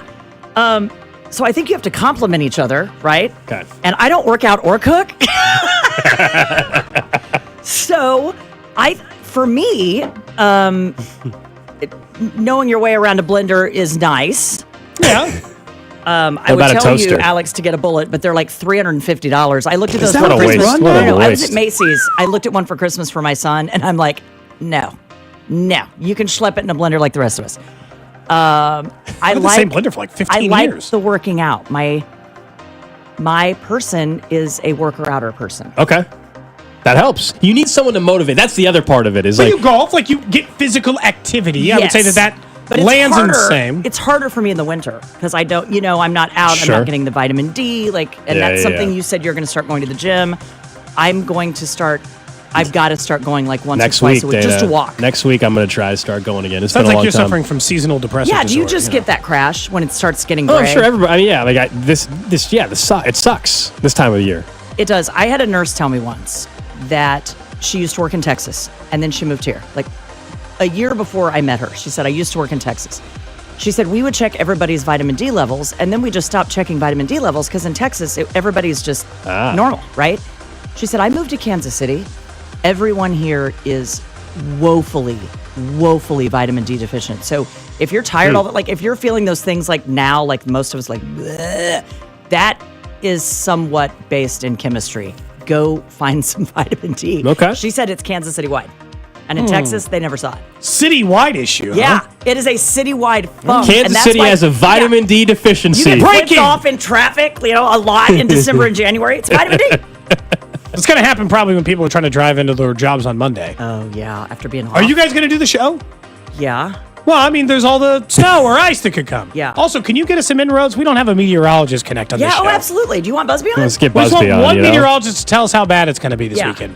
Yeah. Is he going to tell you guys? He's coming on our show today, but we'll totally have him on your show. He's like the weather guy. You know that. For sure. And he's also growing up not in this town. Brian Busby, that's the station we watched growing up. He's not panic guy either. And he was like trying to explain yesterday that like forecasting for ice versus snow versus rain is really difficult. Yeah, it's really difficult wherever the line ends up. It can There'll be precipitation, but we don't know what kind. Yeah. It's going to be, it's not me that I worry about out on the roads or you guys. It's all the other idiots that don't know how to drive. There's always like one or two people. I like the less amount of people. I'm going to put on makeup and be on my cell phone, and I forgot how to drive in the snow. All right, so I have a dinner reservation at 7 o'clock Saturday night for my wife's birthday. Can I keep it? I said the restaurant might close. Yeah, But I don't want to keep the whole side staff of there. town? Crossroads. Oy. North is 70, right? Yeah. Or That no. would be a Busby Yeah, question. That's a Busby question. Whether I keep my dinner reservation? I don't want to derail a birthday dinner. I served you during your birthday one time at did, I Webster remember House. that. She's trying to go to Manifesto after, but didn't have a reservation. Could not get in. I guess that's technically south of 70, right? What? Crossroads? Yeah. Maybe south of 70, which Yeah, is but supposed to be that's more gonna be ice. right It's supposed to be there. more ice. I but it's like right south of 70. I mean, when they say south of 70, they mean by like 10 feet? I don't know. Because how that's what we're specific talking that about is. when Yeah. we're. Yeah. I don't know what the line of demarcation is. I don't know. So I do want to say, because we talked about this before I came in, that it is time. I want to at least acknowledge and publicly thank the two of you in a general way. Okay. How do we say this? I am very, very happy. Life is very, very good right now. That's great. And for all of you listening, Cody and Gold are as amazing as you think they are. And through both of you, I have met my person. That's awesome. That's awesome. I love hearing That's that. really, really cool. I have not acknowledged that publicly until now, but I'm going to do it. I would like to do it because you guys Thank you. really... Well, I'm happy things are Honestly, going great. I can't believe it took this long, but that's fine. Yeah, I know. If someone had said to me... To say thanks, but you know. Someone had said to me however long ago, Cody and Gold are going to be instrumental in changing your life. Least likely scenario. I would have been Someone like, suggested what? That's great, though. Seriously, you're welcome. I'm glad things worked out. We are just getting started, though. A little fan club Friday. If you're cool to stick around for another like 15 minutes, I got nowhere to go. we'll get a quick break. It's the week after the holidays, so the breaks are very short today. We'll continue having a couple drinks. We'll talk some Chiefs football, more about the weather with Dana Wright next. This is Cody and Gold on your new home for K-State Athletics. 96.5, The Fan. Brought to you by Heartland Men's Health, the leader in men's sexual health. Thousands of men have been successfully treated for low T, ED, and more, all with discretion and compassion. Make your appointment at heartlandmenshealth.com. For 2 days only at Old Navy, get 50% off all pants for the family. Yep, 50% off all pants for the fam. Hurry in this Friday and Saturday to save big, only at Old Navy. Valid 1, 3, and 4. Excludes clearance, active jeans, sweatpants, knit leggings, and sleeves. It's a Red Friday on 96.5 The Fan, and the other place is your sports watching headquarters this fall. Now with 5 great area locations: Shawnee, Olathe, downtown Overland Park, Mission, and Belton. Enjoy Red Friday specials all day.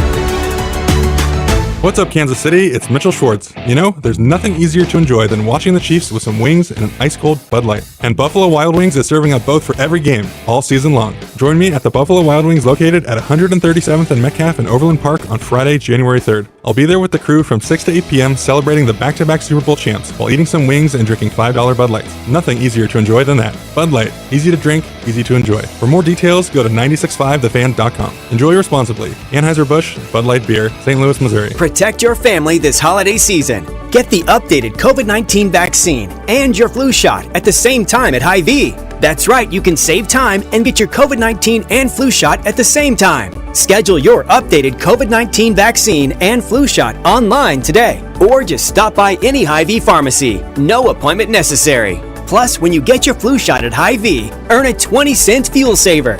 Your Hy-Vee pharmacy is here to help you and your family stay healthy. Some restrictions apply.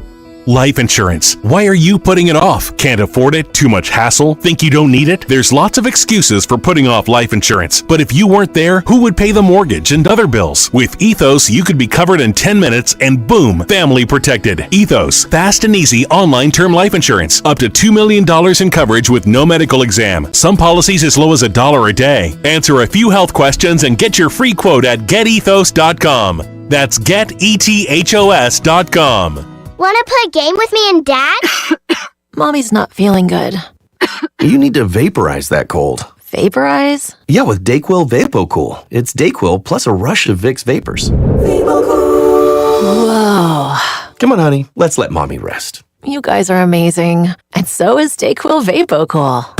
Dayquil VapoCool, the vaporizing daytime coughing, aching, fever, power through your day medicine. And to vaporize sore throat pain, try Vicks VapoCool drops. Use as directed. Keep out of reach of children. Have you ever tried something for the first time and then wondered how you ever got along without it? That's how thousands of new Navage users describe their first experience. Once they feel sinus relief and can breathe clearly again, many wonder why it took them so long to experience the Navage difference. Navage uses refreshing saline and gentle suction to quickly suck out mucus, germs, and other airborne irritants. Stop suffering from congestion and start feeling better again with Navage. Brand new look, same great product. Chiefs coverage brought to you by the KC Boat and Fishing Show, January 9th through 12th at Bartle Hall. Get ready for fun in the sun with screaming deals at the KC Boat and Fishing Show, January 9th through 12th at Bartle Hall with kids free admission. Take advantage of 4 days of special show pricing on hundreds of boats plus non-stop entertainment. Go to kcmoboatshow.com for more info.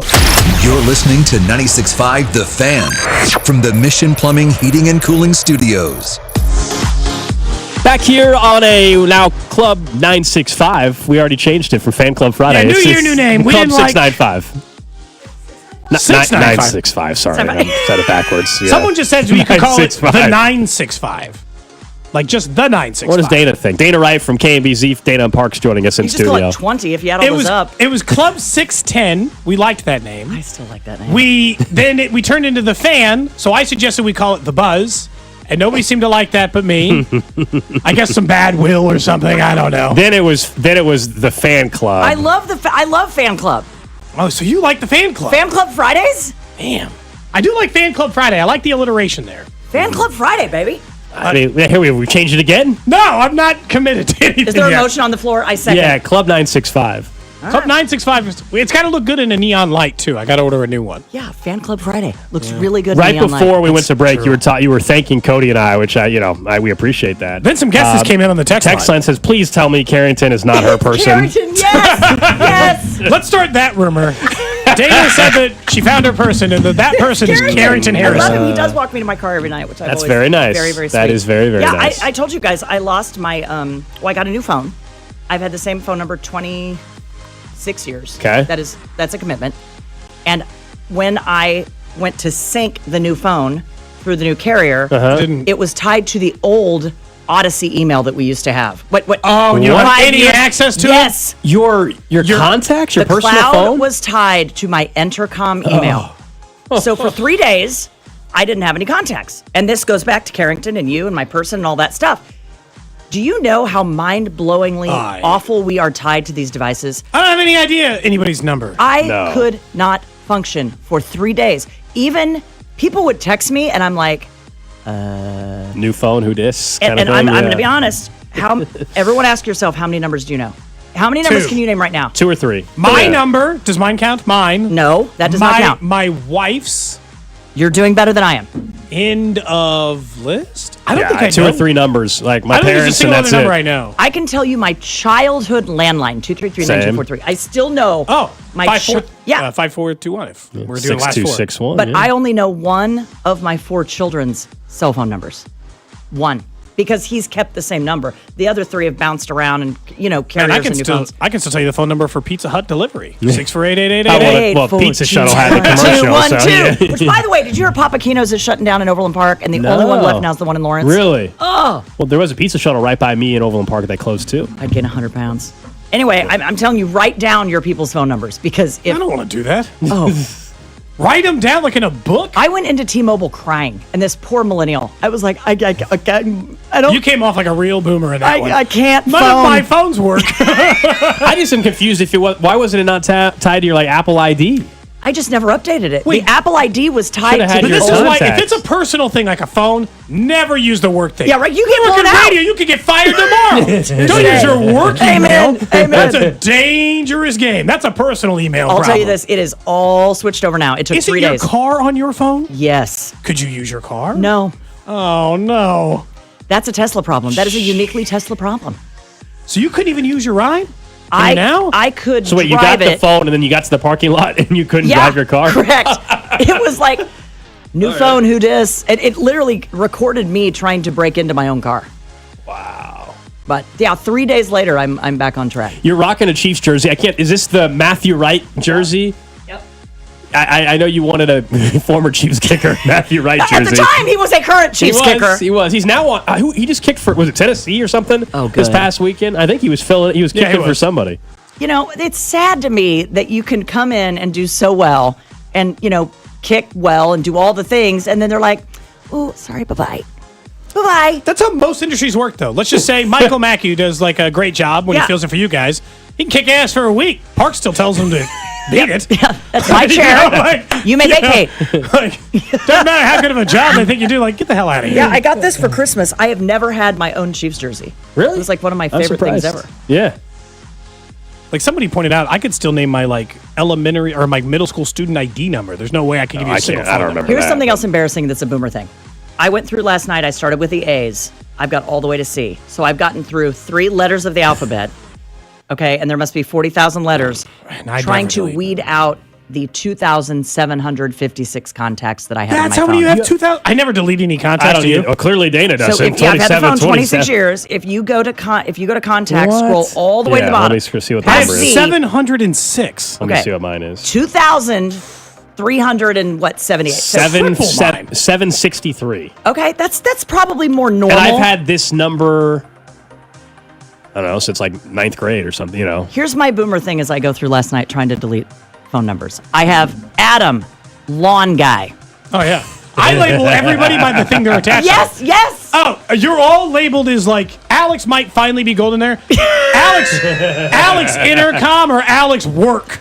Cody, you were in there as served at my wedding once. You don't put like in the I just know they are labeled like who they by- are. Like mine for a player, like it'll say like whatever and who like what their title is once I click on there. No, I always put it on the top line, but I'm starting anew. Like, so I don't delete any emails. I haven't been in college in 10 years.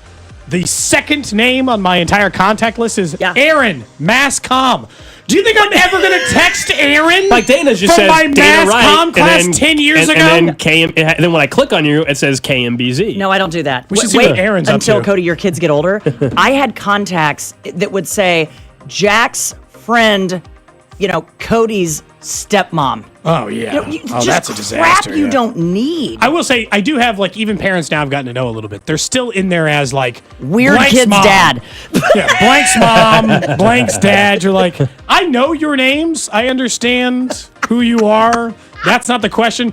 But you've already been saved as, for a while, it wouldn't even work. It was like Alex 610 or right. Like, I just put them by, like, their work You gave me a hard time association. one time because we had interns a couple years ago, and one of the interns I just had as Quentin intern, and you said I shouldn't have done that, and you're out I here just doing the felt the same meaning thing at the time. I said Quentin intern. Quentin, part-timer. He's now part-timer. Yeah. I don't remember giving you a hard time about that, but to be clear, he is still Quentin intern in my phone. Oh, is he? Oh, hold on. Let's see. You should have had Alex, rent, don't buy. I don't know. This is what it is. What do you make? We were talking about the weather and like what to expect and everything, but like for you've been through this enough. You were on the TV side for many years too. So like, did you ever get the worst day of your Did you work ever week. do the like snowplow ride along thing? Let me tell you the Every TV 100,000 things I don't miss about television. The Salt Dome live shot. I don't say. Did you do that? I mean, 400. Were you riding along with MoDOT? Oh yeah, the Salt Dome live shot, the MoDOT ride along, and then you're always an idiot standing out there going, "Don't come out here in this stuff. It is very dangerous." Yet I am It's like the standing same guy here standing in hurricane in the force dark. winds. Yeah. Oh God, I don't miss that for 1/2 bet. of 1 second of 1 minute of 1 day. What's the last year you did TV? 2013 is when I started here. Okay. I think 12. I don't know. They send out those anniversry emails. I Certainly think somebody knows. we just started year. All right, can we have a real 14. conversation about the emails while we're all friends here? Oh yeah. The reply alls have to stop. Okay. I wasn't going to say it, but someone has to do it. Someone has to say it. And I nominate you. Someone in the I just reply did. alls has to say it. Okay, but that takes... Because it's Can one... I say the B word on this show? That takes... to reply all in a corporate email. And it's know. usually the... Happy Reply holidays, alls. Merry Christmas, have a It's great so break. nice, yeah, very nice. And then that thread goes on. Ding, Merry Okay. Christmas, ding, great year, ding. I can... Reply, why? I can survive for the 3 times a year that we've just decided that people are going to do it. But there is one serial offender in this building who replies all to every single company email we get. Let's do an over-under. Is that person over the age of 30 or under the age of 30? Over 100%. Because if you are under 40 and you're a reply all person, you need therapy. You'd be lucky. I'm under 40, and you're lucky to get me to reply. Reply all? I'm not even going to reply to the person who sent it. Correct. Let alone to everyone. To every person? In the entire cluster. So I don't know how. I think someone has to man up and go directly to the person and say, this is just a weird etiquette thing. Just so you know, you do you. But New Year, just FYI. Drew, why don't you do it? It sounds like, Drew, we don't know you. No one will think it's got a mean bone in your body. No one will blame you. The way Flip that it Dana around. was just What is describing the it, one though? time that you could literally look at me and suggest that a reply all is not only necessary but warranted? Warranted. Maybe in a case where it's like someone like passed away or got Okay. married or had a baby. I was just going to say, I will or, allow huge life events. or Yes. wait, or last chemotherapy treatment. Yeah. Like, ringing, yeah. like, Life events. ringing the bell. Yeah. Then, Yeah. you know what? We're going to just suck up that reply all in the good spirit that it deserves, right? Yes. I will let you know there are a lot of people on the text line willing to protect you in case this guy doesn't treat you right, it says. Oh, that's very sweet. They just said, Now, you just let us know. you guys hit it out of the park. There we go. Out There we go. of the park. It's over. Can I ask you, Alex wants to know boy. also if What do I want to know? if the vest look is working on him. Oh. He had decided he was going to get one. Is it heated? No. Dude, if you're gonna go, I'd be burning Alex, up in here. Alex, if you're gonna go vest, you got to go full Vestuvus. Chiefs I've never and had golf vest. the puff vest, and this is the first time I've I ever think worn it's it. good. It's fine. I like it. We just went from the love of my life. Did you like his vest? That I'm completely discombobulated now. Well, you know what? We don't get many female guests or Yeah, as many as we need. I like the puff vest. It's not a look I normally have. Yeah. Did you buy it yourself or was it a Christmas gift? Yeah, I got it Or with a holiday gift card. Do you I got know it who with you a guys gift. need to have on here on a Friday and she would do it in a heartbeat? Amy Anderson. You would love having her sitting here. Would she come in? She wears more. Yes. No, she is a riot. And on 'Cause Friday. she's up early. Oh, yeah. But on Friday, you get that little bump where you're like, oh, I don't have to do this for 3 days. You know what I'm saying? You're just like riding a little bit. Yeah, I mean, I'm Let's not bring her trying the to, next I'm time. trying to give up my chair, but she would be great in here. Okay, no, that would be good. This was a text that we got from a topic earlier in the show during Trash of the Day yesterday. We had one of the viral trends of 2024 was something called, what was it? Sleep divorce. Sleep divorce. So I wanted to get. Have you heard of this? Do you know what this is? I have. Like if one of you snores or you sleep But better. basically, you sleep in Sleep in separate different beds. rooms or different beds. Yeah, I don't. It's not for me, but this is a Scott thing, I has. guess. I know that Scott Parks has always done that. Really? Interesting. We gotta get Parks His in here whole life? sometime. That would drive me crazy. Yeah. I would just constantly be like, this person hates me. This person hates my guts. Won't even sleep in the same bed with Did me. you guys hear? Like, this is like not to bring everybody down, but there was somebody a few weeks ago. There was a lawsuit filed because a woman got crushed by her sleep number bed. Did you? No, I'm being serious. This is a public service announcement for today. Don't drive like a jerk when it starts snowing over the weekend, and if you can't drive, stay home. That's number one. And number two, if you have a sleep number bed, do not go behind it against a wall to like vacuum or something, because she goes behind the sleep number and the bed goes. What number was that? Death, her to death? the number 0, because that's how many days she had left on this earth. Man, we've joked a lot of times on the show about like how awful it would be to have to explain to everyone. Like Alex, like the time I rode in a blimp, the idea that he would have to tell everyone in the air that I died in that blimp accident. Right. Death by sleep number bed. Yeah, pretty it's tough. so bad. That's a tough one to have to explain. Yeah, so 100 she was times in a row. cleaning and the sleep number bed just collapsed on her. Slowly. What? Like, That's yeah, awful. that happened. I did not. If you see take that away story. nothing from, I'm going to call this, what is it called again? The Fan Club Fridays? Or Club 965. Remember, we're open. Don't drive like a jerk over the weekends. If you can't drive, don't. And don't clean out under your sleep number bed.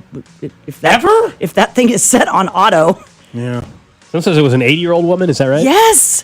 That's even worse. I know. I think from Missouri. Oh. Yes. Whenever you always have these weird death stories when you come in. I don't know if you're like 3 visits ago. We had the story the person that was living like dead in the house for years and years and years. 6 years. It was Overland Park. Yeah, you know that story. Yeah. 6.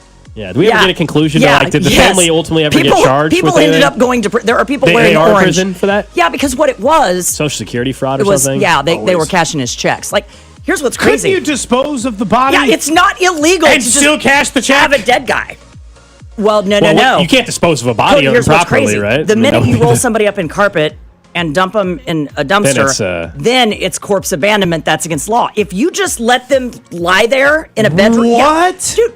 The district attorney was like, "We don't have a law for this because no one ever thought we would need the smell." Maybe let's make one. You know, They had I don't want to say for sure, people but over like people. Nobody smelled this.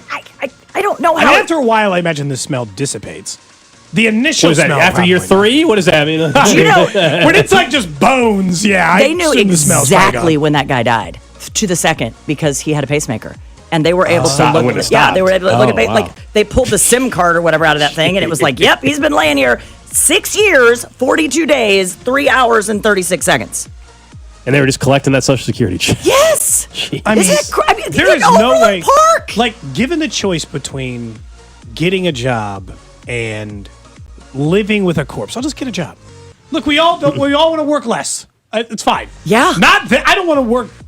Not that bad. Like, well, isn't it crazy though that whole thing went down and they're like, yeah, we can't really do anything about that. But you cash that check, yeah, that we can do something. So they got him on fraud. Yeah, we in Kansas City, I've always said this.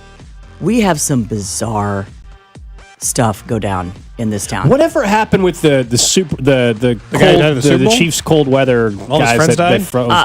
And what happened with that? Still no public resolution. Are there charges? No. Whoa, that's the crazy. 3 friends that froze to death, right? Yeah, you're right, and it's been a full year. Yeah, okay? I remember. It seems like it was. So, without saying it, people in the legal community have said there are sometimes cases where there just can't be charges because you can't. There's not enough evidence. They have to work. They would have to work backward and figure out where did the substance come from. I believe they unknowingly ingested fentanyl. Okay, where did that come from?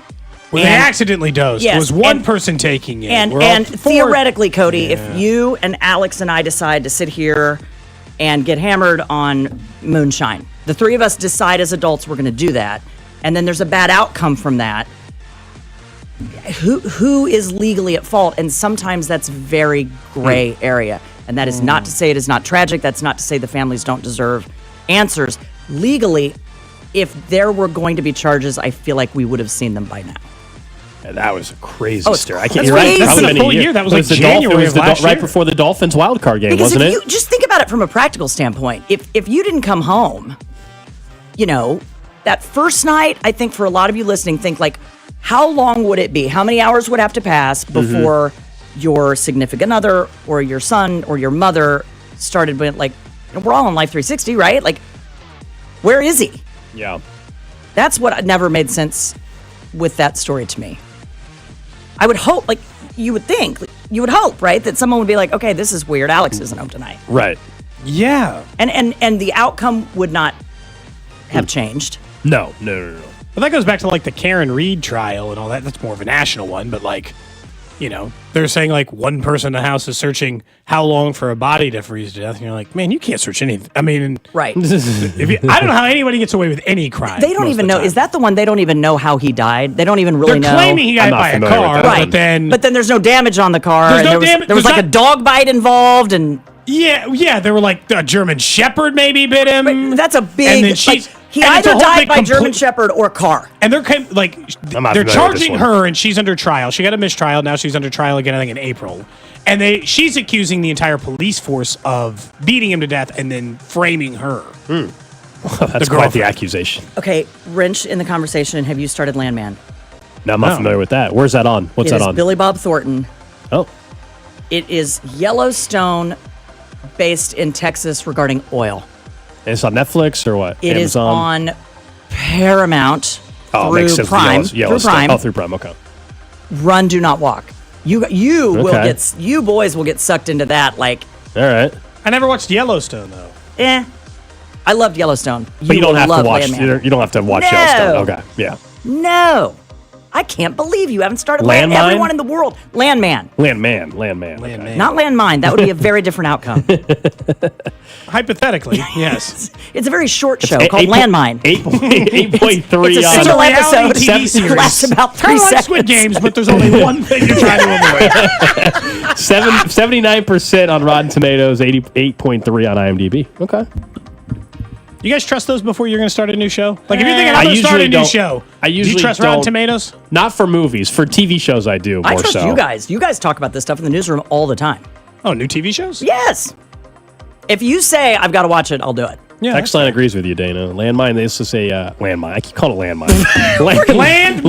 We're going to start a new show, Yeah, we Alex. should. Landmine. Landmine Fridays. Brought to you by Mr. Beast. Landman The same and thing. Tulsa King is the other one someone said. Tulsa King. Tulsa King's all right. It's you've all right. seen that too. Okay. Landman's better. Well, we Yeah. know you got a That show to was get ready Stallone. for. Thanks for I really thanks don't. for It's stopping Friday, by. But thank you for having me. Oh, you got Festivus Friday. Are you just talking weather?